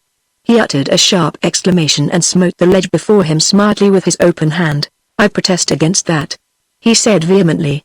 "Emphatically, I protest. You first of all make a suggestion which tells against me, then, when I demand that a question shall be put which is of immense importance to my interests, you close down the inquiry even if only for the moment. That is grossly unfair and unjust." "You are mistaken," said the coroner. "At the adjourned inquiry, the two medical men can be recalled, and you will have the opportunity, or your solicitor will have, of asking any questions you like. For the present you have me under suspicion," interrupted Ransford hotly. "You know it. I say this with due respect to your office as well as I do. Suspicion is rife in the city against me. Rumor is being spread secretly, and, I am certain, from the police, who ought to know better. And I will not be silenced, Mr. Coroner! I take this public opportunity, as I am on oath, of saying that I know nothing whatever of the causes of the deaths of either Collishaw or of Braden upon my solemn oath." "The inquest is adjourned to this day week," said the coroner quietly. Ransford suddenly stepped down from the witness box and without a word or glance at anyone there, walked with set face and determined look out of the court, and the excited spectators, gathering into groups, immediately began to discuss his vigorous outburst and to take sides for and against him. Bryce, judging it advisable to keep away from Mitchington just then, and, for similar reasons, keeping away from Harker also, went out of the crowded building alone to be joined in the street outside by Sackville Bonham, whom he had noticed in court, in company with his stepfather, Mr. Folliot. Folliot, Bryce had observed, had stopped behind, exchanging some conversation with the coroner. Sackville came up to Bryce with a knowing shake of the hand. He was one of those very young men who have a habit of suggesting that their fund of knowledge is extensive and peculiar, and Bryce waited for a manifestation. "Queer business, all that, Bryce," observed Sackville confidentially. "Of course, Ransford is a perfect ass." "Think so?" remarked Bryce, with an inflection which suggested that Sackville's opinion on anything was as valuable as the Attorney General's. "That's how it strikes you, is it?" "Impossible that it could strike one in any other way, you know," answered Sackville with fine and lofty superiority. Ransford should have taken immediate steps to clear himself of any suspicion. "It's ridiculous, considering his position guardian to Miss Beery, for instance, that he should allow such rumors to circulate. By God, sir, if it had been me, I'd have stopped before they left the parish pump." "Ah?" said Bryce. "And how? Made an example of somebody," replied Sackville, with emphasis. "I believe there's law in this country, isn't there? Law against libel and slander, and that sort of thing, eh?" "Oh, yes, not been much time for that yet," remarked Bryce. "Piles of time," retorted Sackville, swinging his stick vigorously. "No, sir, Ransford is an ass. However, if a man won't do things for himself, well, his friends must do something for him. Ransford, of course, must be dragged out of this infernal hole. Of course he's suspected. But my stepfather, he's going to take a hand. And my stepfather, Bryce, is a devilish cute old hand at a game of this sort." "Nobody doubts Mr. Folliot's abilities, I'm sure," said Bryce. "But you don't mind saying how is he going to take a hand?" "Stir things towards a clearing up," announced Sackville promptly. "Have the whole thing gone into thoroughly? There are matters that haven't been touched on, yet." "You'll see, my boy." "Glad to hear it," said Bryce. "But why should Mr. Folliot be so particular about clearing Ransford?" Sackville swung his stick, and pulled up his collar, and jerked his nose a trifle higher. "Oh, well," he said. "Of course, it's a pretty well understood thing, don't you know, between myself and Miss Beery, you know, and of course, we couldn't have any suspicions attaching to her guardian, could we, now? Family interest, don't you know, Caesar's wife, and all that sort of thing, eh?" "I see," answered Bryce, quietly. "Sort of family arrangement.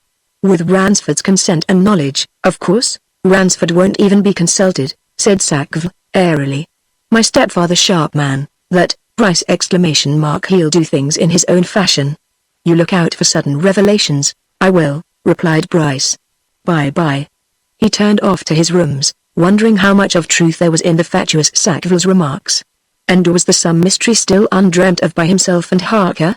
There might be. He was still under the influence of Ransford's indignant and dramatic assertion of his innocence.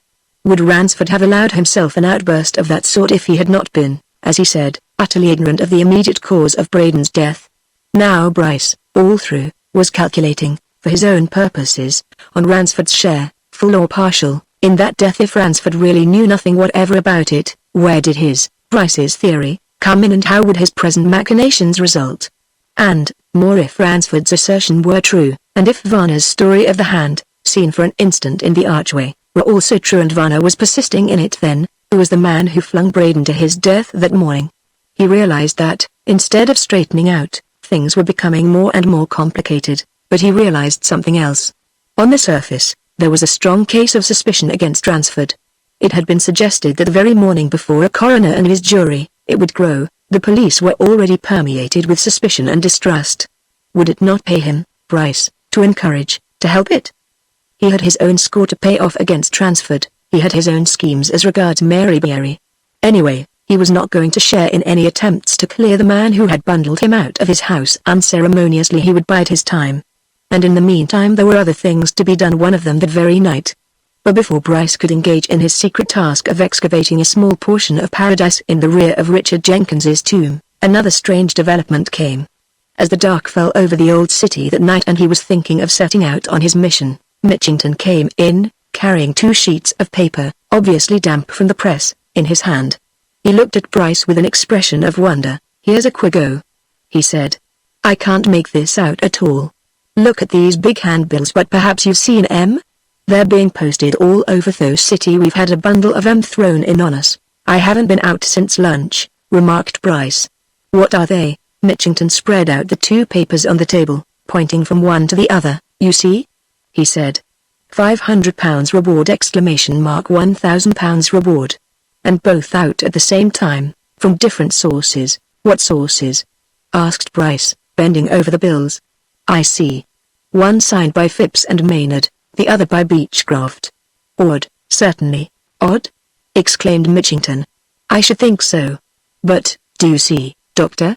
That £1,500 reward is offered for information of any nature relative to the deaths of John Braden and James Collishaw, both or either. That amount will be paid for satisfactory information by Phipps and Maynard. And Phipps and Maynard are Ransford's solicitors. That bill, sir, comes from him. And now the other, the £1,000 one, that offers the reward to anyone who can give definite information as to the circumstances attending the death of John Braden, to be paid by Mr. Beechcraft. And he's Mr. Folliot's solicitor. So that comes from Mr. Folliot.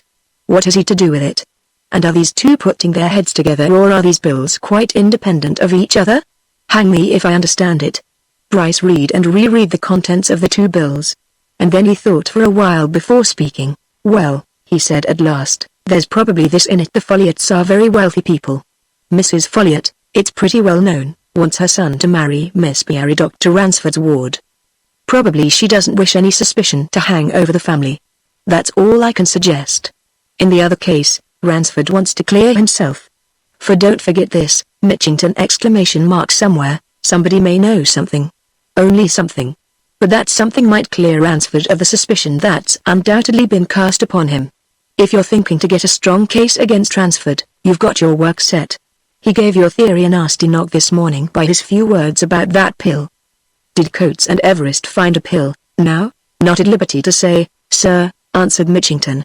"At present, anyway. I dislike these private offers of reward. It means that those who may can get hold of information which is kept back from us. Do you see?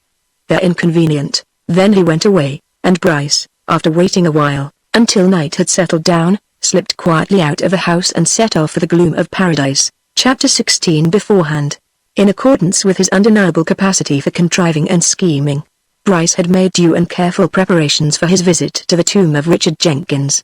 Even in the momentary confusion following upon his discovery of Collishaw's dead body, he had been sufficiently alive to his own immediate purposes to notice that the tomb, a very ancient and dilapidated structure, stood in the midst of a small expanse of stone pavement between the yew trees and the wall of the nave. He had noticed also that the pavement consisted of small squares of stone, some of which bore initials and dates.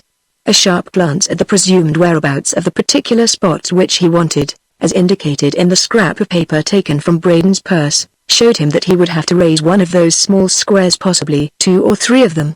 And so he had furnished himself with a short crowbar of tempered steel, specially purchased at the ironmonger's, and with a small bull's-eye lantern.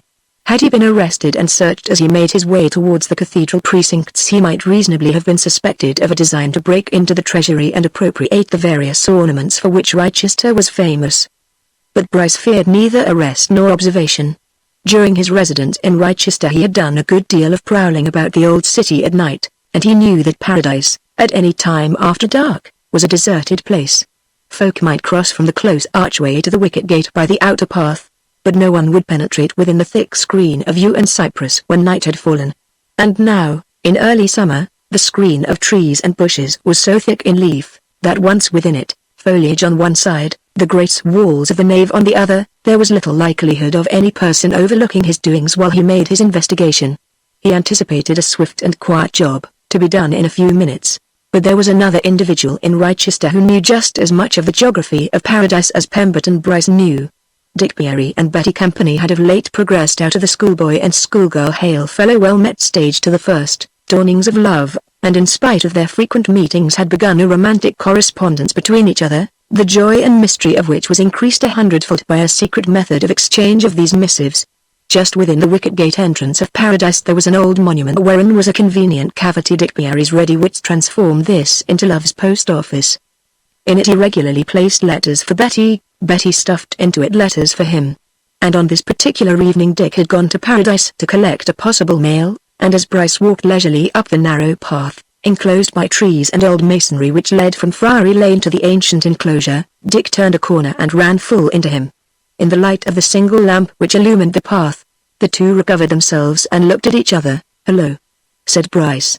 "What's your hurry, young Beery?" Dick, who was panting for breath, more from excitement than haste, drew back and looked at Bryce. Up to then he knew nothing much against Bryce, whom he had rather liked in the fashion in which boys sometimes like their seniors, and he was not indisposed to confide in him. "Hello," he replied. "I say, where are you off to?" "Nowhere!" Strolling round, answered Bryce. "No particular purpose." "Why, you weren't going in there?" asked Dick, jerking a thumb towards Paradise. "In there?" exclaimed Bryce. "Good Lord, no!" Dreary enough in the daytime. "What should I be going in there for?" Dick seized Bryce's coat sleeve and dragged him aside. "I say," he whispered. "There's something up in the research of some sort." Bryce started in spite of an effort to keep unconcerned. "A search? In there?" he said. "What do you mean?" Dick pointed amongst the trees, and Bryce saw the faint glimmer of a light. "I was in there just now," said Dick. "And some men 3 or 4 came along. They're in there, close up by the nave, just where you found that chap Collishaw. They're digging or something of that sort." "Digging?" muttered Bryce. "Digging, something like it, anyhow," replied Dick. "Listen." Bryce heard the ring of metal on stone, and an unpleasant conviction stole over him that he was being forestalled, that somebody was beforehand with him, and he cursed himself for not having done the previous night what he had left undone till this night. "Who are they?" he asked. "Did you see them?" "Their faces?" "Not their faces," answered Dick. "Only their figures in the gloom." "But I heard Mitchington's voice." "Police, then," said Bryce. "What on earth are they after?" "Look here," whispered Dick, pulling at Bryce's arm again. "Come on. I know how to get in there without their seeing us. You follow me." Bryce followed readily, and Dick, stepping through the wicket gate, seized his companion's wrist and led him amongst the bushes in the direction of the spot from whence came the metallic sounds. He walked with the step of a cat, and Bryce took pains to follow his example. And presently from behind a screen of cypresses they looked out on the expanse of flagging in the midst of which stood the tomb of Richard Jenkins. Round about that tomb were 5 men whose faces were visible enough in the light thrown by a couple of strong lamps, one of which stood on the tomb itself, while the other was set on the ground. 4 out of the 5 the 2 watchers recognized at once. One, kneeling on the flags, and busy with a small crowbar similar to that which Bryce carried inside his overcoat, was the master mason of the cathedral. Another, standing near him, was Mitchington. A third was a clergyman, one of the lesser dignitaries of the chapter. A fourth, whose presence made Bryce start for the second time that evening, was the Duke of Saxonsteade. But the 5th was a strange tall man who stood between Mitchington and the Duke, evidently paying anxious attention to the master mason's proceedings. He was no Rochester man, Bryce was convinced of that, and a moment later he was convinced of another equally certain fact. Whatever these 5 men were searching for, they had no clear or accurate idea of its exact whereabouts. The master mason was taking up the small squares of flagstone with his crowbar one by one, from the outer edge of the foot of the old box tomb. As he removed each, he probed the earth beneath it. And Bryce, who had instinctively realized what was happening, and knew that somebody else than himself was in possession of the secret of the scrap of paper, saw that it would be some time before they arrived at the precise spot indicated in the Latin directions. He quietly drew back and tugged at Dick Dury. "Stop here, and keep quiet," he whispered when they had retreated out of all danger of being overheard. "Watch him.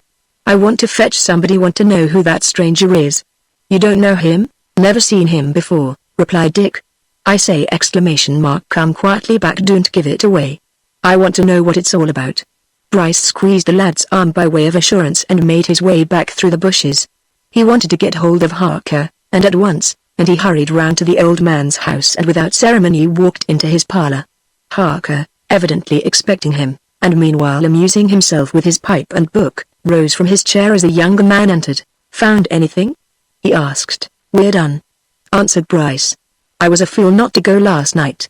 We're forestalled, my friend! That's about it." "By whom?" inquired Harker. "There are 5 of them at it, now," replied Bryce. "Mitchington, a mason, one of the cathedral clergy, a stranger, and the Duke of Saxonsteade." "What do you think of that?" Harker suddenly started as if a new light had dawned on him. "The Duke!" he exclaimed. "You don't say so." "My conscience. Now, I wonder if that can really be?" "Upon my word, I'd never thought of it." "Thought of what?" demanded Bryce. "Never mind. Tell you later," said Harker. "At present, is there any chance of getting a look at them?" "That's what I came for," retorted Bryce. "I've been watching them, with young Pierre. He put me up to it. Come on. I want to see if you know the man who's a stranger." Harker crossed the room to a chest of drawers, and after some rummaging pulled something out. "Here," he said, handing some articles to Bryce. "Put those on over your boots. Thick felt overshoes. You could walk round your own mother's bedroom in those and she'd never hear you." "I'll do the same." "A stranger, you say? Well, this is a proof that somebody knows the secret of that scrap of paper besides us, Doctor." "They don't know the exact spot," growled Bryce, who was chafing at having been done out of his discovery. "But, they'll find it, whatever may be the." He led Harker back to Paradise and to the place where he had left Dick Pierre, whom they approached so quietly that Bryce was by the lad's side before Dick knew he was there. And Harker, after one glance at the ring of faces, drew Bryce back and put his lips close to his ear and breathed a name in an almost imperceptible yet clear whisper. "Glassdale." Bryce started for the 3rd time. Glassdale! The man whom Harker had seen in Rochester within an hour or so of Braden's death, the ex-convict, the forger, who had forged the Duke of Saxonsteade's name. And there, standing, apparently quite at his ease, by the Duke's side. What did it all mean? There was no explanation of what it meant to be had from the man whom Bryce and Harker and Dick Pierre secretly watched from behind the screen of cypress trees. 4 of them watched in silence, or with no more than a whispered word now and then, while the 5th worked. This man worked methodically, replacing each stone as he took it up and examined the soil beneath it. So far nothing had resulted, but he was by that time walking at some distance from the tomb, and Bryce, who had an exceedingly accurate idea of where the spot might be, as indicated in the measurements on the scrap of paper, nudged Harker as the master mason began to take up the last of the small flags. And suddenly there was a movement amongst the watchers, and the master mason looked up from his job and motioned Mitchington to pass him a trowel which lay at a little distance. "Something here," he said, loudly enough to reach the ears of Bryce and his companions. "Not so deep down, neither, gentlemen." A few vigorous applications of the trowel, a few lumps of earth cast out of the cavity, and the master mason put in his hand and drew forth a small parcel, which in the light of a lamp held close to it by Mitchington looked to be done up in coarse sacking, secured by great blotches of black sealing wag. And now it was Harker who nudged Bryce, drawing his attention to the fact that a parcel, handed by the master mason to Mitchington, was at once passed on by Mitchington to the Duke of Saxonsteade, who, it was very plain to see, appeared to be as much delighted as surprised at receiving it. "Let us go to your office, Inspector," he said. "We'll examine the contents there." "Let us all go at once." The 3 figures behind the cypress trees remained immovable and silent until the 5 searchers had gone away with their lamps and tools and the sound of their retreating footsteps in Friary Lane had died out. Then Dick Pierre moved and began to slip off, and Bryce reached out a hand and took him by the shoulder. "I say, Pierre, he said. Going to tell all that? Harker got in a word before Dick could answer. No matter if he does, Doctor, he remarked quietly. Whatever it is, the whole town'll know of it by tomorrow. They'll not keep it back. Bryce let Dick go, and the boy immediately darted off in the direction of the close, while the two men went towards Harker's house. Neither spoke until they were safe in the old detective's little parlor. Then Harker, turning up his lamp, looked at Bryce and shook his head. It's a good job I've retired, he said, almost sadly. I'm getting too old for my trade, Doctor. Once upon a time I should have been fit to kick myself for not having twigged the meaning of this business sooner than I have done. Have you twigged it? Demanded Bryce, almost scornfully. You're a good deal cleverer than I am if you have. For hang me if I know what it means. I do, answered Harker. He opened a drawer in his desk and drew out a scrapbook, filled, as Bryce saw a moment later, with cuttings from newspapers, all duly arranged and indexed. The old man glanced at the index, turned to a certain page, and put his finger on an entry. You are, he said. And that's only one, there are several more. They'll tell you in detail what I can tell you in a few words and what I ought to have remembered. It's 15 years since the famous robbery at Saxonsteade, which has never been accounted for. Robbery of the Duchess's diamonds, one of the cleverest burglaries ever known, Doctor.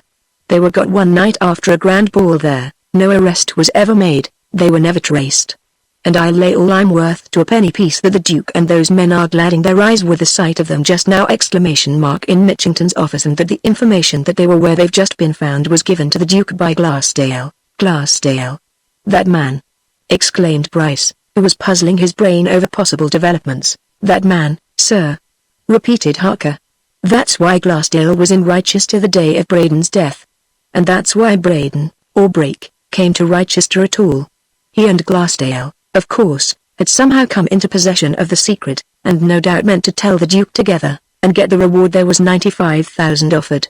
And as Brake's dead, Glassdale's spoken, but here the old man paused and gave his companion a shrewd look. The question still remains, how did Brake come to his end? Chapter 17. To be shadowed. Dick Pieri burst in upon his sister and Ransford with a budget of news such as it rarely fell to the lot of romance-loving 17 to tell.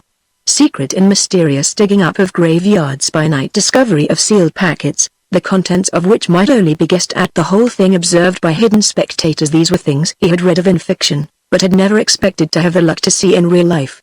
And being gifted with some powers of imagination and of narrative, he made the most of his story to a pair of highly attentive listeners, each of whom had his, and her, own reasons for particular attention. More mystery, remarked Mary when Dick's story had come to an end.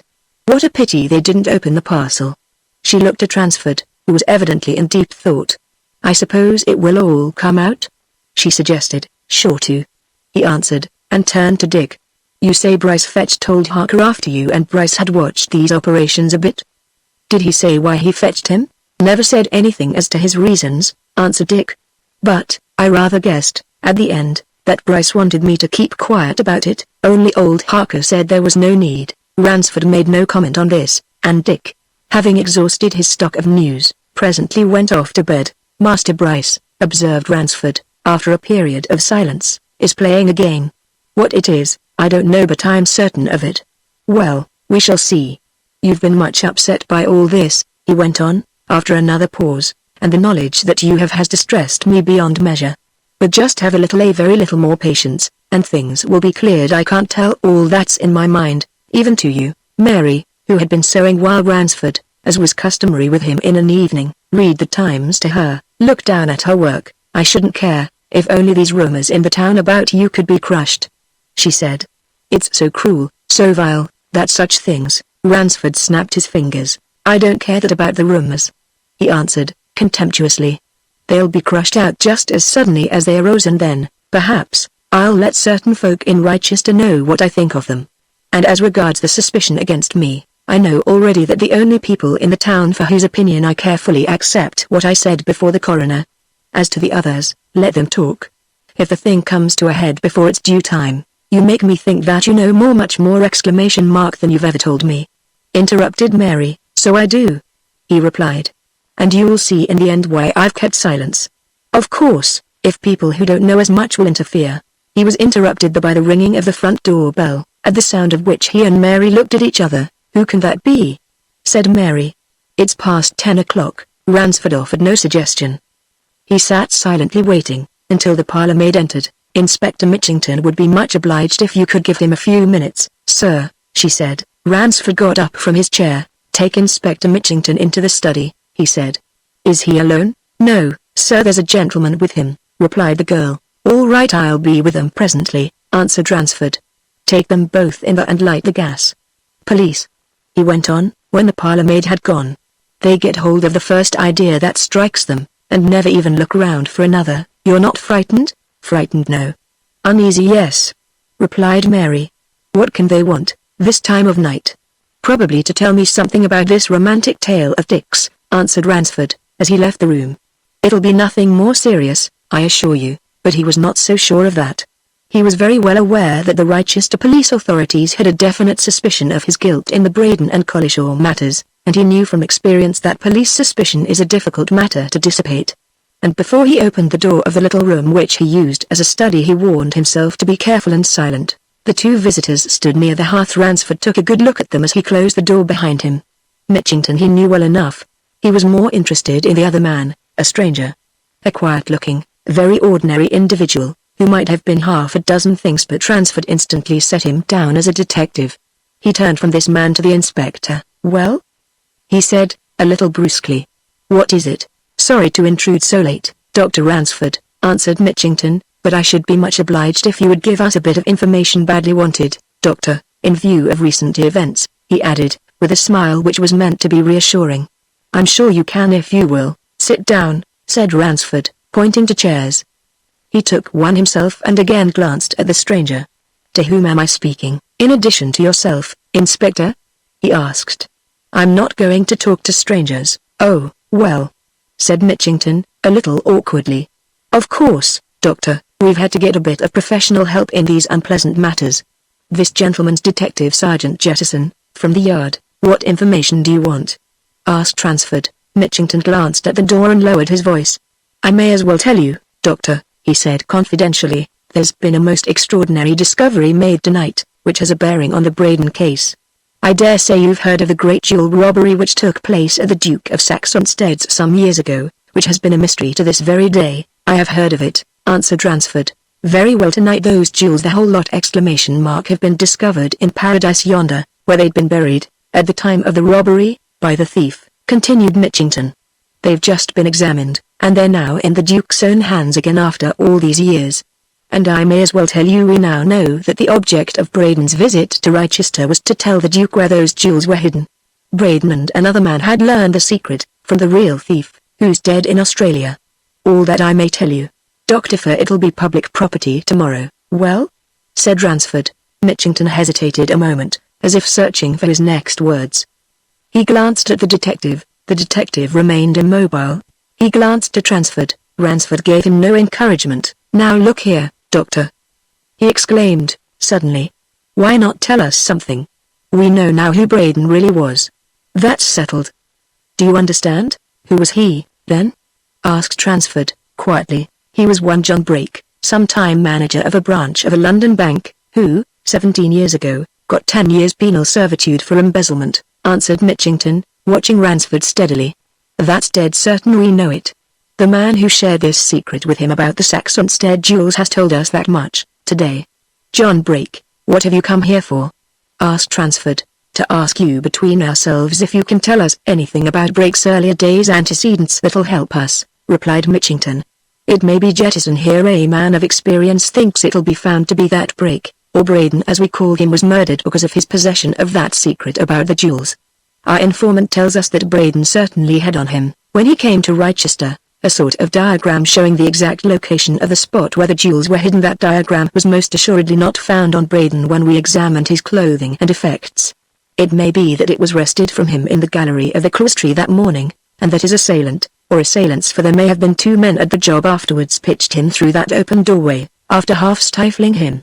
And if that theory is correct, and I, personally, am now quite inclined to it, it'll help a lot if you'll tell us what you know of Brake's antecedents. Come now, Doctor ! You know very well that Braden, or Brake, did come to your surgery that morning and said to your assistant that he'd known a Dr. Ransford in times past.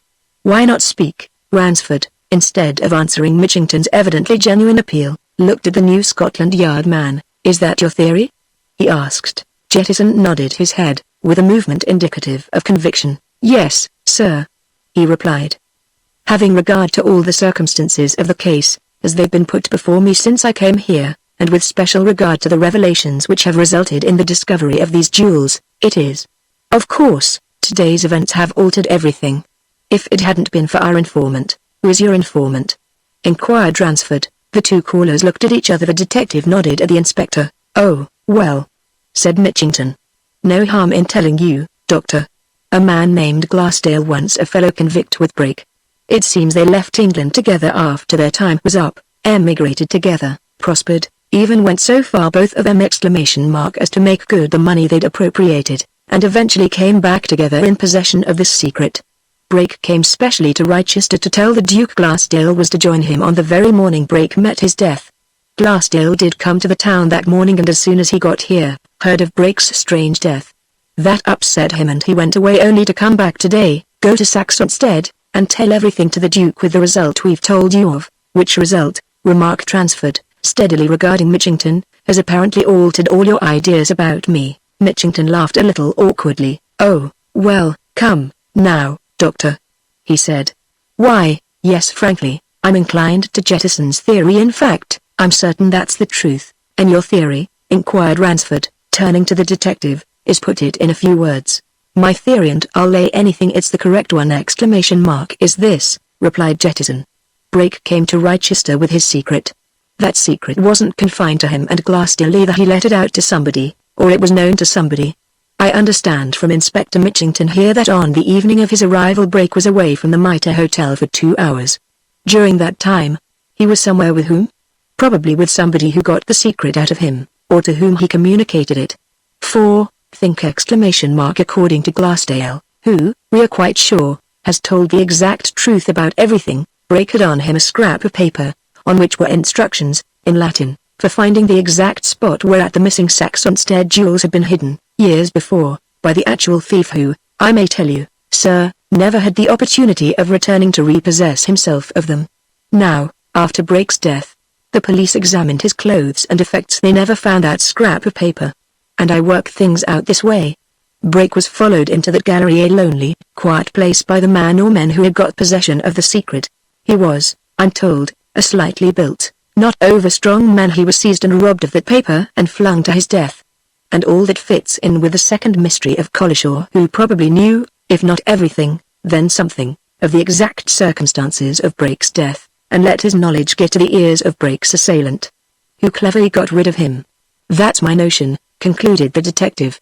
And I shall be surprised if it isn't a correct one. And, as I've said, Doctor, chimed in Mitchington, can't you give us a bit of information, now? You see the line we're on? Now, as it's evident you once knew Braden, or Brake. I have never said so, interrupted Ransford sharply. Well, we infer it, from the undoubted fact that he called here, remarked Mitchington. And if, wait, said Ransford. He had been listening with absorbed attention to Jettison's theory, and he now rose from his chair and began to pace the room, hands in pockets, as if in deep thought. Suddenly he paused and looked at Mitchington. This needs some reflection, he said. Are you pressed for time? Not in the least, answered Mitchington, readily. Our time's yours, sir. Take as long as you like. Ransford touched a bell and summoning the parlour-maid told her to fetch whiskey, soda, and cigars. He pressed these things on the two men, lighted a cigar himself, and for a long time continued to walk up and down his end of the room, smoking and evidently in very deep thought. The visitors left him alone, watching him curiously now and then until, when quite 10 minutes had gone by, he suddenly drew a chair close to them and sat down again. Now, listen to me, he said. If I give my confidence to you, as police officials, will you give me your word that you won't make use of my information until I give you leave or until you have consulted me further? I shall rely on your word, mind. I say yes to that, Doctor, answered Mitchington. The same here, sir, said the detective. Very well, continued Ransford. Then this is between ourselves, until such time as I say something more about it. First of all, I am not going to tell you anything whatever about Braden's antecedents at present.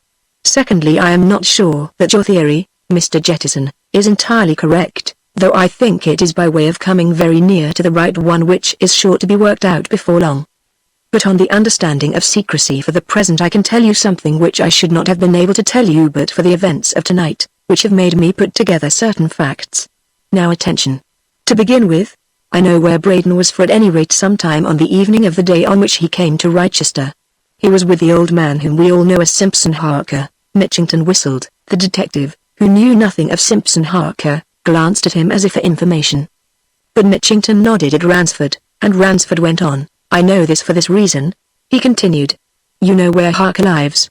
I was in attendance for nearly 2 hours that evening on a patient in a house opposite. I spent a good deal of time in looking out of the window. I saw Harker take a man into his house. I saw the man leave the house nearly an hour later. I recognized the man next day as the man who met his death at the cathedral. So much for that. Good, muttered Mitchington. Good. Explains a lot, but, continued Ransford, what I have to tell you now is of a much more serious and confidential nature. Now, do you know but, of course, you'd on 'T exclamation mark that your proceedings tonight were watched? Watched, exclaimed Mitchington. Who watched us? Harker, for one, answered Ransford. And for another my late assistant, Mr. Pemberton Bryce. Mitchington's jaw dropped. God bless my soul, he said. You don't mean it, Doctor. Why, how did you? Wait a minute, interrupted Ransford. He left the room, and the two callers looked at each other. This chap knows more than you think, observed Jettison in a whisper.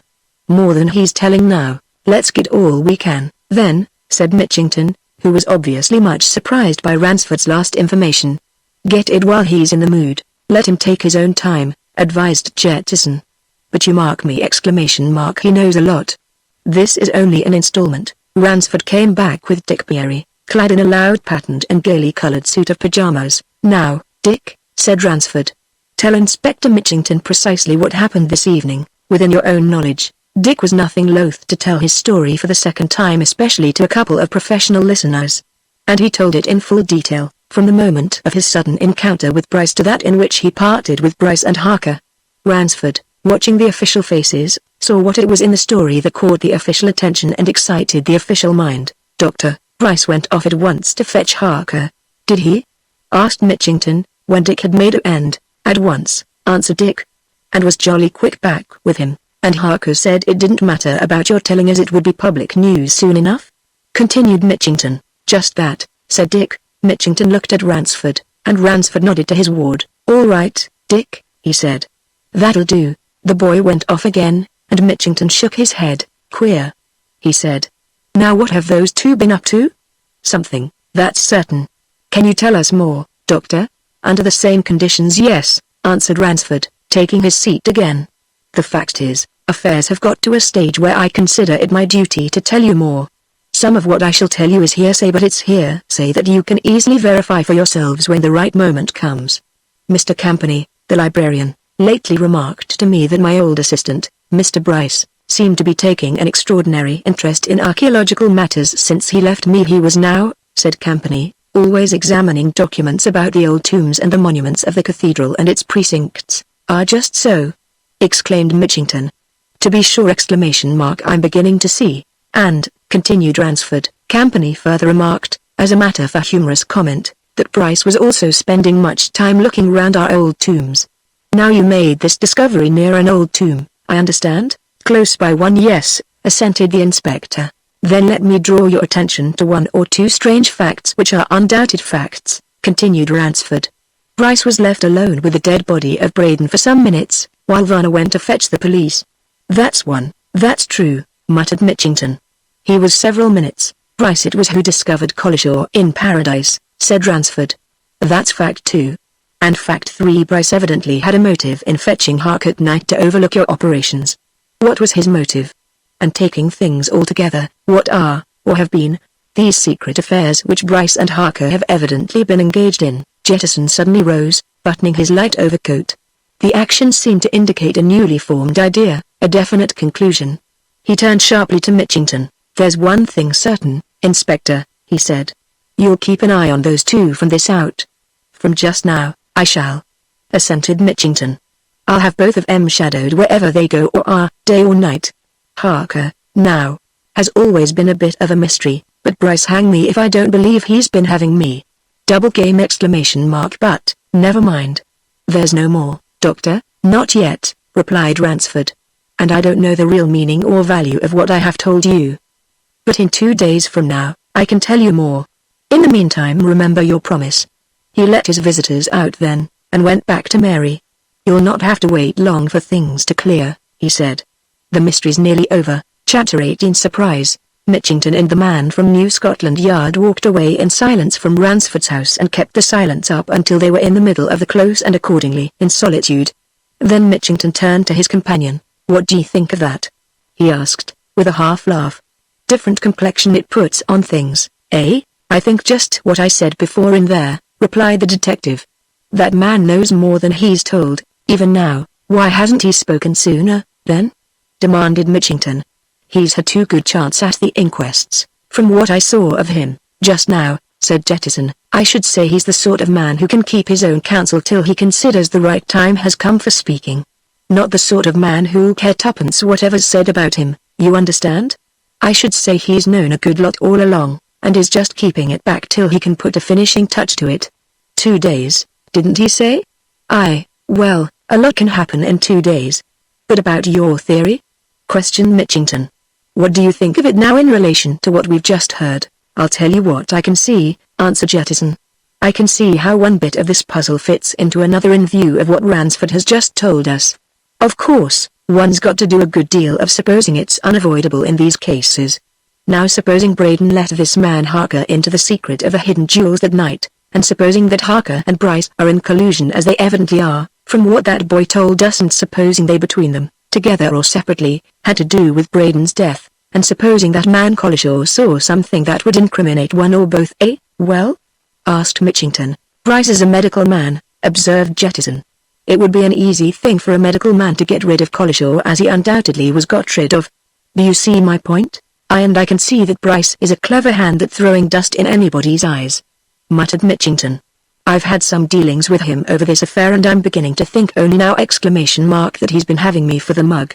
He's evidently a deep un and so's the other man. I wanted to ask you that, said Jettison. Now, exactly who are these two? Tell me about them both. Not so much to tell, answered Mitchington. Harker's a quiet old chap who lives in a little house over there just off that far corner of this close. Said to be a retired tradesman, from London. Came here a few years ago, to settle down. Inoffensive, pleasant old chap. Potters about the town, puts in his time as such old chaps do, bit of reading at the libraries, bit of gossip here and there, you know the sort. Last man in the world I should have thought would have been mixed up in an affair of this sort, and therefore all the more likely to be, said Jettison. Well, there. Bryce was until the very day of Braden's appearance, Ransford's assistant, continued Mitchington. Been with Ransford about 2 years. Clever chap, undoubtedly, but certainly deep and, in a way, reserved, though he can talk plenty if he's so minded and it's to his own advantage. He left Ransford suddenly that very morning. I don't know why. Since then he's remained in the town. I've heard that he's pretty keen on Ransford's ward sister of that lad we saw tonight. I don't know myself, if it's true, but I've wondered if it had anything to do with his leaving Ransford so suddenly. Very likely, said Jettison. They had crossed the close by that time and come to a gas lamp which stood at the entrance, and the detective pulled out his watch and glanced at it. 11:10, he said. You say you know this Bryce pretty well? Now, would it be too late if he's up still to take a look at him? If you and he are on good terms, you could make an excuse. After what I've heard, I'd like to get at close quarters with this gentleman. Easy enough, assented Mitchington. I've been there as late as this. He's one of the sort that never goes to bed before midnight. Come on! It's close by. But not a word of where we've been. I'll say I've dropped in to give him a bit of news. We'll tell him about the jewel business and see how he takes it. And while we're there, size him up.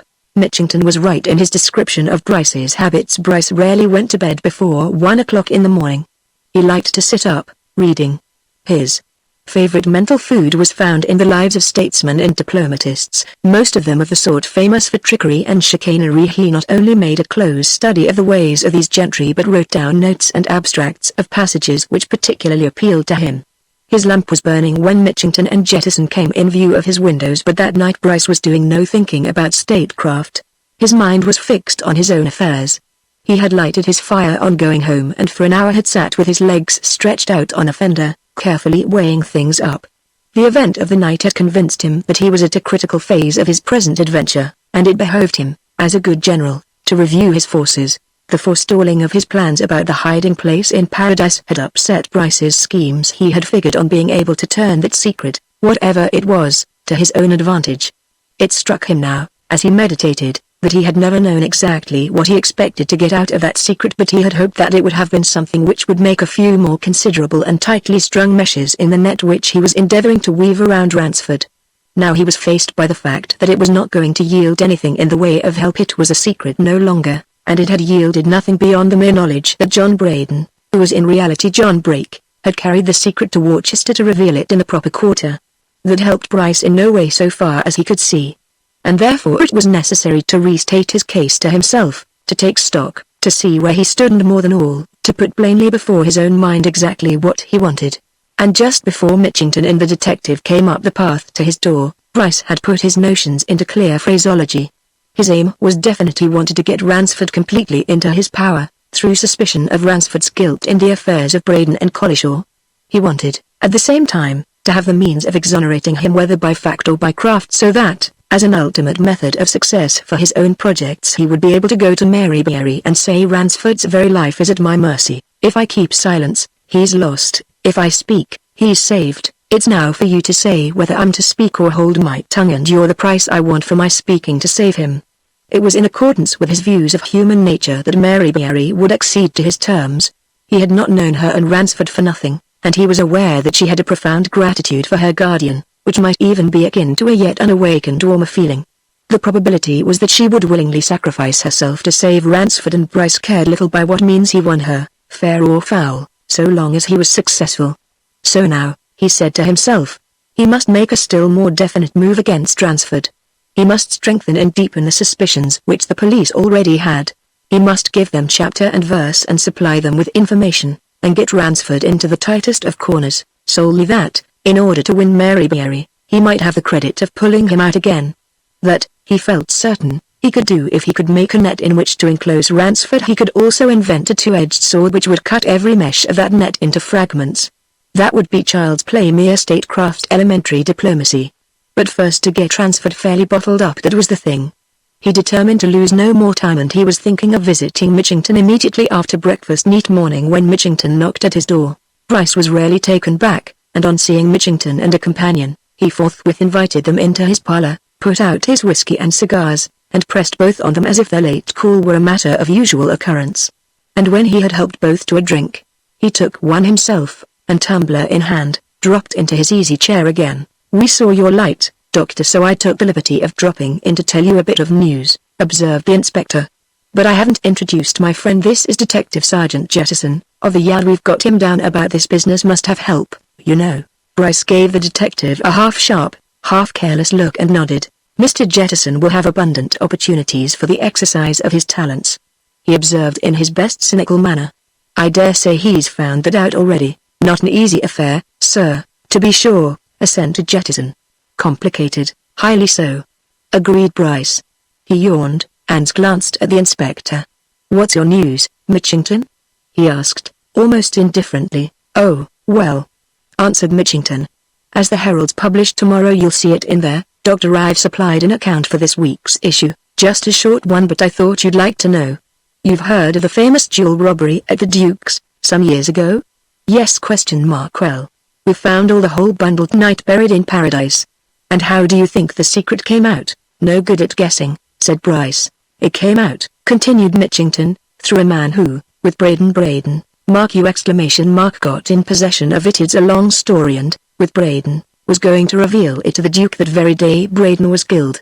This man waited until this very morning and then told His Grace. His Grace came with him to us this afternoon, and tonight we made a search and found everything buried there in Paradise." "Dug him up, Doctor?" Bryce showed no great interest. He took a leisurely sip at his liquor and set down the glass and pulled out his cigarette case. The two men, watching him narrowly, saw that his fingers were steady as rocks as he struck the match. "Yes," he said as he threw the match away. "I saw you busy." In spite of himself, Mitchington could not repress a start nor a glance at Jettison. But Jettison was as imperturbable as Bryce himself, and Mitchington raised a forced laugh. "You did?" he said, incredulously. "And we thought we had it all to ourselves? How did you come to know, Doctor?" "Young Barry told me what was going on," replied Bryce, "so I took a look at you. And I fetched old Harker to take a look, too. We all watched you, the boy, Harker, and I, out of sheer curiosity, of course. We saw you get up the parcel. But, naturally, I didn't know what was in it till now." Mitchington, thoroughly taken aback by this candid statement, was at a loss for words, and again he glanced at Jettison. But Jettison gave no help, and Mitchington fell back on himself. "So you fetched old Harker?" he said. What for, Doctor? If one may ask, you know." Bryce made a careless gesture with his cigarette. "Oh, old Harker's deeply interested in what's going on," he answered. "And as young Barry drew my attention to your proceedings, why, I thought I'd draw Harker's." "And Harker was interested." Mitchington hesitated before saying more. But eventually he risked a leading question. "Any special reason why he should be, Doctor?" he asked. Bryce put his thumbs in the armholes of his waistcoat and looked half lazily at his questioner. "Do you know who old Harker really is?" he inquired. "No," answered Mitchington. "I know nothing about him except that he's said to be a retired tradesman, from London, who settled down here some time ago." Bryce suddenly turned on Jettison. "Do you?" he asked. Sir," exclaimed Jettison. "I don't know this gentleman at all." Bryce laughed with his usual touch of a cynical sneering. "I'll tell you now who old Harker is, Mitchington," he said. "You may as well know. I thought Mr. Jettison might recognize the name. Harker is no retired London tradesman, he's a retired member of your profession, Mr. Jettison. He was in his day one of the smartest men in the service of your department. Only he's transposed his name. Ask them at the Yard if they remember Harker Simpson. That seems to startle you, Mitchington.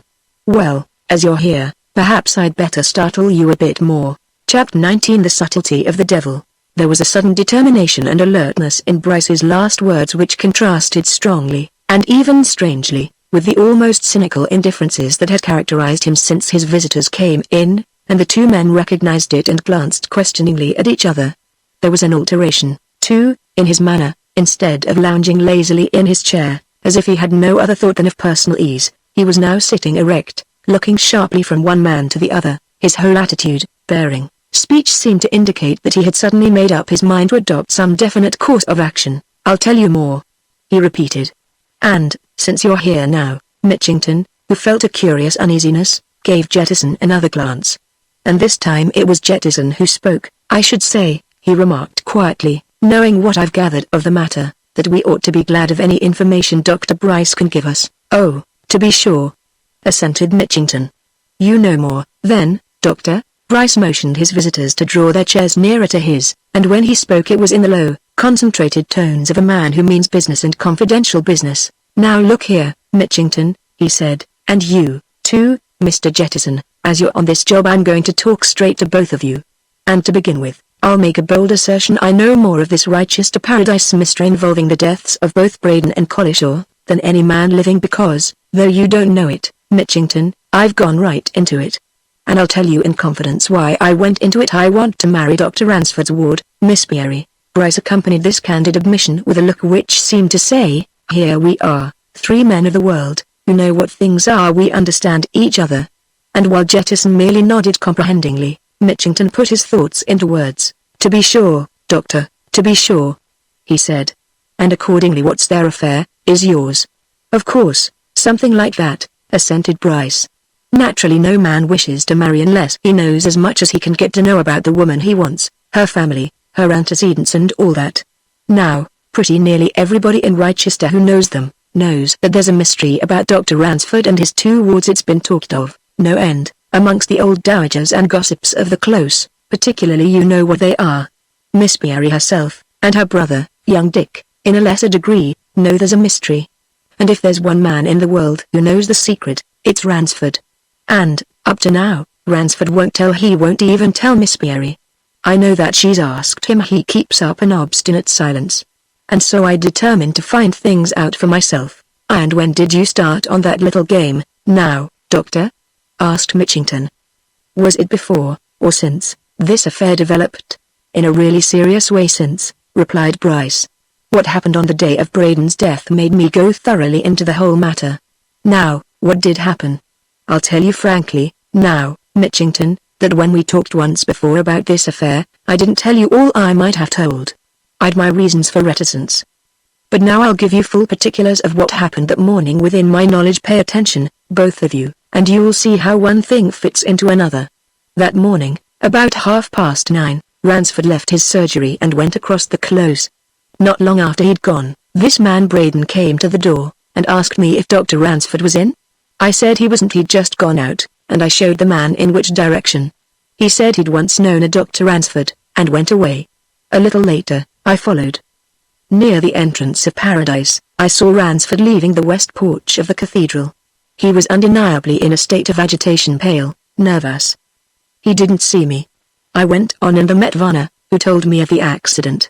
I went with him to the foot of Street Rithers Stair and found the man who had recently called at the surgery. He died just as I reached him. I sent for you. When you came, I went back to the surgery. I found Ransford there in a state of most unusual agitation. He looked like a man who has had a terrible shock. So much for these events. Put them together. Bryce paused a while, as if marshalling his facts. Now, after that, he continued presently, I began to investigate matters myself for my own satisfaction. And very soon I found out certain things which I'll summarize, briefly, because some of my facts are doubtless known to you already. First of all, the man who came here as John Braden was, in reality, one John Brake. He was at one time manager of a branch of a well-known London banking company. He appropriated money from them under apparently mysterious circumstances of which I, as yet, knew nothing. He was prosecuted, convicted, and sentenced to 10 years penal servitude. And those two wards of Ransford's, Mary and Richard Brake, as they are called, are, in reality, Mary and Richard Brake, his children. You've established that as a fact? Asked Jettison, who was listening with close attention. It's not a surmise on your part? Bryce hesitated before replying to this question. After all, he reflected, it was a surmise. He could not positively prove his assertion. Well, he answered after a moment's thought, I'll qualify that by saying that from the evidence I have, and from what I know, I believe it to be an indisputable fact. What I do know of fact, hard, positive fact, is this: John Brake married a Mary Berry at the parish church of Braden Medworth, near Buthope, in Leicestershire. I've seen the entry in the register with my own eyes. His best man, who signed the register as a witness, was Mark Ransford. Brake and Ransford, as young men, had been in the habit of going to Braden Medworth to fish. Mary Berry was governess at the vicarage there. It was always supposed she would marry Ransford. Instead, she married Brake, who, of course, took her off to London. Of their married life, I know nothing. But within a few years, Brake was in trouble, for the reason I have told you. He was arrested, and Harker was the man who arrested him. Dear me! Exclaimed Mitchington. Now, if I'd only known. You'll know a lot before I'm through, said Bryce. Now, Harker, of course, can tell a lot, yet it's unsatisfying. Brake could make no defense, but his counsel threw out strange hints and suggestions, all to the effect that Brake had been cruelly and wickedly deceived, in fact, as it were, trapped into doing what he did. And by a man whom he trusted as a close friend. So much came to Harker's ears, but no more, and on that particular point I've no light. Go on from that to Brake's private affairs. At the time of his arrest he had a wife and 2 very young children. Either just before, or at, or immediately after his arrest they completely disappeared, and Brake himself utterly refused to say one single word about them. Harker asked if he could do anything. Brake's answer was that no one was to concern himself. He preserved an obstinate silence on that point. The clergyman in whose family Mrs. Brake had been governess saw Brake. After his conviction Brake would say nothing to him. Of Mrs. Brake, nothing more is known to me, at any rate. What was known at the time is this: Brake communicated to all who came in contact with him, just then, the idea of a man who has been cruelly wronged and deceived, who takes refuge in sullen silence, and who is already planning and cherishing revenge. Aye, muttered Mitchington. Revenge ? Just so. Brake, then, continued Bryce, goes off to his term of penal servitude, and so disappears until he reappears here in Rochester. Leave him for a moment, and go back. And it's a going back, no doubt, to supposition and to theory, but there's reason in what I shall advance. We know beyond doubt that Brake had been tricked and deceived, in some money matter, by some mysterious man whom he referred to as having been his closest friend. We know, too, that there was extraordinary mystery in the disappearance of his wife and children. Now, from all that has been found out, who was Brake's closest friend? Ransford. And of Ransford, at that time, there's no trace. He, too, disappeared. It's a fact which I've established. Years later, he reappears here at Rochester, where he's brought to practice. Eventually he has 2 young people, who are represented as his wards, come to live with him. Their name is Beery. The name of the young woman whom John Brake married was Beery. What's the inference? That their mother's dead, that they're known under her maiden name, that they, without a shadow of doubt, are John Brake's children. And that leads up to my theory, which I'll now tell you in confidence if you wish for it. It's what I particularly wish for, observed Jettison quietly. The very thing, then, it's this, said Bryce. Ransford was the close friend who tricked and deceived Brake. He probably tricked him in some money affair, and deceived him in his domestic affairs. I take it that Ransford ran away with Brake's wife, and that Brake, sooner than air all his grievance to the world, took it silently and began to concoct his ideas of revenge. I put the whole thing this way. Ransford ran away with Mrs. Brake and the 2 children, mere infants, and disappeared. Brake, when he came out of prison, went abroad possibly with the idea of tracking them. Meanwhile, as is quite evident, he engaged in business and did well. He came back to England as John Braden, and, for the reason of which you're aware, he paid a visit to Rochester, utterly unaware that anyone known to him lived here. Now, try to reconstruct what happened. He looks round the close that morning. He sees the name of Dr. Mark Ransford on the brass plate of a surgery door. He goes to the surgery, asks a question, makes a remark, goes away. What is the probable sequence of events? He meets Ransford near the cathedral, where Ransford certainly was. They recognize each other. Most likely they turn aside, go up to that gallery as a quiet place, to talk. There is an altercation below somehow or other, probably from accident. Braden is thrown through that open doorway, to his death. And Collishaw saw what happened. Bryce was watching his listeners, turning alternately from one to the other. But it needed little attention on his part to see that theirs was already closely strained. Each man was eagerly taking in all that he said and suggested. And he went on emphasizing every point as he made it. Collishaw saw what happened? He repeated. That, of course, is theory supposition. But now we pass from theory back to actual fact.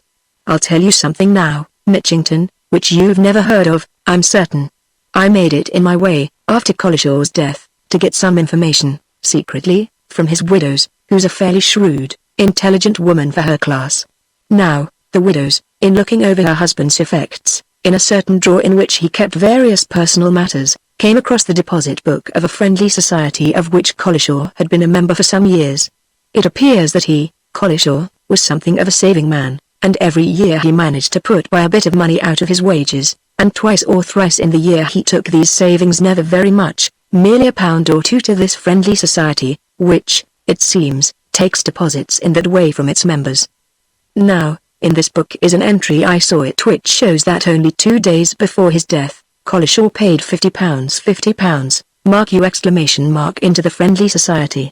Where should Collishaw get £50, all of a sudden? He was a mason's labourer, earning at the very outside 26 or 8 shillings a week. According to his wife, there was no one to leave him a legacy. She never heard of his receipt of this money from any source.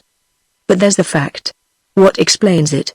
My theory that the rumour that Collishaw, with a pint too much ale in him, had hinted that he could say something about Braden's death if he chose, had reached Braden's assailant, that he had made it his business to see Collishaw and had paid him that £50 as hush money, and, later, had decided to rid himself of Collishaw altogether, as he undoubtedly did, by poison. Once more Bryce paused, and once more the 2 listeners showed their attention by complete silence. Now we come to the question, how was Collishaw poisoned? Continued Bryce. For poisoned he was, without doubt. Here we go back to theory and supposition once more. I haven't the least doubt that the hydrocyanic acid which caused his death was taken by him in a pill that was in that box which they found on him, Mitchington, and showed me. But that particular pill, though precisely similar in appearance, could not be made up of the same ingredients which were in the other pills. It was probably a thickly coated pill which contained the poison in solution, of course. The coating would melt almost as soon as the man had swallowed it, and death would result instantaneously. Collishaw, you may say, was condemned to death when he put that box of pills in his waistcoat pocket. It was mere chance, mere luck, as to when the exact moment of death came to him. There had been 6 pills in that box, there were 5 left. So Collishaw picked out the poison pill first. It might have been delayed till the 6th dose, you see, but he was doomed. Mitchington showed a desire to speak, and Bryce paused. What about what Transford said before the coroner? Asked Mitchington. He demanded certain information about the post-mortem, you know, which, he said, ought to have shown that there was nothing poisonous in those pills. Pooh! Exclaimed Bryce contemptuously. Mere bluff. Of such a pill as that I've described there'd be no trace but the sugar coating and the poison. I tell you, I haven't the least doubt that that was how the poison was administered. It was easy. And who is there that would know how easily it could be administered but a medical man? Mitchington and Jettison exchanged glances. Then Jettison leaned nearer to Bryce. So your theory is that Transford got rid of both Braden and Collishaw, murdered both of them, in fact? He suggested. Do I understand that's what it really comes to in plain words? Not quite, replied Bryce. I don't say that Transford meant to kill Braden. My notion is that they met, had an altercation, probably a struggle, and that Braden lost his life in it. But as regards Collishaw, don't forget, interrupted Mitchington. Varner swore that he saw Braden flung through that doorway. Flung out. He saw a hand. For everything that Varner could prove to the contrary, answered Bryce, the hand might have been stretched out to pull Braden back. No, I think there may have been accident in that affair. But, as regards Collishaw murder, without doubt deliberate. He lighted another cigarette, with the air of a man who had spoken his mind, and Mitchington, realizing that he had said all he had to say, got up from his seat. Well, it's all very interesting and very clever, Doctor, he said, glancing at Jettison. And we shall keep it all in mind. Of course, you've talked all this over with Harker? I should like to know what he has to say. Now that you've told us who he is, I suppose we can talk to him? You'll have to wait a few days, then, said Bryce. He's gone to town by the last train tonight on this business. I've sent him. I had some information today about Transford's whereabouts during the time of disappearance, and I've commissioned Harker to examine into it.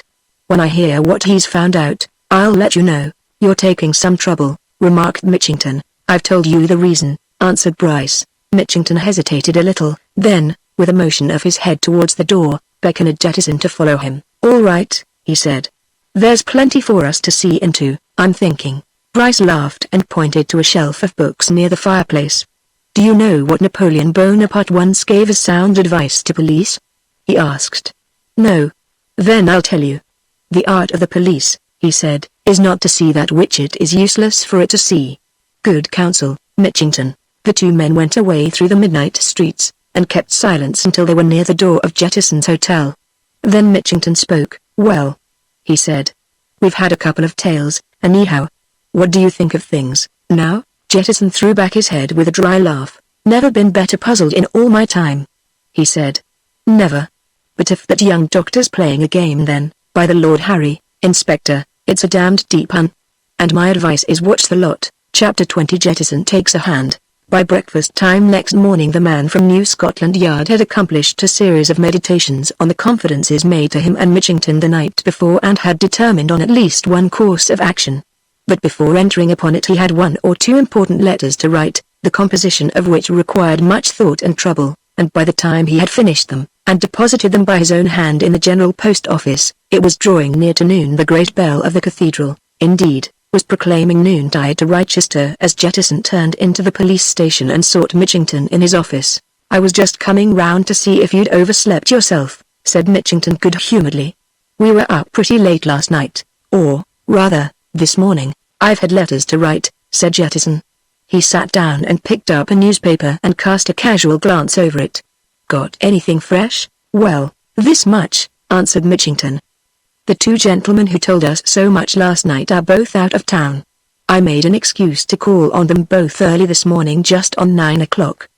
Dr. Ransford went up to London by the 8:15. Dr. Bryce, says his landlady, went out on his bicycle at 8:30 where, she didn't know, but, she fancied, into the country. However, I ascertained that Ransford is expected back this evening, and Bryce gave orders for his usual dinner to be ready at 7 o'clock, and so, Jettison flung away the newspaper and pulled out his pipe. Oh, I don't think they'll run away either of them, he remarked indifferently. They're both too cocksure of their own ways of looking at things. You looked at them any more? Asked Mitchington. Done a bit of reflecting, yes, replied the detective. Complicated affair, my lad. more in it than one would think at first sight. I'm certain of this quite apart from whatever mystery there is about the Braden affair and the Collishaw murder.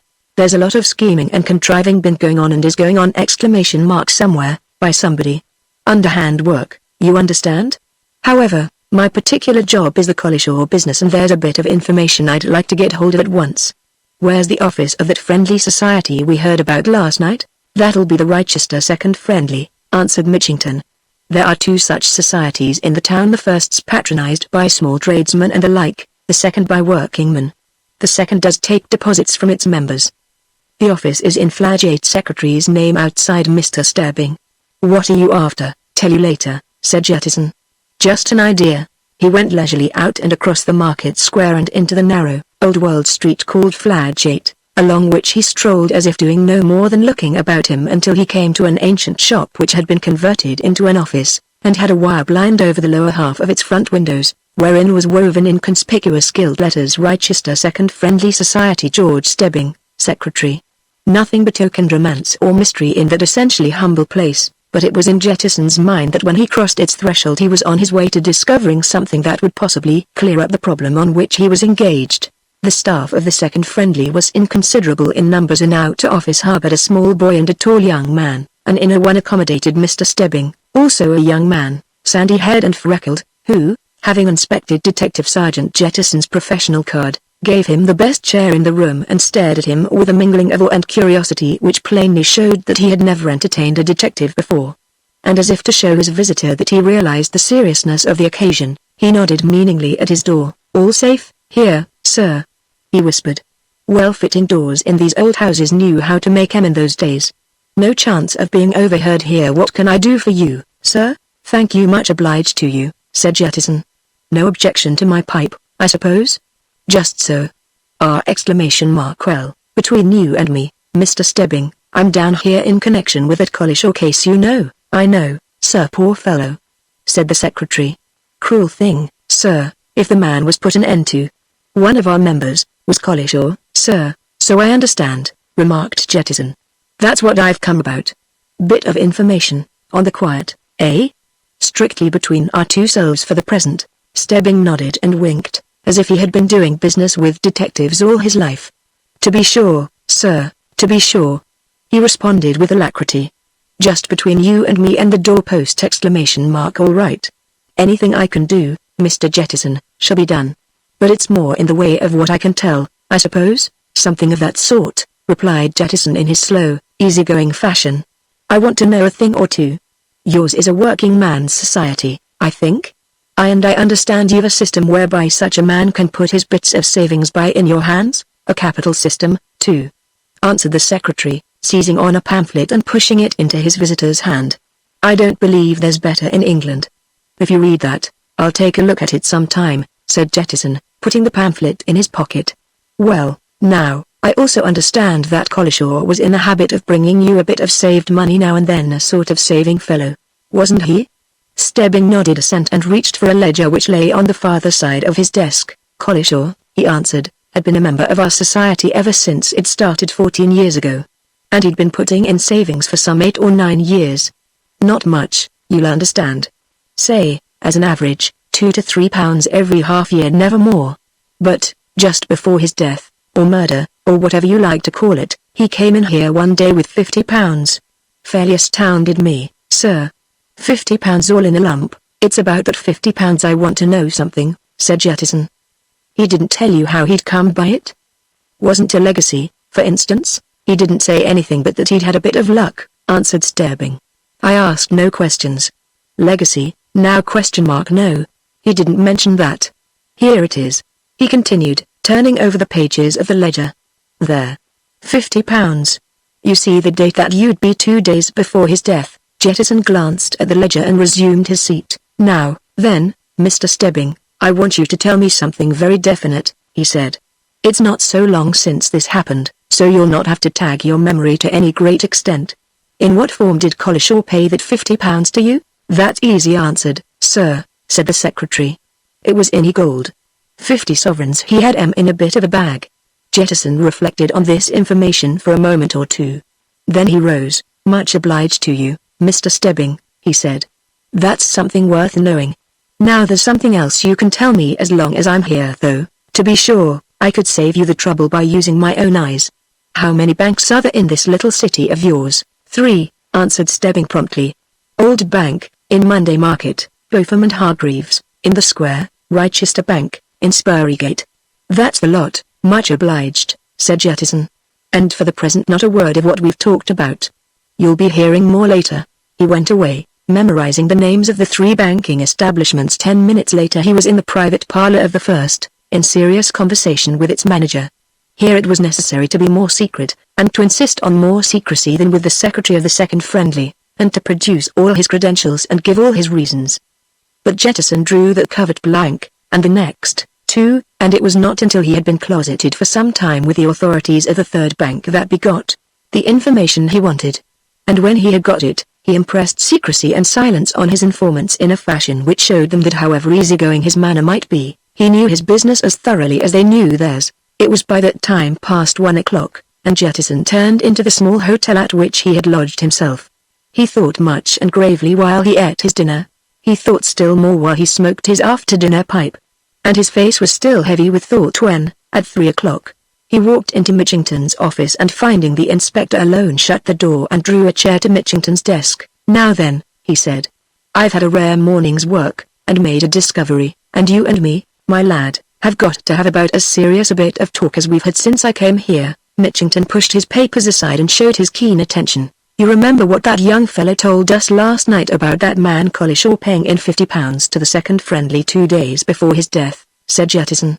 Well, I thought over that business a lot, early this morning, and I fancied I saw how I could find something out about it. So I have on the strict quiet. That's why I went to the Friendly Society. The fact was I wanted to know in what form Collishaw handed in that £50. I got to know. Gold, Mitchington, whose work hitherto had not led him into the mysteries of detective enterprise, nodded delightedly. Good, he said. Rare idea. I should never have thought of it. And what do you make out of that, now? Nothing, replied Jettison. But a good deal out of what I've learned since that bit of a discovery. Now, put it to yourself. Whoever it was that paid Collishaw that £50 in gold did it with a motive. More than one motive. To be exact, but we'll stick to one, to begin with.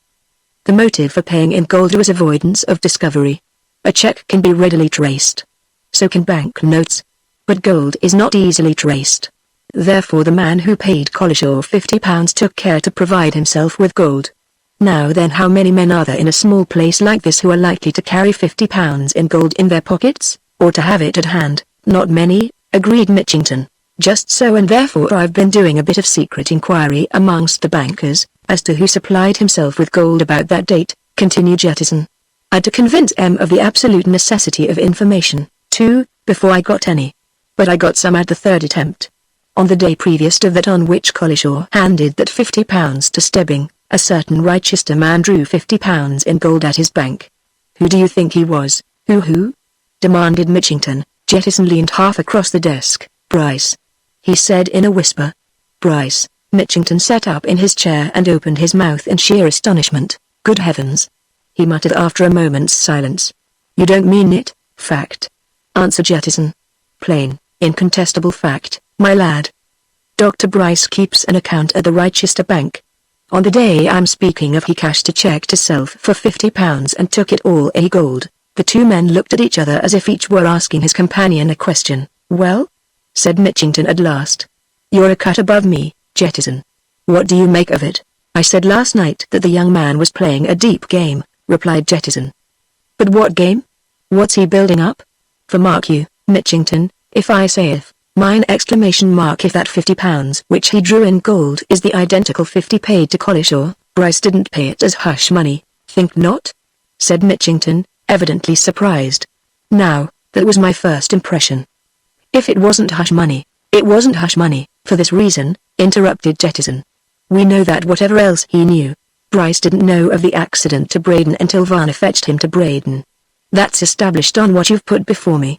Therefore, whatever Collishaw saw, before or at the time that accident happened, it wasn't Bryce who was mixed up in it.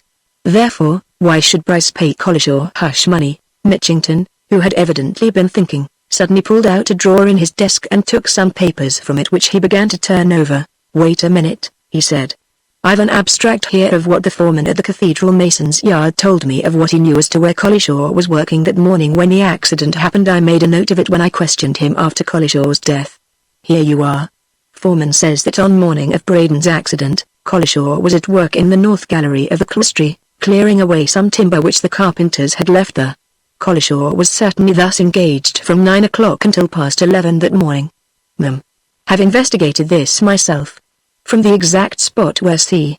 was clearing the timber, there is an uninterrupted view of the gallery on the south side of the nave, and of the arched doorway at the head of Street Rithers Stair. Well, observed Jettison, that proves what I'm saying. It wasn't hush money. For whoever it was that Collishaw saw lay hands on Braden, it wasn't Bryce. Bryce, we know, was at that time coming across the close or crossing that path through the part you call paradise. Varner's evidence proves that. So if the £50 wasn't paid for hush money, what was it paid for? Do you suggest anything? Asked Mitchington. I've thought of 2 or 3 things, answered the detective. One's this was the £50 paid for information. If so, and Bryce has that information, why doesn't he show his hand more plainly? If he bribed Collishaw with £50, to tell him who Braden's assailant was, he now knows !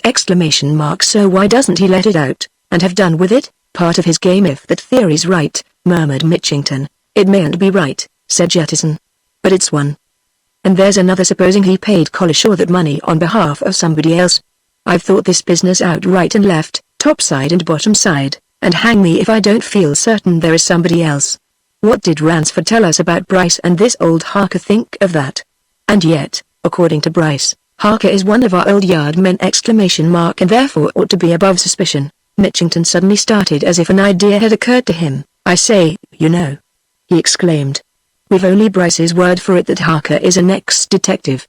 I never heard that he was. If he is, he's kept it strangely quiet. You'd have thought that he'd have let us know, here, of his previous calling. I never heard of a policeman of any rank who didn't like to have a bit of talk with his own sort about professional matters. Nor me, assented Jettison. And as you say, we've only Bryce's word. And, the more I think of it, the more I'm convinced there's some man of whom you don't seem to have the least idea who's in this. And it may be that Bryce is in with him. However, here's one thing I'm going to do at once. Bryce gave us that information about the £50. Now I'm going to tell Bryce straight out that I've gone into that matter in my own fashion, a fashion he evidently never thought of, and ask him to explain why he drew a similar amount in gold. Come on round to his rooms. But Bryce was not to be found at his rooms. Had not been back to his rooms, said his landlady, since he had ridden away early in the morning. All she knew was that he had ordered his dinner to be ready at his usual time that evening. With that the two men had to be content, and they went back to the police station still discussing the situation. And they were still discussing it an hour later when a telegram was handed to Mitchington, who tore it open, glanced over its contents and passed it to his companion, who read it aloud. Meet me with Jettison, Rochester Station on arrival of 5:20 express from London. Mystery cleared up. Guilty men known. Ransford. Jettison handed the telegram back. A man of his word, he said. He mentioned 2 days. He's done it in 1. And now, my lad, do you notice ? He says men, not man. It's as I said, there's been more than one of 'em in this affair.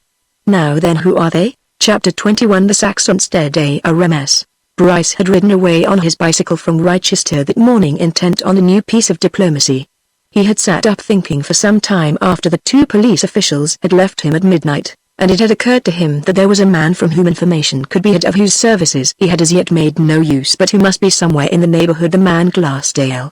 Glassdale had been in Rochester the previous evening. He could scarcely be far away now. There was certainly one person who would know where he could be found, and that person was the Duke of Saxonsteade. Bryce knew the Duke to be an extremely approachable man, a talkative, even a garrulous man, given to holding converse with anybody about anything, and he speedily made up his mind to ride over to Saxonsteade, invent a plausible excuse for his call, and get some news out of his grace. Even if Glassdale had left the neighborhood, there might be fragments of evidence to pick up from the Duke, for Glassdale, he knew, had given his former employer the information about the stolen jewels and would, no doubt, have added more about his acquaintance with Braden. And before Bryce came to his dreamed-of masterstroke in that matter, there were 1 or 2 things he wanted to clear up, to complete his double net, and he had an idea that an hour's chat with Glassdale would yield all that he desired. The active brain that had stood Bryce in good stead while he spun his meshes and devised his schemes was more active than ever that early summer morning. It was a 10-mile ride through woods and valleys to Saxonsteade, and there were sights and beauties of nature on either side of him which any other man would have lingered to admire and most men would have been influenced by. But Bryce had no eyes for the clouds over the copper-crowned hills or the mystic shadows in the deep valleys or the new buds in the hedgerows, and no thought for the rustic folk whose cottages he passed here and there in a sparsely populated country. All his thoughts were fixed on his schemes, almost as mechanically as his eyes followed the white road in front of his wheel. Ever since he had set out on his campaign he had regularly taken stock of his position. He was forever reckoning it up. And now, in his opinion, everything looked very promising. He had so far as he was aware created a definite atmosphere of suspicion around and against Ransford. It needed only a little more suggestion, perhaps a little more evidence to bring about Ransford's arrest. And the only question which at all troubled Bryce was should he let matters go to that length before putting his ultimatum before Mary Bewery, or should he show her his hand first? For Bryce had so worked matters that a word from him to the police would damn Ransford or save him, and now it all depended, so far as Bryce himself was concerned, on Mary Bewery as to which word should be said. Elaborate as the toils were which he had laid out for Ransford to the police, he could sweep them up and tear them away with a sentence of added knowledge if Mary Bewery made it worth his while. But first, before coming to the critical point, there was yet certain information which he desired to get, and he felt sure of getting it if he could find Glassdale. For Glassdale, according to all accounts, had known Braden intimately of late years, and was most likely in possession of facts about him, and Bryce had full confidence in himself as an interviewer of other men and a supreme belief that he could wheedle a secret out of anybody with whom he could procure an hour's quiet conversation. As luck would have it, Bryce had no need to make a call upon the approachable and friendly Duke. Outside the little village at Saxonsteade, on the edge of the deep woods which fringed the ducal park, stood an old wayside inn, a relic of the coaching days, which bore on its sign the ducal arms. Into its old stone hall marched Bryce to refresh himself after his ride, and as he stood at the bow-windowed bar, he glanced into the garden beyond and saw, comfortably smoking his pipe and reading the newspaper, the very man he was looking for. Bryce had no spice of bashfulness, no want of confidence anywhere in his nature. He determined to attack Glassdale there and then.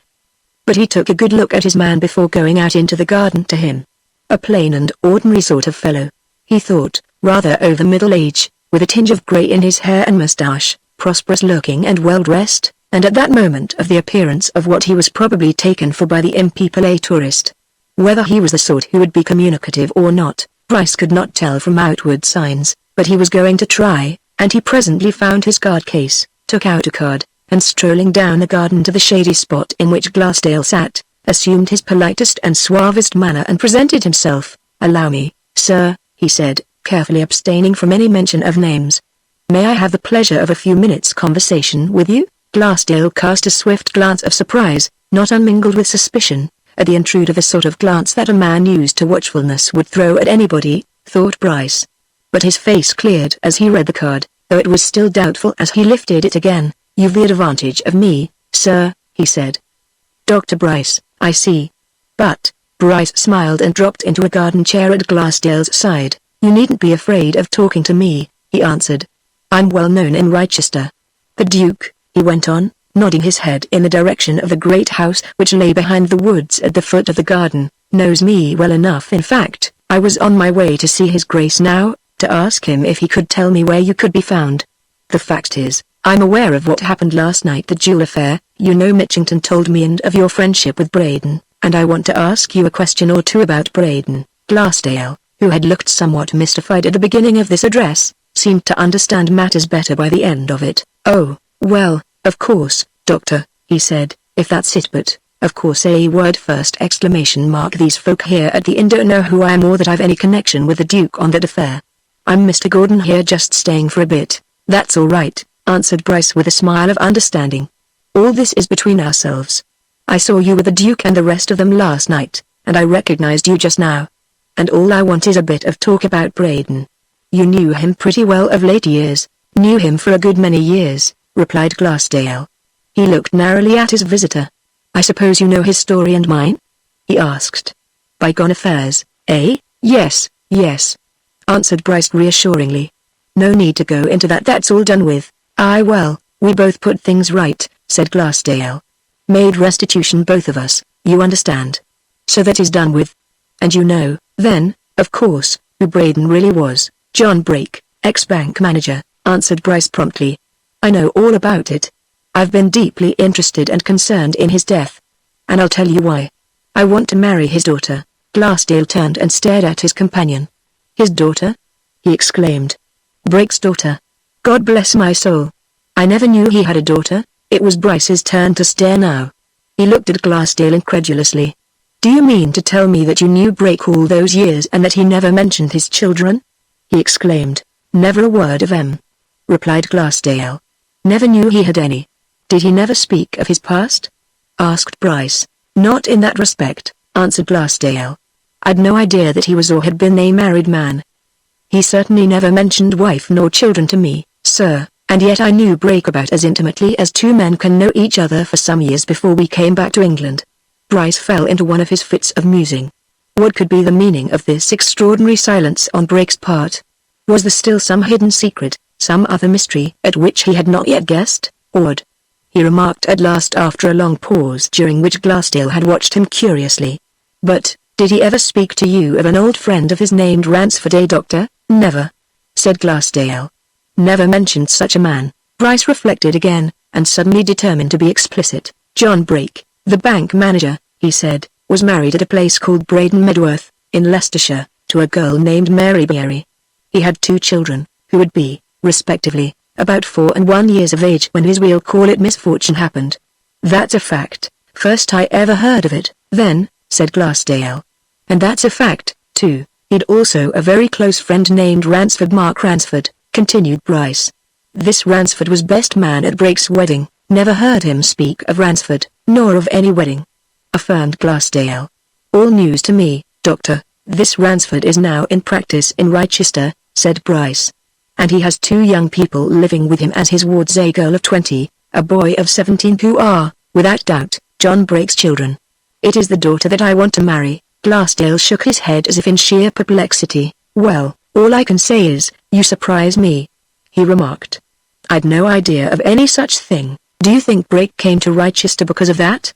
Asked Bryce. How can I answer that, sir, when I tell you that I never heard him breathe one word of any children? Exclaimed Glassdale. No. I know his reason for coming to Rochester. It was wholly and solely, as far as I know, to tell the Duke here about that jewel business, the secret of which had been entrusted to Brake and me by a man on his deathbed in Australia. Brake came to Rochester by himself. I was to join him next morning. We were then to go to see the Duke together. When I got to Rochester, I heard of Brake's accident, and being upset by it, I went away again and waited some days until yesterday, when I made up my mind to tell the Duke myself, as I did, with very fortunate results. No, that's the only reason I know of why Brake came this way. I tell you, I knew nothing at all of his family affairs. He was a very close man, Brake, and apart from his business matters, he'd only one idea in his head, and that was lodge the pretty firmly, I can assure you. What was it?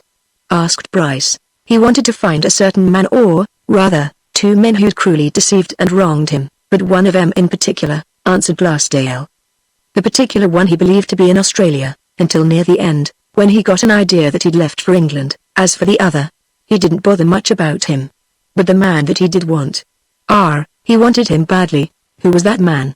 Asked Bryce. A man of the name of Falconer Ray, answered Glassdale promptly. A man he'd known in London. This Ray, together with his partner, a man called Flood, tricked Brake into lending him several £1000s bank's money, of course for a couple of days no more, and then clean disappeared, leaving him to pay the piper. He was a fool, no doubt, but he'd been mixed up with them. He'd done it before, and they'd always kept their promises, and he did it once too often. He let him have some thousands, they disappeared, and the bank inspector happened to call at Brake's bank and ask for his balances. And there he was. And that's why he'd Falconer Ray on his mind as his one big idea. T'other man was a lesser consideration. Ray was the chief offender. I wish you'd tell me all you know about Brake, said Bryce after a pause during which he had done some thinking. Between ourselves, of course. Oh, I don't know that there's so much secrecy, replied Glassdale almost indifferently.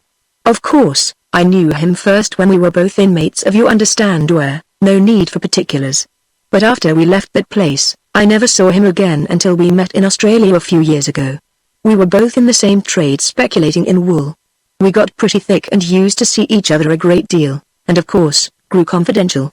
He told me in time about his affair, and how he'd traced this Ray to the United States, and then, I think, to New Zealand, and afterwards to Australia, and as I was knocking about the country a great deal buying up wool, he asked me to help him, and gave me a description of Ray, of whom, he said, he'd certainly heard something when he first landed at Sydney, but had never been able to trace afterwards. But it was no good. I never either saw or heard of Ray, and Brake came to the conclusion he'd left Australia. And I know he hoped to get news of him, somehow, when we returned to England. The description, now ? What was it? Asked Bryce. Oh, said Glassdale. I can't remember it all, now. Big man, clean shaven, nothing very particular except one thing. Ray, according to Brake, had a bad scar on his left jaw and had lost the middle finger of his left hand, all from a gun accident. What's the matter, sir? Bryce had suddenly let his pipe fall from his lips. He took some time in picking it up. When he raised himself again, his face was calm, if a little flushed from stooping. Bit my pipe on a bad tooth, he muttered. I must have that tooth seen to. So you never heard or saw anything of this man? Never, answered Glassdale. But I've wondered since this Rochester affair if Brake accidentally came across one or other of those men, and if his death arose out of it. Now, look here, Doctor. I read the accounts of the inquest on Brake. I'd have gone to it if I'd dared, but just then I hadn't made up my mind about seeing the Duke. I didn't know what to do, so I kept away, and there's a thing has struck me that I don't believe the police have ever taken the slightest notice of. What's that? Demanded Bryce. Why, this, answered Glassdale. That man who called himself Denningham, who came with Brake to the Mitre Hotel at Rochester. Who is he? Where did Brake meet him? Where did he go? Seems to me the police have been strangely negligent about that. According to the accounts I've read, everybody just accepted this Denningham's first statement, took his word, and let him vanish. No one, as far as I know, ever verified his account of himself. A stranger, Bryce, who was already in one of his deep moods of reflection, got up from his chair as if to go. Yes, he said. There may be something in your suggestion. They certainly did take his word without inquiry. It's true he mightn't be what he said he was. Aye, and from what I read, they never followed his movements that morning, observed Glassdale. Queer business altogether. Isn't there some reward offered, Doctor? I heard of some placards or something, but I've never seen them. Of course, I've only been here since yesterday morning. Bryce silently drew some papers from his pocket. From them he extracted the 2 handbills which Mitchington had given him and handed them over. Well, I must go, he said. I shall no doubt see you again in Rochester, over this affair. For the present, all this is between ourselves, of course? Oh, of course, Doctor, answered Glassdale. Quite so. Bryce went off and got his bicycle and rode away in the direction of Rochester. Had he remained in that garden he would have seen Glassdale, after reading both the handbills, go into the house and have heard him ask the landlady at the bar to get him a trap and a good horse in it as soon as possible. He, too, now wanted to go to Rochester and at once. But Bryce was riding down the road, muttering certain words to himself over and over again. The left jaw and the left hand, he repeated. Left hand, left jaw. Unmistakable. Chapter 22. Other people's notions. The great towers of Rochester Cathedral had come within Bryce's view before he had made up his mind as to the next step in this last stage of his campaign.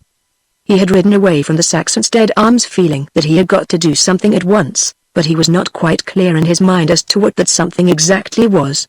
But now, as he tropped a rise in the road, and saw Rochester lying in its hollow beneath him, the summer sun shining on its red roofs and grey walls, he suddenly came to a decision, and instead of riding straight ahead into the old city he turned off at a byroad, made a line across the northern outskirts, and headed for the golf links.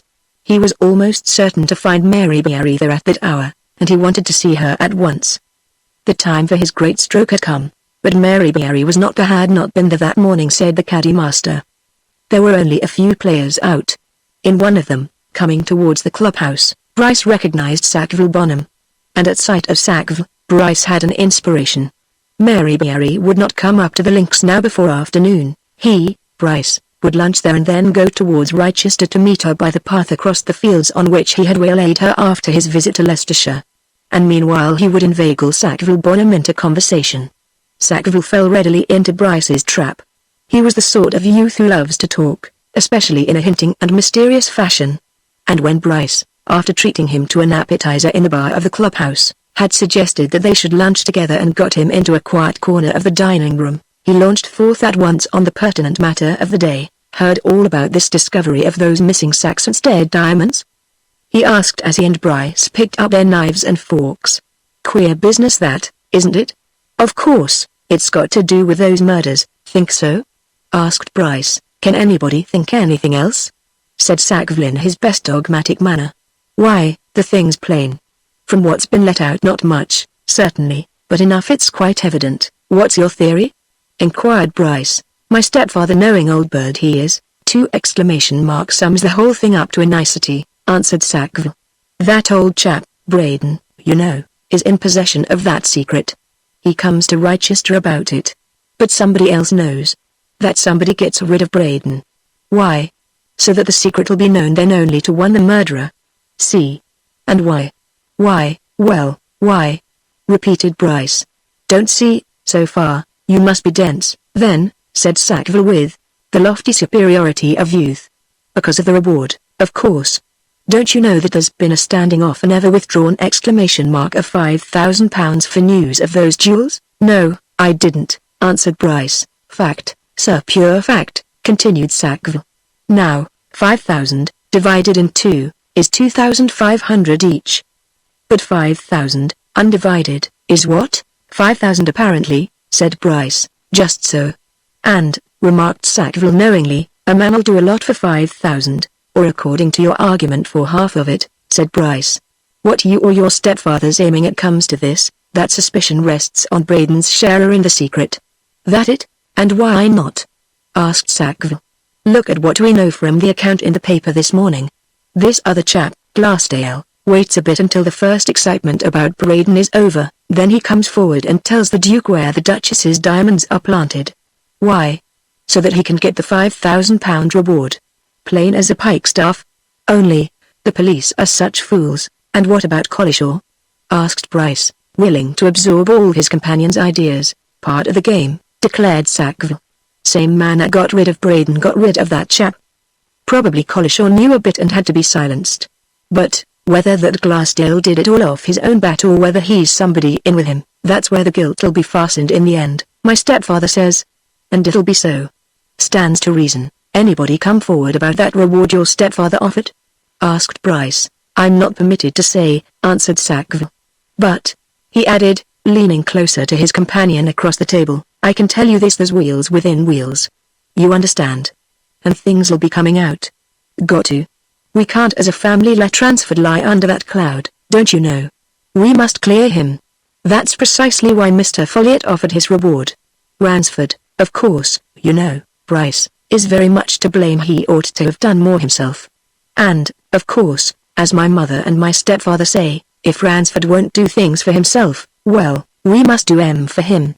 We couldn't think of anything else. Very good of you all, I'm sure, assented Bryce. Very thoughtful and kindly. Oh, well, said Sackville, who was incapable of perceiving a sneer or of knowing when older men were laughing at him. It's one of those things that one's got to do under the circumstances. Of course, Miss Beery isn't Dr. Ransford's daughter, but she's his ward, and we can't allow suspicion to rest on her guardian. You leave it to me, my boy, and you'll see how things will be cleared. Doing a bit underground, eh? Asked Bryce. Wait a bit. Answered Sackville with a knowing wink. It's the least expected that happens, what? Bryce replied that Sackville was no doubt right, and began to talk of other matters. He hung about the clubhouse until past 3 o'clock, and then, being well acquainted with Mary Beery's movements from long observation of them, set out to walk down towards Rochester, leaving his bicycle behind him. If he did not meet Mary on the way, he meant to go to the house. Ransford would be out on his afternoon round of calls, Dick Beery would be at school, he would find Mary alone. And it was necessary that he should see her alone, and at once, for since morning an entirely new view of affairs had come to him, based on added knowledge, and he now saw a chance which he had never seen before. True, he said to himself, as he walked across the links and over the country which lay between their edge and Rochester. He had not, even now, the accurate knowledge as to the actual murderer of either Braden or Collishaw that he would have liked, but he knew something that would enable him to ask Mary Beery point blank whether he was to be friend or enemy. And he was still considering the best way of putting his case to her when, having failed to meet her on the way, he at last turned into the close, and as he approached Ransford's house, saw Mrs. Folliot leaving it. Mary Berry, like Bryce, had been having a day of events. To begin with, Ransford had received a wire from London, first thing in the morning, which had made him run, breakfastless, to catch the next express. He had left Mary to make arrangements about his day's work, for he had not yet replaced Bryce, and she had been obliged to seek out another practitioner who could find time from his own duties to attend to Ransford's urgent patients. Then she had had to see callers who came to the surgery expecting to find Ransford there, and in the middle of a busy morning, Mr. Folliot had dropped in, to bring her a bunch of roses, and, once admitted, had shown unmistakable signs of a desire to gossip. "Ransford out?" he asked as he sat down in the dining room.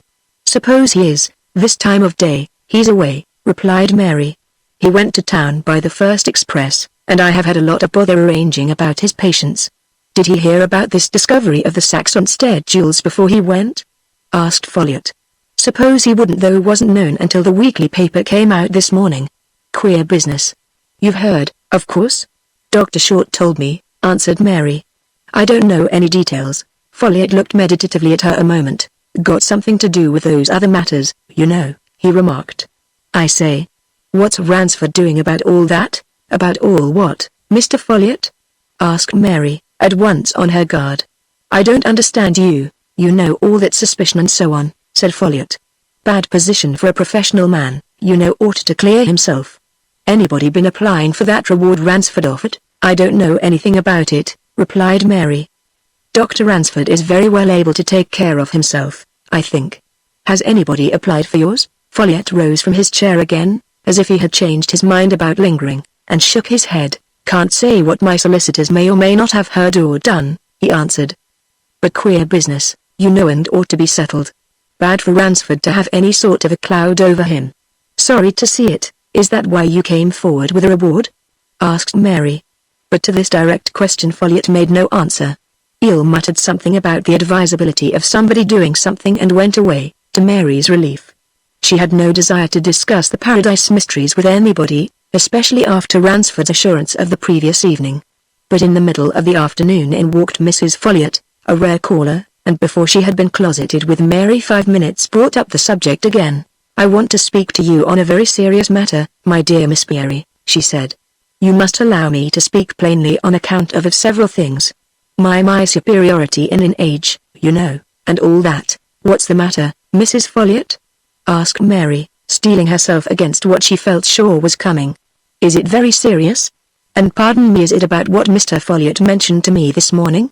Because if it is, I'm not going to discuss that with you or with anybody." "I had no idea that my husband had been here this morning," answered Mrs. Folliot in genuine surprise.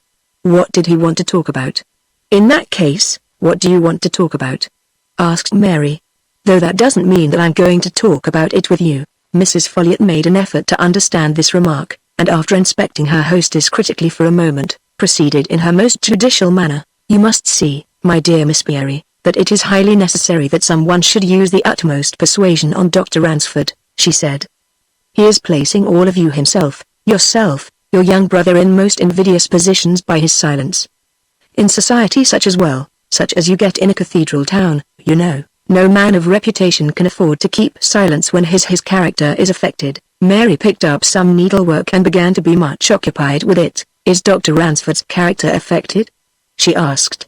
"I wasn't aware of it, Mrs. Folliot." "Oh, my dear, you can't be quite so very, shall we say ingenuous ? Has all that?" exclaimed Mrs. Folliot. "These rumors ! Of course, they are very wicked and cruel ones, but you know they have spread.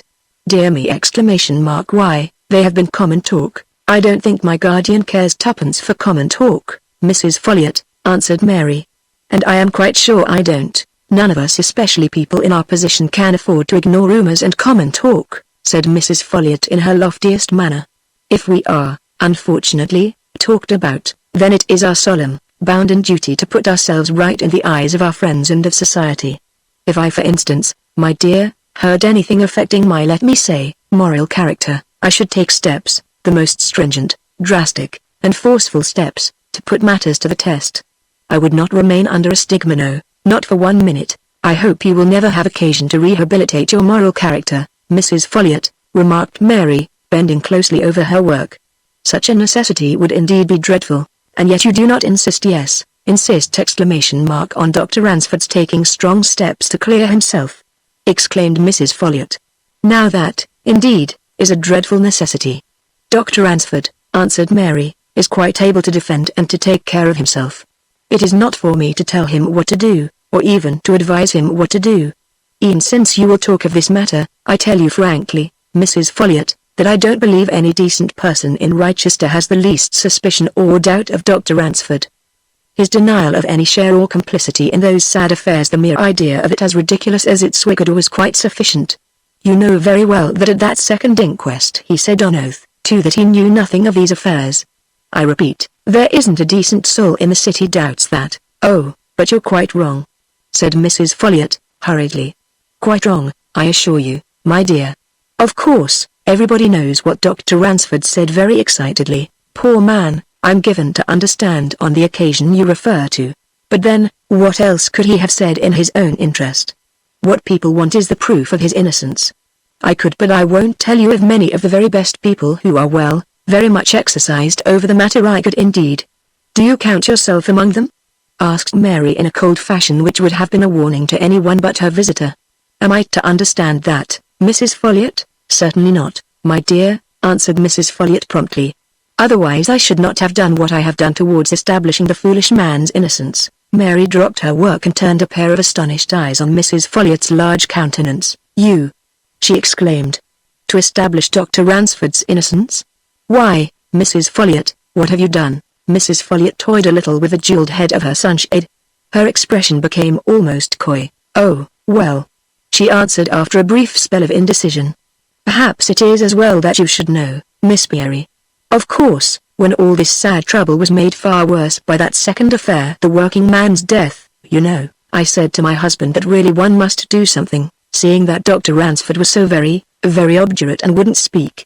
And as money is nothing, at least as things go to me or to Mr. Folliot, I insisted that he should offer £1,000 reward to have the thing cleared up. He's a generous and open-handed man, and he agreed with me entirely, and put the thing in hand through his solicitors. And nothing would please us more, my dear, than to have that £1,000 claimed. For of course, if there is to be, as I suppose there is, a union between our families, it would be utterly impossible that any cloud could rest on Dr. Ransford, even if he is only your guardian. My son's future wife cannot, of course. Mary laid down her work again and for a full minute stared Mrs. Folliot in the face. Mrs. Folliot, she said at last, are you under the impression that I'm thinking of marrying your son? I think I've every good reason for believing it, replied Mrs. Folliot. You've none, retorted Mary, gathering up her work and moving towards the door. I've no more intention of marrying Mr. Sackville Bonham than of eloping with a bishop.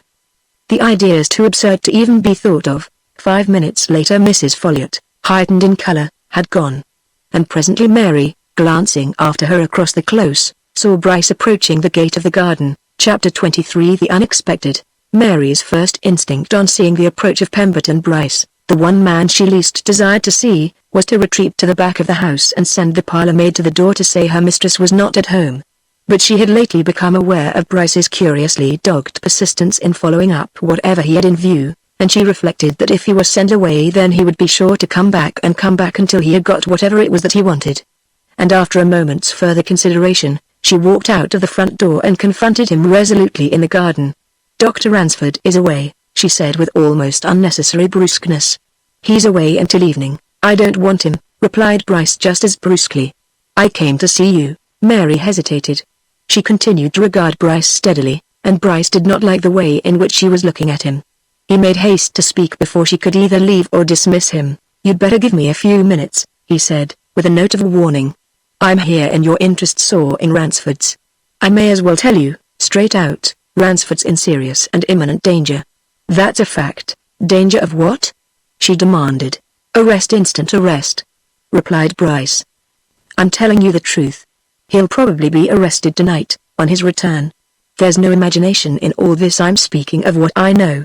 I've curiously enough got mixed up with these affairs, through no seeking of my own, and I know what's behind the scenes. If it were known that I'm letting out secrets to you, I should get into trouble. But, I want to warn you. Mary stood before him on the path, hesitating. She knew enough to know that Bryce was telling some sort of truth. It was plain that he had been mixed up in the recent mysteries, and there was a ring of conviction in his voice which impressed her. And suddenly she had visions of Ransford's arrest, of his being dragged off to prison to meet a cruel accusation, of the shame and disgrace, and she hesitated further. "But if that's so," she said at last, "what's the good of coming to me? I can't do anything." "I can," said Bryce significantly. "I know much more than the police know, more than anybody knows. I can save Ransford. Understand that." "What do you want now?" she asked. "To talk to you, to tell you how things are," answered Bryce. "What harm is there in that? To make you see how matters stand, and then to show you what I can do to put things right." Mary glanced at an open summer house which stood beneath the beech trees on one side of the garden. She moved towards it and sat down there, and Bryce followed her and seated himself. "Well," she said. Bryce realized that his moment had arrived. He paused, endeavoring to remember the careful preparations he had made for putting his case. Somehow, he was not so clear as to his line of attack as he had been 10 minutes previously. He realized that he had to deal with a young woman who was not likely to be taken in nor easily deceived.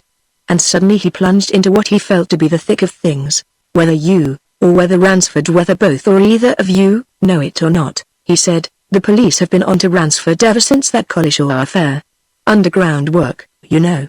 Mitchington has been digging into things ever since then, and lately he's had a London detective helping him." Mary, who had carried her work into the garden, had now resumed it, and as Bryce began to talk she bent over it steadily stitching. "Well?"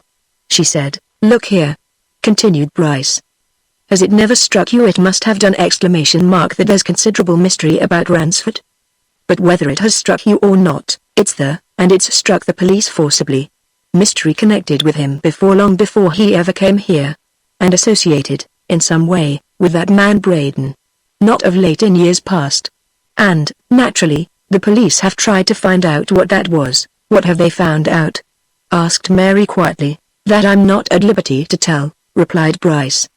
"But I can tell you this: they know, Mitchington and the London man, that there were passages between Ransford and Braden years ago." "How many years ago?" interrupted Mary. Bryce hesitated a moment. He had a suspicion that this self-possessed young woman, who was taking everything more quietly than he had anticipated, might possibly know more than he gave her credit for knowing. He had been watching her fingers since they sat down in the summer house, and his sharp eyes saw that they were as steady as the spire of the cathedral above the trees. He knew from that she was neither frightened nor anxious. "Oh, well, 17 to 20 years ago," he answered. "About that time. There were passages, I say, and they were of a nature which suggests that the reappearance of Braden on Ransford's present stage of life would be extremely unpleasant and unwelcome to Ransford." "Vague," murmured Mary. "Extremely vague. But quite enough," retorted Bryce, "to give the police the suggestion of motive. I tell you, the police know quite enough to know that Braden was, of all men in the world, the last man Ransford desired to see cross his path again. And on that morning on which the Paradise affair occurred, Braden did cross his path. Therefore, in the conventional police way of thinking and looking at things, there's motive." "Motive for what?" asked Mary. Bryce arrived here at one of his critical stages, and he paused a moment in order to choose his words. "Don't get any false ideas or impressions," he said at last. "I'm not accusing Ransford of anything. I'm only telling you what I know the police think and are on the very edge of accusing him of. To put it plainly, of murder. They say he'd a motive for murdering Braden, and with a motive is everything. It's the first thing they seem to think of, the first question they ask themselves. Why should this man have murdered that man? Do you see? What motive had he? That's the point. And they think, these chaps like Mitchington and the London man, that Ransford certainly had a motive for getting rid of Braden when they met." "What was the motive?" asked Mary. "They've found out something, perhaps a good deal, about what happened between Braden and Ransford some years ago," replied Bryce. "And their theory is, if you want to know the truth, that Ransford ran away with Braden's wife, and that Braden had been looking for him ever since." Bryce had kept his eyes on Mary's hands, and now at last he saw the girl's fingers tremble. But her voice was steady enough when she spoke. "Is that mere conjecture on their part, or is it based on any fact?" she asked. "I'm not in full knowledge of all their secrets," answered Bryce, "but I've heard enough to know that there's a basis of undeniable fact on which they're going. I know, for instance, beyond doubt, that Braden and Ransford were bosom friends, years ago, that Braden was married to a girl whom Ransford had wanted to marry, that Braden's wife suddenly left him, mysteriously, a few years later, and that, at the same time, Ransford made an equally mysterious disappearance. The police know all that. What is the inference to be drawn?" What inference would anyone, you yourself, for example, draw? None, till I've heard what Dr. Ransford had to say, replied Mary. Bryce disliked that ready retort. He was beginning to feel that he was being met by some force stronger than his own. That's all very well, he remarked. I don't say that I wouldn't do the same. But I'm only explaining the police position, and showing you the danger likely to arise from it. The police theory is this, as far as I can make it out: Ransford, years ago, did Braden a wrong, and Braden certainly swore revenge when he could find him. Circumstances prevented Braden from seeking him closely for some time. At last they met here, by accident. Here the police aren't decided. One theory is that there was an altercation, blows, a struggle, in the course of which Braden met his death. The other is that Ransford deliberately took Braden up into the gallery and flung him through that open doorway. That, observed Mary, with something very like a sneer, seems so likely that I should think it would never occur to anybody but the sort of people you're telling me of. No man of any real sense would believe it for a minute. Some people of plain common sense do believe it for all that, retorted Bryce. For it's quite possible. But as I say, I'm only repeating. And of course, the rest of it follows on that. The police theory is that Collishaw witnessed Braden's death at Ransford's hands, that Ransford got to know that Collishaw knew of that, and that he therefore quietly removed Collishaw. And it is on all that they're going, and will go. Don't ask me if I think they're right or wrong. I'm only telling you what I know so as to show you what danger Ransford is in. Mary made no immediate answer, and Bryce sat watching her. Somehow he was at a loss to explain it to himself. Things were not going as he had expected. He had confidently believed that the girl would be frightened, scared, upset, ready to do anything that he asked or suggested. But she was plainly not frightened. And the fingers which busied themselves with the fancy work had become steady again, and her voice had been steady all along. Pray, she asked suddenly, and with a little satirical inflection of voice which Bryce was quick to notice, pray, how is it that you, not a policeman, not a detective, come to know so much of all this? Since when were you taken into the confidence of Mitchington and the mysterious person from London? You know as well as I do that I have been dragged into the case against my wishes, answered Bryce almost sullenly. I was fetched to Braden. I saw him die. It was I who found Collishaw dead. Of course, I've been mixed up, whether I would or not, and I've had to see a good deal of the police, and naturally I've learned things. Mary suddenly turned on him with a flash of the eye which might have warned Bryce that he had signally failed in the main feature of his adventure. And what have you learned that makes you come here and tell me all this? She exclaimed. Do you think I'm a simpleton, Dr. Bryce? You set out by saying that Dr. Ransford is in danger from the police, and that you know much more than the police. What does that mean? Shall I tell you? It means that you knows that the police are wrong, and that if you like you can prove to them that they are wrong. Now, then, isn't that so? I am in possession of certain facts, began Bryce. Mary stopped him with a look. My turn, she said. You're in possession of certain facts. Now isn't it the truth that the facts you are in possession of are proof enough to you that Dr. Ransford is as innocent as I am? It's no use your trying to deceive me. Isn't that so? I could certainly turn the police off his track, admitted Bryce, who was growing highly uncomfortable. I could divert. Mary gave him another look and dropping her needlework continued to watch him steadily. Do you call yourself a gentleman? She asked quietly. Or we'll leave the term out. Do you call yourself even decently honest? For, if you do, how can you have the sheer impudence insolence to come here and tell me all this when you know that the police are wrong and that you could, to use your own term, which is your way of putting it, turn them off the wrong track? Whatever sort of man are you? Do you want to know my opinion of you in plain words? You seem very anxious to give it. Anyway, retorted Bryce, I will give it, and it will perhaps put an end to this, answered Mary. If you are in possession of anything in the way of evidence which would prove Dr. Ransford's innocence and you are willfully suppressing it, you are bad, wicked, base, cruel, unfit for any decent being's society. And, she added, as she picked up her work and rose, you're not going to have any more of mine. A moment, said Bryce. He was conscious that he had somehow played all his cards badly, and he wanted another opening. You're misunderstanding me altogether. I never said, never inferred that I wouldn't save Ransford. Then, if there's need, which I don't admit, you acknowledge that you could save him. She exclaimed sharply. Just as I thought. Then, if you're an honest man, a man with any pretensions to honor, why don't you at once? Any man who had such feelings as those I've just mentioned wouldn't hesitate 1 second. but you you come and talk about it. As if it were a game. Dr. Bryce, you make me feel sick, mentally, morally sick. Bryce had risen to his feet when Mary rose, and he now stood staring at her. Ever since his boyhood he had laughed and sneered at the mere idea of the finer feelings. He believed that every man has his price and that honesty and honor are things useful as terms but of no real existence. And now he was really wondering if this girl meant the things she said, if she really felt a mental loathing of such minds and purposes as he knew his own were, or if it were merely acting on her part. Before he could speak she turned on him again more fiercely than before. "Shall I tell you something else in plain language?" she asked. "You evidently possess a very small and limited knowledge, if you have any at all, of women, and you apparently don't rate their mental qualities at any high standard. Let me tell you that I am not quite such a fool as you seem to think me. You came here this afternoon to bargain with me. You happen to know how much I respect my guardian and what I owe him for the care he has taken of me and my brother. You thought to trade on that. You thought you could make a bargain with me. You were to save Dr. Ransford, and for reward you were to have me. You daren't deny it." "Dr. Bryce, I can see through you." "I never said it, at any rate," answered Bryce. "Once more, I say, I'm not a fool," exclaimed Mary. "I saw through you all along. And you failed. I'm not in the least frightened by what you've said. If the police arrest Dr. Ransford knows how to defend himself. And you're not afraid for him. You know you aren't. It wouldn't matter tuppence to you if he were hanged tomorrow, for you hate him. But look to yourself. Men who cheat, and scheme, and plot, and plan as you do come to bad ends. Mind yours. Mind the wheel doesn't come full circle. And now, if you please, go away and don't dare to come near me again." Bryce made no answer. He had listened, with an attempt at a smile, to all this fiery indignation, but as Mary spoke the last words he was suddenly aware of something that drew his attention from her and them.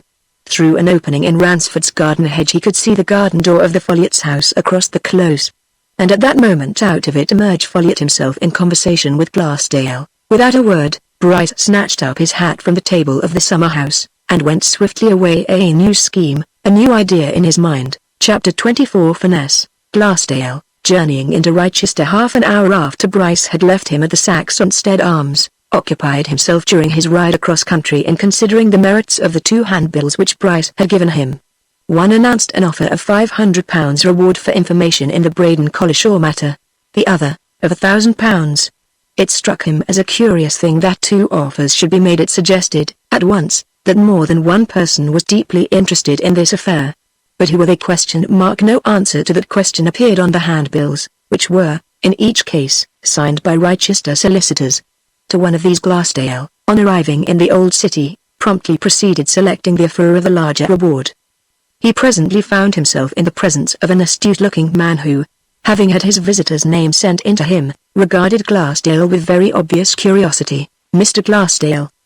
he said inquiringly, as the caller took an offered chair.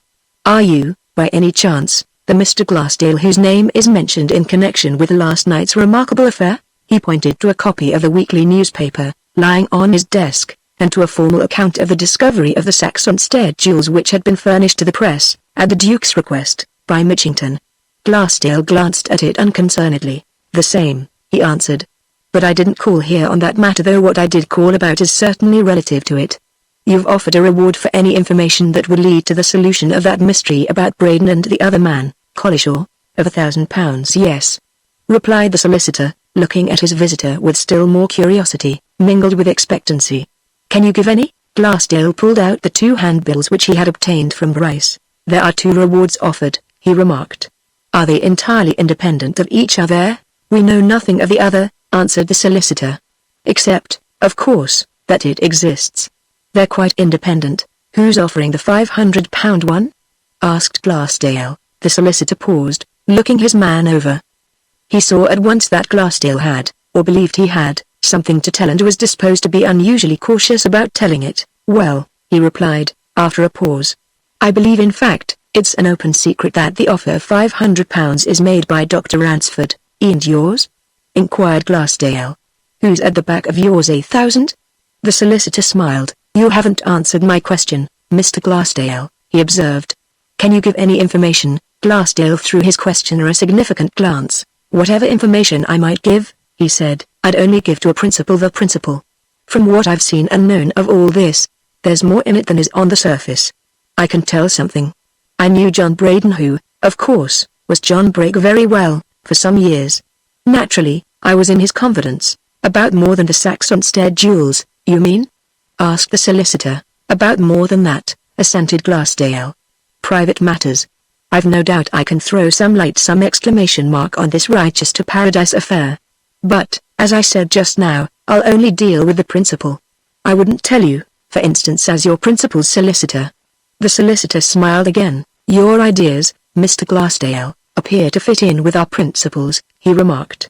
His instructions, strict instructions to us, are that if anybody turns up who can give any information, it's not to be given to us, but to himself. Wise man, observed Glassdale. That's just what I feel about it. It's a mistake to share secrets with more than one person. There is a secret, then? Asked the solicitor, half slyly. Might be, replied Glassdale. Who's your client? The solicitor pulled a scrap of paper towards him and wrote a few words on it. He pushed it towards his caller, and Glassdale picked it up and read what had been written. Mr. Stephen Folliot. The Close. You'd better go and see him, said the solicitor, suggestively. You'll find him reserved enough. Glassdale read and reread the name as if he were endeavoring to recollect it, or connect it with something. What particular reason has this man for wishing to find this out? He inquired. Can't say, my good sir, replied the solicitor, with a smile. Perhaps he'll tell you. He hasn't told me. Glassdale rose to take his leave. But with his hand on the door he turned. Is this gentleman a resident in the place?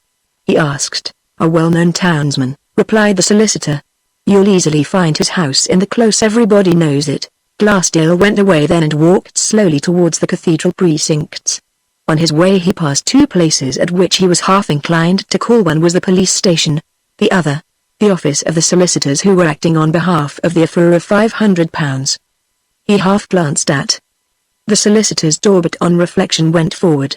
A man who was walking across the Close pointed out the Folliot residence. Glassdale entered by the garden door, and in another minute came face to face with Folliot himself, busied, as usual, amongst his rose trees. Glassdale saw Folliot and took stock of him before Folliot knew that a stranger was within his gates. Folliot, in an old jacket which he kept for his horticultural labours, was taking slips from a standard. He looked as harmless and peaceful as his occupation. A quiet, inoffensive, somewhat benevolent elderly man, engaged in work, which suggested leisure and peace. But Glassdale, after a first quick, searching glance, took another and longer one and went nearer with a discreet laugh. Folliot turned quietly, and seeing the stranger, showed no surprise. He had a habit of looking over the top rims of his spectacles at people, and he looked in this way at Glassdale, glancing him up and down calmly. Glassdale lifted his slouch hat and advanced. Mr. Folliot, I believe, sir? He said. Mr. Stephen Folliot? Aye, just so, responded Folliot. But I don't know you. Who may you be, now? My name, sir, is Glassdale, answered the other.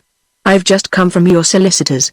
I called to see him this afternoon and he told me that the business I called about could only be dealt with or discussed with you. So I came here. Folliot, who had been cutting slips off a rose tree, closed his knife and put it away in his old jacket. He turned and quietly inspected his visitor once more. Aye, he said quietly. So you're after that £1,000 reward, eh? I should have no objection to it, Mr. Folliot, replied Glassdale. I dare say not, remarked Folliot, dryly. I dare say not. And which are you, now? One of those who think they can tell something, or one that really can tell? Eh? You'll know that better when we've had a bit of talk, Mr. Folliot, answered Glassdale, accompanying his reply with a direct glance. Oh, well, now then, I've no objection to a bit of talk, none whatever, said Folliot. Here! We'll sit down on that bench, amongst the roses. Quite private here, nobody about. And now, he continued, as Glassdale accompanied him to a rustic bench set beneath a pergola of rambler roses, who are you, like? I read a queer account in this morning's local paper of what happened in the cathedral grounds yonder last night, and there was a person of your name mentioned. Are you that Glassdale? The same, Mr. Folliot, answered the visitor, promptly. Then you knew Braden, the man who lost his life here? Asked Folliot. Very well indeed, replied Glassdale. For how long? Demanded Folliot. Some years as a mere acquaintance, seen now and then, said Glassdale. A few years, recently, as what you might call a close friend. tell you any of his secrets? Asked Folliot. Yes, he did, answered Glassdale. Anything that seems to relate to his death and the mystery about it? Inquired Folliot. I think so, said Glassdale. Upon consideration, I think so. Ah, and what might it be, now? Continued Folliot. He gave Glassdale a look which seemed to denote and imply several things. It might be to your advantage to explain a bit, you know, he added. One has to be a little vague, eh?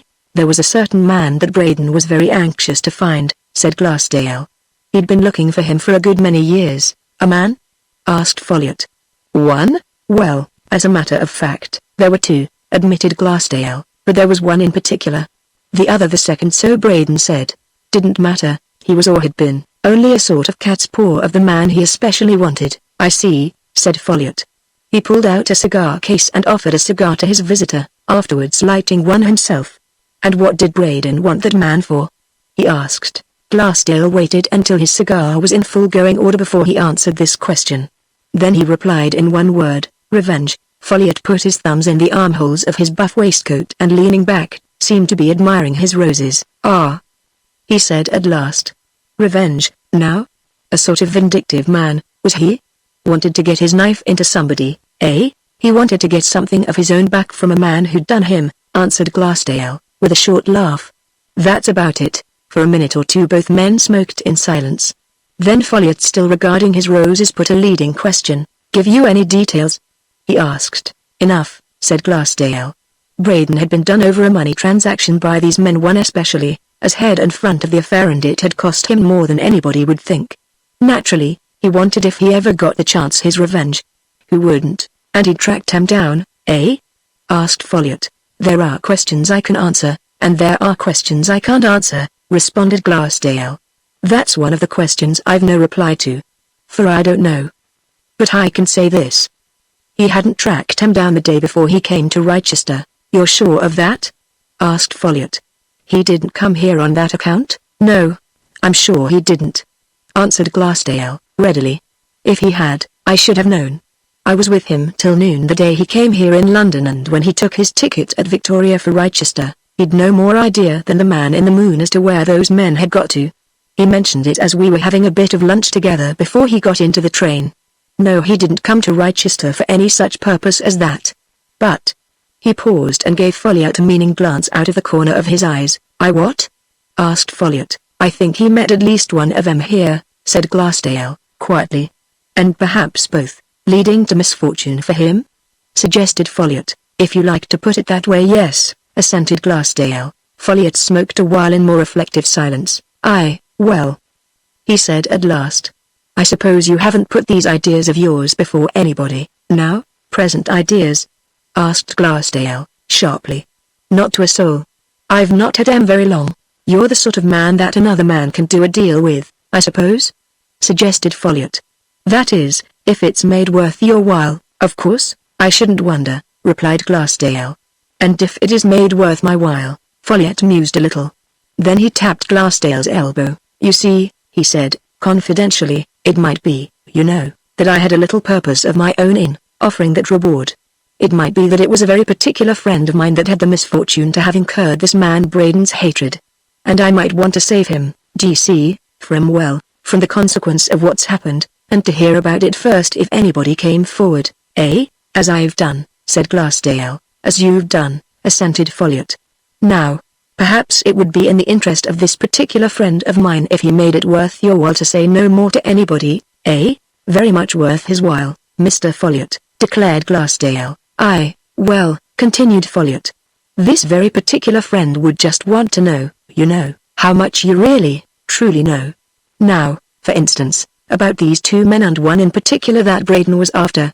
Did he name them? Glassdale leaned a little nearer to his companion on the rose-screened bench.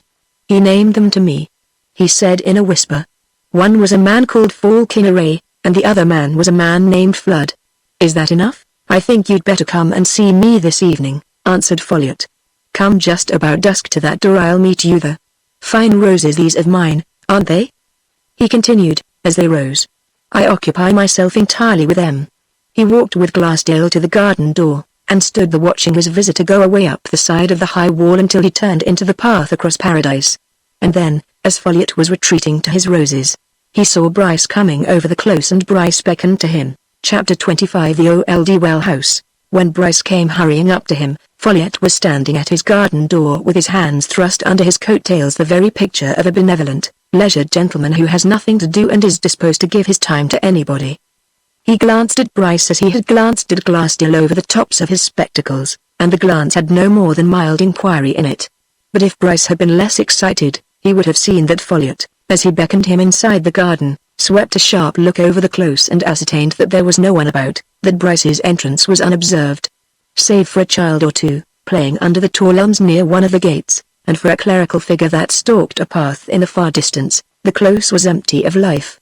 And there was no one about, either, in that part of Folliot's big garden. "I want a bit of talk with you," said Bryce as Folliot closed the door and turned down a side path to a still more retired region. "Private talk. Let's go where it's quiet." Without replying in words to this suggestion, Folliot led the way through his rose trees to a far corner of his grounds, where an old building of grey stone, covered with ivy, stood amongst high trees. He turned the key of a doorway and motioned Bryce to enter. "Quiet enough in here, Doctor," he observed. "You've never seen this place. Bit of a fancy of mine." Bryce, absorbed as he was in the thoughts of the moment, glanced cursorily at the place into which Folliot had led him. It was a square building of old stone, its walls unlined, unplastered, its floor paved with much worn flags of limestone, evidently set down in a long dead age and now polished to marble-like smoothness. In its midst, set flush with the floor, was what was evidently a trapdoor, furnished with a heavy iron ring.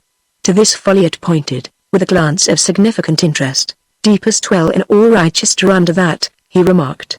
"You'd never think it. It's 100 feet deep and more. Dry now. Water gave out some years ago. Some people would have pulled this old well house down, but not me. I did better. I turned it to good account." He raised a hand and pointed upward to an obviously modern ceiling of strong oak timbers. "Had that put in," he continued, and turned the top of the building into a little snuggery.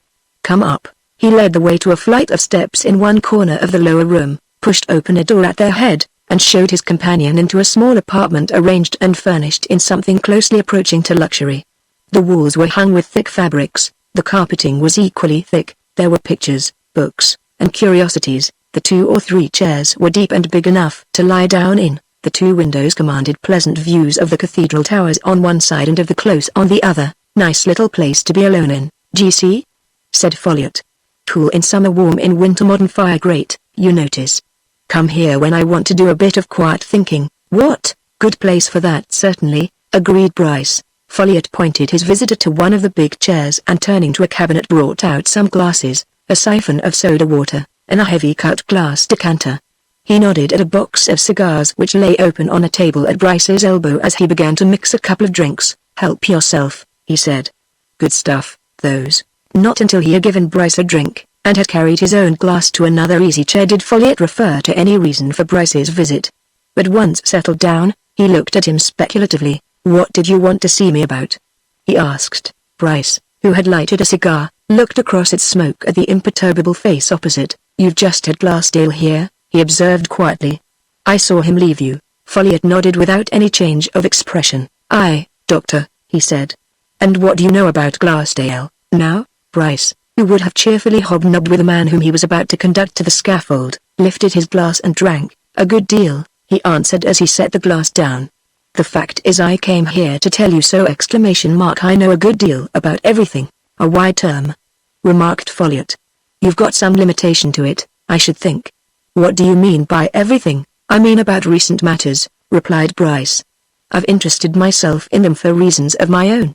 Ever since Braden was found at the foot of those stairs in Paradise, and I was fetched to him, I've interested myself. And I've discovered a great deal more, much more than's known to anybody." Folliot threw one leg over the other and began to jog his foot. "Oh," he said after a pause. "Dear me. And what might you know, now, Doctor?" "Aught you can tell me, eh?" "Lots," answered Bryce. "I came to tell you on seeing that Glassdale had been with you." "Because I was with Glassdale this morning."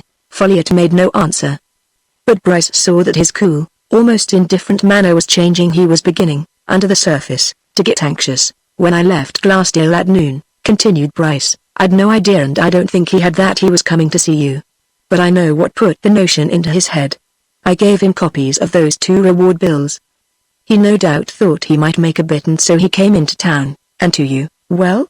Asked Folliot. I shouldn't wonder, remarked Bryce, reflectively, and almost as if speaking to himself. I shouldn't at all wonder if Glassdale's the sort of man who can be bought.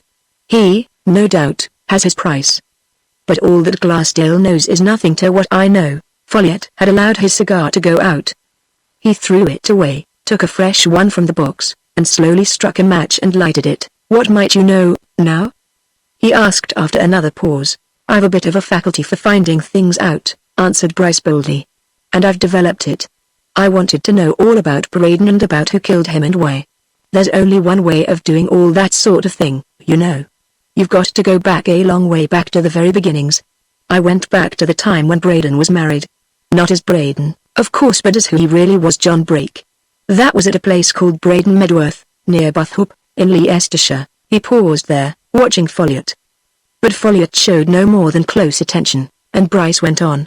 Not much in that for the really important part of the story, he continued. But Brake had other associations with Buthope a bit later. He got into close touch with a Buthope man who, about the time of Brake's marriage, left Buthope and settled in London. Brake and this man began to have some secret dealings together. There was another man in with them, too, a man who was a sort of partner of the Buthope man's. Brake had evidently a belief in these men, and he trusted them. Unfortunately for himself, he sometimes trusted the bank's money to them.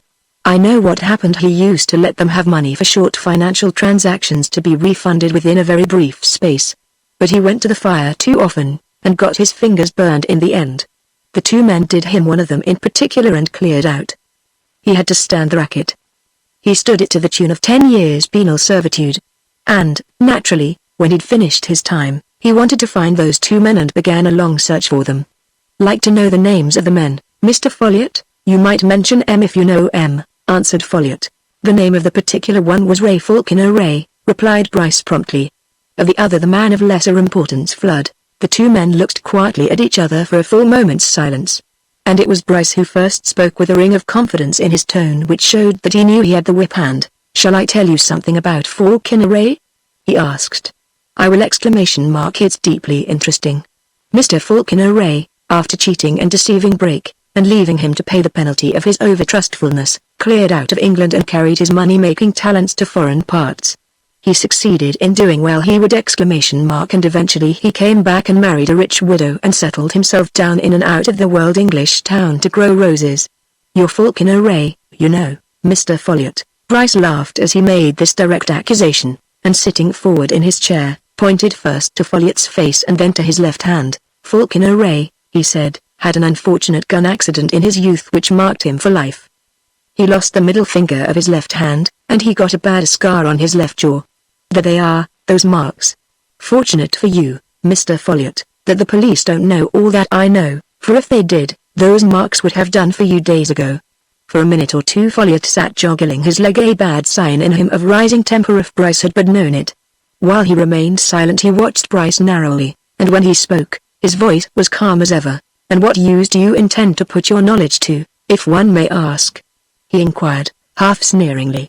You said just now that you'd no doubt that man Glassdale could be bought, and I'm inclining to think that you're one of those men that have their price.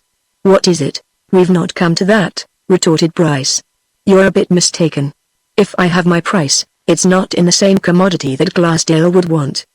But before we do any talking about that sort of thing, I want to add to my stock of knowledge. Look here. We'll be candid. I don't care a snap of my fingers that Brake, or Braden's dead, or that Collishaw's dead, nor if one had his neck broken and the other was poisoned. But whose hand was that which the mason, Varner, saw that morning, when Brake was flung out of that doorway?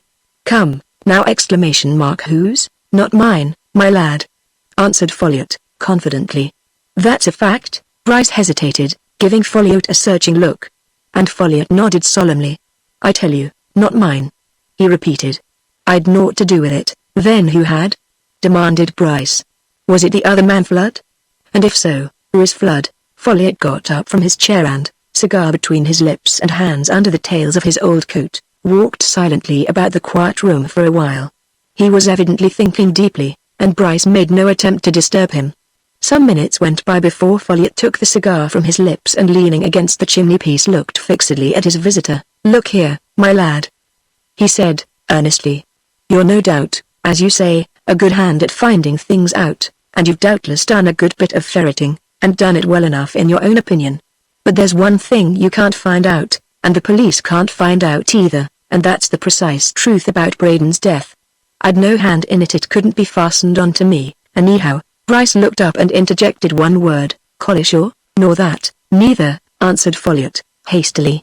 "Maybe I know something about both, but neither you nor the police nor anybody could fasten me to either matter. Granting all you say to be true, where's the positive truth?" "What about circumstantial evidence?" asked Bryce. "You'd have a job to get it," retorted Folliot. "Supposing that all you say is true about past matters? Nothing can prove nothing! That I ever met Braden that morning. On the other hand, I can prove, easily, that I never did meet him. I can account for every minute of my time that day.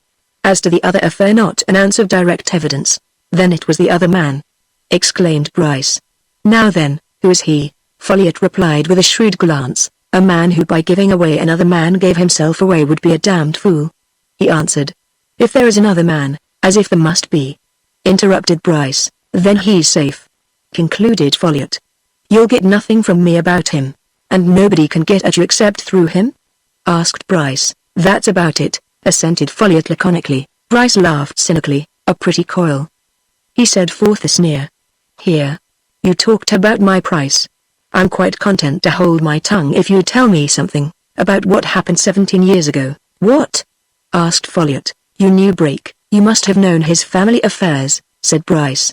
"What became of Brake's wife and children when he went to prison?" Folliot shook his head, and it was plain to Bryce that his gesture of dissent was genuine. "You're wrong," he answered. "I never at any time knew anything of Brake's family affairs. So little indeed, that I never even knew he was married." Bryce rose to his feet and stood staring. "What?" he exclaimed. "You mean to tell me that, even now, you don't know that Brake had 2 children, and oh, it's incredible." "What's incredible?" asked Folliot. "What are you talking about?" Bryce in his eagerness and surprise grasped Folliot's arm and shook it. "Good heavens, man," he said. "Those 2 wards of Ransford's are Brake's girl and boy. Didn't you know that, didn't you?" "Never," answered Folliot. "Never. And who's Ransford, then?" "I never heard Brake speak of any Ransford. What game is all this?" "What?" Before Bryce could reply, Folliot suddenly started, thrust his companion aside and went to one of the windows. A sharp exclamation from him took Bryce to his side. Folliot lifted a shaking hand and pointed into the garden. "There," he whispered. "Helen, what's this mean?" Bryce looked in the direction pointed out. Behind the pergola of rambler roses the figures of men were coming towards the old well house led by one of Folliot's gardeners. Suddenly they emerged into full view, and in front of the rest was Mitchington and close behind him the detective, and behind him Glassdale. Chapter 26 The Other Man. It was close on 5 o'clock when Glassdale, leaving Folliot at his garden door, turned the corner into the quietness of the precincts. He walked about there a while, staring at the queer old houses with eyes which saw neither fantastic gables nor twisted chimneys. Glassdale was thinking. And the result of his reflections was that he suddenly exchanged his idle sauntering for brisker steps and walked sharply round to the police station, where he asked to see Mitchington. Mitchington and the detective were just about to walk down to the railway station to meet Ransford, in accordance with his telegram. At sight of Glassdale they went back into the inspector's office. Glassdale closed the door and favored them with a knowing smile. "Something else for you, Inspector," he said. "Mixed up a bit with last night's affair, too. About these mysteries Braden and Collishaw, I can tell you one man who's in them." "Who, then?" demanded Mitchington. Glassdale went a step nearer to the 2 officials and lowered his voice. "The man who's known here as Stephen Folliot," he answered. "That's a fact." "Nonsense!" exclaimed Mitchington. Then he laughed incredulously. "Can't believe it," he continued. "Mr. Folliot. Must be some mistake." "No mistake," replied Glassdale. "Besides, Folliot's only an assumed name. That man is really one falcon array, the man Braden, or Brake, was seeking for many a year, the man who cheated Brake and got him into trouble. I tell you it's a fact. He's admitted it, or as good as done so, to me just now." "To you? And let you come away and spread it?" exclaimed Mitchington. "That's incredible. More astonishing than the other." Glassdale laughed. Ah, but I let him think I could be squared, do you see? He said. Hush money, you know. He's under the impression that I'm to go back to him this evening to settle matters. I knew so much identified him, as a matter of fact, that he'd no option. I tell you, he's been in at both these affairs, certain. But there's another man. Who's he? Demanded Mitchington. Can't say, for I don't know, though I've an idea he'll be a fellow that Breaker was also wanting to find, replied Glassdale. But anyhow, I know what I'm talking about when I tell you, Folliot. You'd better do something before he suspects me. Mitchington glanced at the clock. Come with us down to the station, he said. Dr. Ransford's coming in on this express from town. He's got news for us. We'd better hear that first. Folliot! Good Lord! Who'd have believed or even dreamed it? You'll see, said Glassdale as they went out. Maybe Dr. Ransford's got the same information. Ransford was out of the train as soon as it ran in, and hurried to where Mitchington and his companions were standing. And behind him, to Mitchington's surprise, came old Simpson Harker, who had evidently travelled with him. With a silent gesture, Mitchington beckoned the whole party into an empty waiting room and closed its door on them. Now then, Inspector, said Ransford without preface or ceremony, you've got to act quickly. You got my wire? A few words will explain it.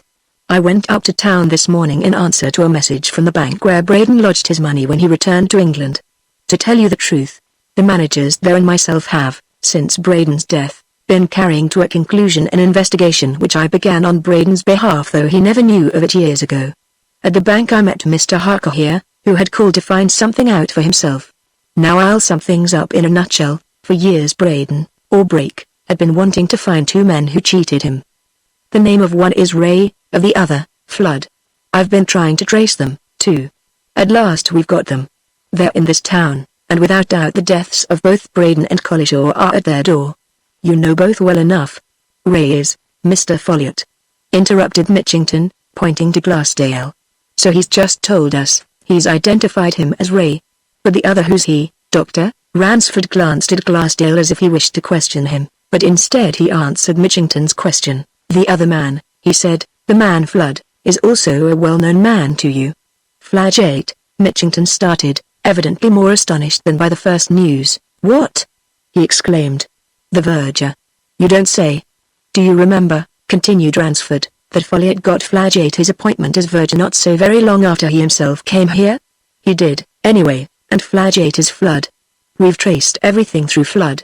Ray has been a difficult man to trace, because of his residence abroad for a long time and his change of name, and so on, and it was only recently that my agents struck on a line through Flood. But there's the fact.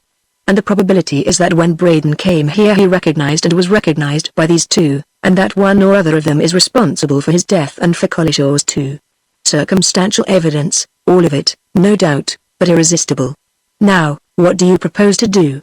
Mitchington considered matters for a moment. Flagellate first, certainly, he said. He lives close by here, we'll go round to his cottage. If he sees he's in a tight place he may let things out.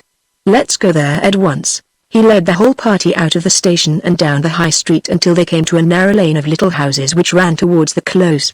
At its entrance a policeman was walking his beat. Mitchington stopped to exchange a few words with him. This man Flagellate, he said, rejoining the others, lives alone 5th cottage down here. He'll be about having his tea, we shall take him by surprise. Presently the group stood around a door at which Mitchington knocked gently, and it was on their grave and watchful faces that a tall, clean-shaven, very solemn-looking man gazed in astonishment as he opened the door, and started back. He went white to the lips and his hand fell trembling from the latch as Mitchington strode in and the rest crowded behind. Now then, Flagellate, said Mitchington, going straight to the point and watching his man narrowly, while the detective approached him closely on the other side. I want you and a word with you at once. Your real name is Flood. What have you to say to that?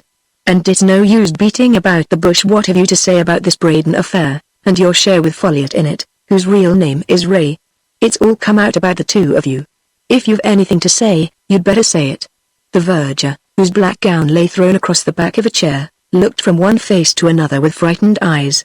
It was very evident that the suddenness of the descent had completely unnerved him. Ransford's practiced eyes saw that he was on the verge of a collapse. Give him time, Mitchington, he said. Pull yourself together, he added, turning to the man. Don't be frightened, answer these questions, for God's sake, gentlemen, grasped the verger. What is it? What am I to answer? Before God, I'm as innocent as any of you about Mr. Brake's death. Upon my soul and honor I am. You know all about it, insisted Mitchington. Come, now, isn't it true that you're Flood, and that Folliot's Ray, the two men whose trick on him got Brake convicted years ago? Answer that. Flood looked from one side to the other. He was leaning against his tea table, set in the middle of his tidy living room. From the hearth his kettle sent out a pleasant singing that sounded strangely in contrast with the grim situation. Yes, that's true, he said at last. But in that affair I wasn't the principal. I was only Ray's agent, as it were. I wasn't responsible. And when Mr. Brake came here, when I met him that morning, he paused, still looking from one to another of his audience as if entreating their belief. As sure as I'm a living man, gentlemen. He suddenly burst out, I'd no willing hand in Mr. Brake's death. I'll tell you the exact truth, I'll take my oath of it whenever you like. I'd have been thankful to tell, many a time. But for Ray. He wouldn't let me at first, and afterwards it got complicated. It was this way. That morning when Mr. Brake was found dead I had occasion to go up into that gallery under the clerestory. I suddenly came on him face to face.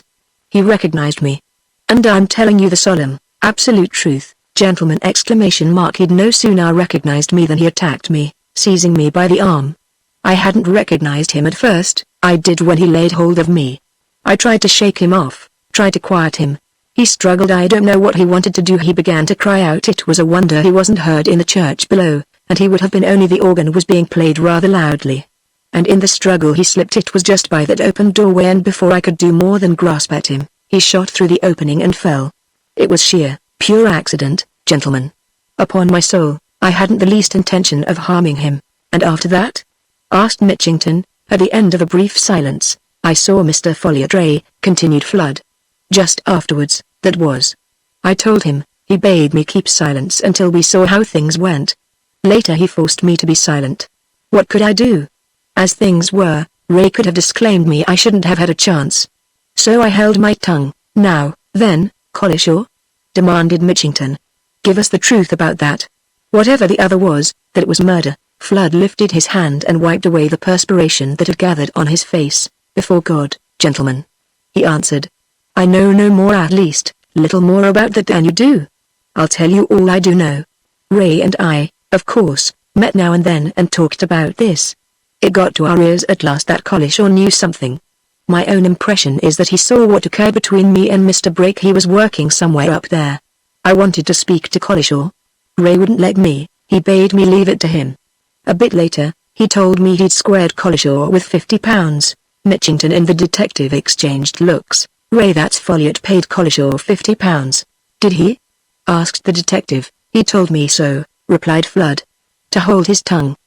But I'd scarcely heard that when I heard of Collishaw's sudden death. And as to how that happened, or who brought it about, upon my soul, gentlemen, I know nothing. Whatever I may have thought, I never mentioned it to Ray, never. I daren't. You don't know what a man Ray is. I've been under his thumb most of my life, and what are you going to do with me, gentlemen? Mitchington exchanged a word or two with the detective, and then, putting his head out of the door, beckoned to the policeman to whom he had spoken at the end of the lane and who now appeared in company with a fellow constable. He brought both into the cottage. Get your tea, he said sharply to the verger. These men will stop with you. You are not to leave this room. He gave some instructions to the two policemen in an undertone and motioned Ransford and the others to follow him. It strikes me, he said, when they were outside in the narrow lane, that what we've just heard is somewhere about the truth. And now we'll go on to Folliot's. There's a way to his house round here. Mrs. Folliot was out. Sackville Bonham was still where Bryce had left him, at the golf links, when the pursuers reached Folliot's. A parlour-maid directed them to the garden. A gardener volunteered the suggestion that his master might be in the old well house and showed the way. And Folliot and Bryce saw them coming and looked at each other. Glassdale! Exclaimed Bryce. By heaven, man! ! He's told on you. Folliot was still staring through the window. He saw Ransford and Harker following the leading figures. And suddenly he turned to Bryce. You've no hand in this? He demanded. I? Exclaimed Bryce. I never knew till just now. Folliot pointed to the door. Go down, he said. Let him in. Bid em come up. I'll settle with em. Go. Bryce hurried down to the lower apartment. He was filled with excitement, an unusual thing for him, but in the midst of it, as he made for the outer door, it suddenly struck him that all his schemings and plottings were going for nothing. The truth was at hand, and it was not going to benefit him in the slightest degree. He was beaten. But that was no time for philosophic reflection. Already those outside were beating at the door. He flung it open, and the foremost men started in surprise at the sight of him. But Bryce bent forward to Mitchington, anxious to play a part to the last. "He's upstairs," he whispered. "Up there. He'll bluff it out if he can, but he's just admitted to me." Mitchington thrust Bryce aside, almost roughly. "We know all about that," he said. "I shall have a word or two for you later. Come on, now."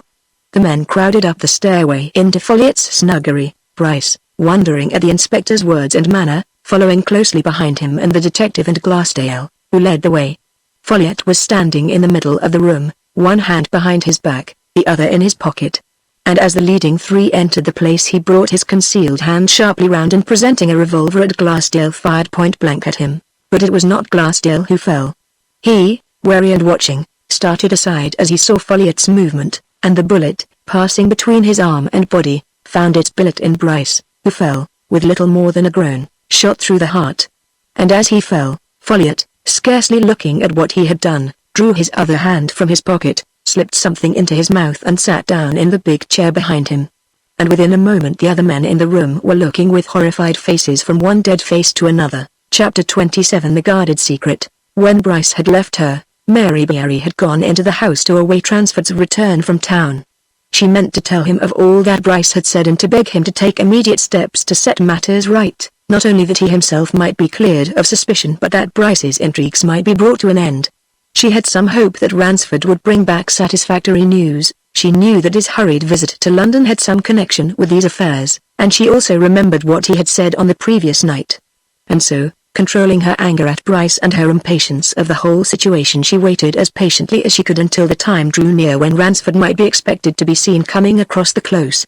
She knew from which direction he would come, and she remained near the dining room window looking out for him.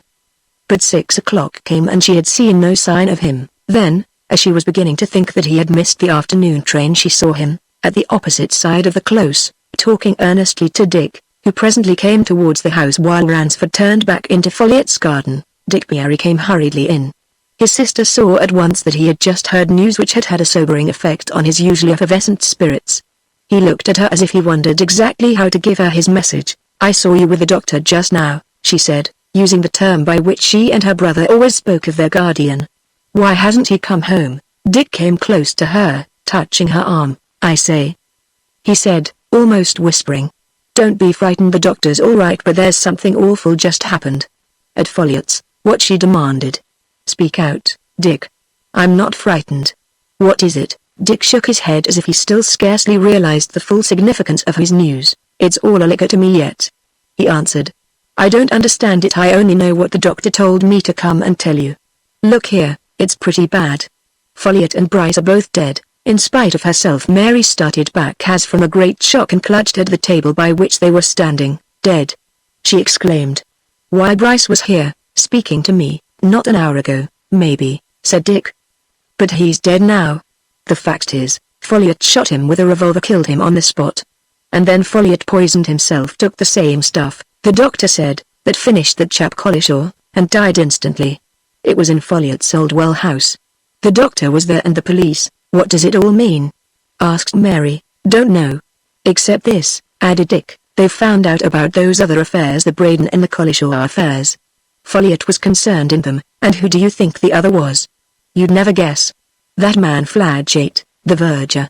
Only that isn't his proper name at all. He and Folliot finished Braden and Collishaw, anyway. The police have got Fladgate, and Folliot shot Bryce and killed himself just when they were going to take him." "The doctor told you all this?" asked Mary. "Yes," replied Dick. "Just that and no more. He called me in as I was passing Folliot's door. He's coming over as soon as he can." "Phew. I say, won't there be some fine talk in the town? Anyway, things'll be cleared up now. What did Bryce want here?" "Never mind, I can't talk of it now," answered Mary. She was already thinking of how Bryce had stood before her, active and alive, only an hour earlier. She was thinking, too, of her warning to him. "It's all too dreadful. Too awful to understand." "Here's the doctor coming now," said Dick, turning to the window. "He'll tell more," Mary looked anxiously at Ransford as he came hastening in. He looked like a man who has just gone through a crisis, and yet she was somehow conscious that there was a certain atmosphere of relief about him, as though some great weight had suddenly been lifted. He closed the door and looked straight at her. "Dick has told you?" he asked. "All that you told me," said Dick. Ransford pulled off his gloves and flung them on the table with something of a gesture of weariness. And at that Mary hastened to speak. "Don't tell any more, don't say anything until you feel able," she said. "You're tired." "No," answered Ransford. "I'd rather say what I have to say now, just now. I've wanted to tell both of you what all this was, what it meant, everything about it, and until today, until within the last few hours, it was impossible, because I didn't know everything. Now I do. I even know more than I did an hour ago. Let me tell you now and have done with it. Sit down there, both of you, and listen." He pointed to a sofa near the hearth, and the brother and sister sat down, looking at him wonderingly. Instead of sitting down himself, he leaned against the edge of the table, looking down at them. "I shall have to tell you some sad things," he said diffidently. "The only consolation is that it's all over now, and certain matters are, or can be, cleared, and you'll have no more secrets. Nor shall I. I've had to keep this one jealously guarded for 17 years. And I never thought it could be released as it has been, in this miserable and terrible fashion. But that's done now, and nothing can help it. And now, to make everything plain, just prepare yourselves to hear something that, at first, sounds very trying. The man whom you've heard of is John Braden, who came to his death by accident, as I now firmly believe that in paradise, was, in reality, John Brake, your father." Ransford looked at his two listeners anxiously as he told this. But he met no sign of undue surprise or emotion. Dick looked down at his toes with a little frown, as if he were trying to puzzle something out. Mary continued to watch Ransford with steady eyes. "Your father John Brake," repeated Ransford, breathing more freely now that he had got the worst news out. "I must go back to the beginning to make things clear to you about him and your mother. He was a close friend of mine when we were young men in London, he a bank manager, I, just beginning my work. We used to spend our holidays together in Leicestershire. Though we met your mother, whose name was Mary Berry. He married her, I was his best man. They went to live in London, and from that time I did not see so much of them, only now and then. During those first years of his married life, Brake made the acquaintance of a man who came from the same part of Leicestershire that we had met your mother in, a man named Falkiner Wraye. I may as well tell you that Falkiner Wraye and Stephen Folliot were one and the same person." Ransford paused, observing that Mary wished to ask a question. "How long have you known that?" she asked. "Not until today," replied Ransford promptly. "Never had the ghost of a notion of it. If I only had known, but I hadn't. However, to go back, this man Wraye, who appears always to have been a perfect master of plausibility, able to twist people round his little finger, somehow got into close touch with your father about financial matters. Wraye was at that time a sort of financial agent in London, engaging in various doings which, I should imagine, were in the nature of gambles. He was assisted in these by a man who was either a partner with him or a very confidential clerk or agent, one Flood, who is identical with the man you have known lately as Fladgate, the verger. Between them, these two appear to have cajoled or persuaded your father at times to do very foolish and injudicious things which were, to put it briefly and plainly, the lendings of various sums of money as short loans for their transactions. For some time they invariably kept their word to him, and the advances were always repaid promptly. But eventually, when they had borrowed from him a considerable sum, some thousands of pounds, for a deal which was to be carried through within a couple of days, they decamped with the money, and completely disappeared, leaving your father to bear the consequences. You may easily understand what followed. The money which Brake had lent them was the bank's money. The bank unexpectedly came down on him for his balance, the whole thing was found out, and he was prosecuted. He had no defense. He was, of course, technically guilty, and he was sent to penal servitude. Ransford had dreaded the telling of this, but Mary made no sign, and Dick only rapped out a sharp question. He hadn't meant to rob the bank for himself, anyway, had he? He asked. No, no. Not at all, replied Ransford hastily. It was a bad error of judgment on his part, Dick, but he'd relied on these men, more particularly on Wraye, who'd been the leading spirit. Well, it was your father's sad fate. Now we come to what happened to your mother and yourselves. Just before your father's arrest, when he knew that all was lost, and that he was helpless, he sent hurriedly for me and told me everything in your mother's presence. He begged me to get her and you two children right away at once. She was against it, he insisted. I took you all to a quiet place in the country, where your mother assumed her maiden name.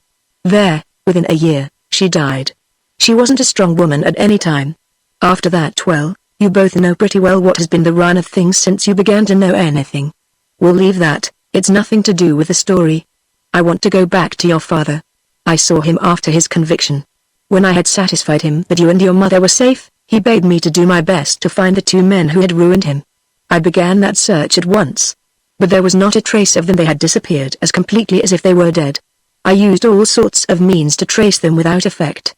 And when at last your father's term of imprisonment was over and I went to see him on his release, I had to tell him that up to that point all my efforts had been useless. I urged him to let the thing drop, and to start life afresh. But he was determined. Find both men, but particularly Ray, he would. He refused point blank to even see his children until he had found these men and had forced them to acknowledge their misdeeds as regards him, for that, of course, would have cleared him to a certain extent.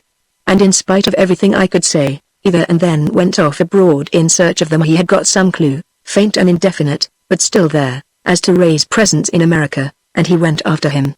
From that time until the morning of his death here in Rochester I never saw him again. You did see him that morning? Asked Mary. I saw him, of course, unexpectedly, answered Ransford. I had been across the close. I came back through the south aisle of the cathedral. Just before I left the west porch I saw Brake going up the stairs to the galleries. I knew him at once. He did not see me, and I hurried home much upset.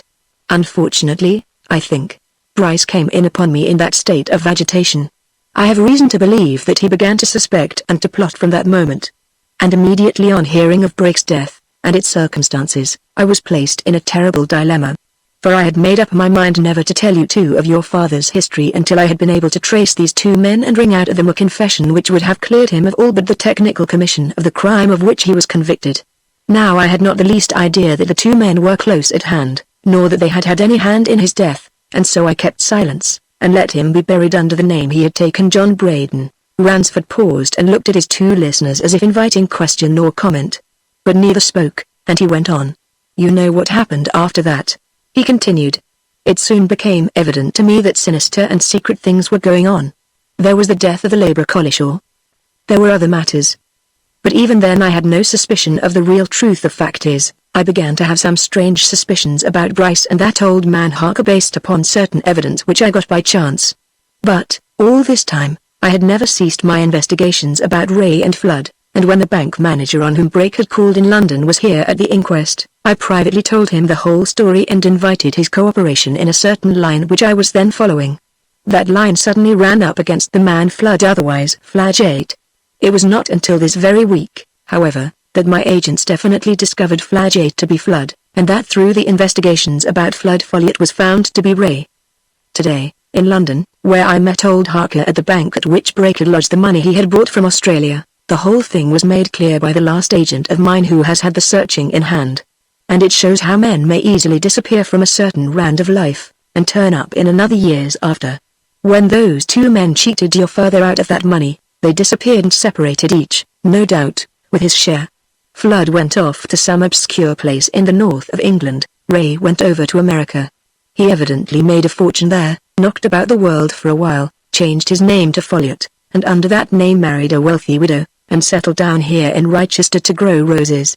How and where he came across Flood again is not exactly clear, but we knew that a few years ago Flood was in London, in very poor circumstances, and the probability is that it was then when the two men met again.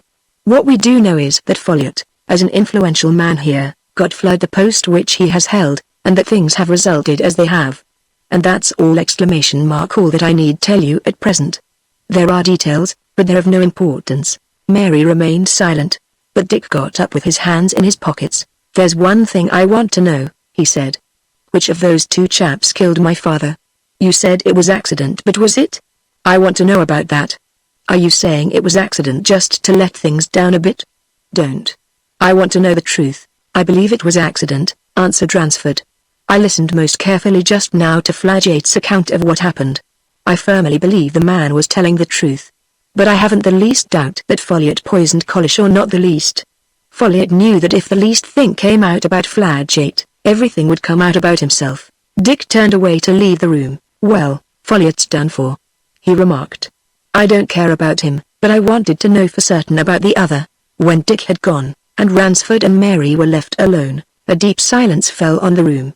Mary was apparently deep in thought, and Ransford, after a glance at her, turned away and looked out of the window at the sunlit close, thinking of the tragedy he had just witnessed. And he had become so absorbed in his thoughts of it that he started at feeling a touch on his arm, and looking round saw Mary standing at his side. "I don't want to say anything now," she said, "about what you have just told us. Some of it I had half guessed, some of it I had conjectured. But why didn't you tell me before? It wasn't that you hadn't confidence?" "Confidence?" he exclaimed. "There was only one reason. I wanted to get your father's memory cleared as far as possible before ever telling you anything. I've been wanting to tell you. Hadn't you seen that I hated to keep silent? Hadn't you seen that I wanted to share all your trouble about it?" she asked. "That was what hurt me, because I couldn't." Ransford drew a long breath and looked at her. Then he put his hands on her shoulders. "Mary," he said. You don't mean to say be plain exclamation mark you don't mean that you can care for an old fellow like me?" He was holding her away from him, but she suddenly smiled and came closer to him. "You must have been very blind not to have seen that for a long time," she answered.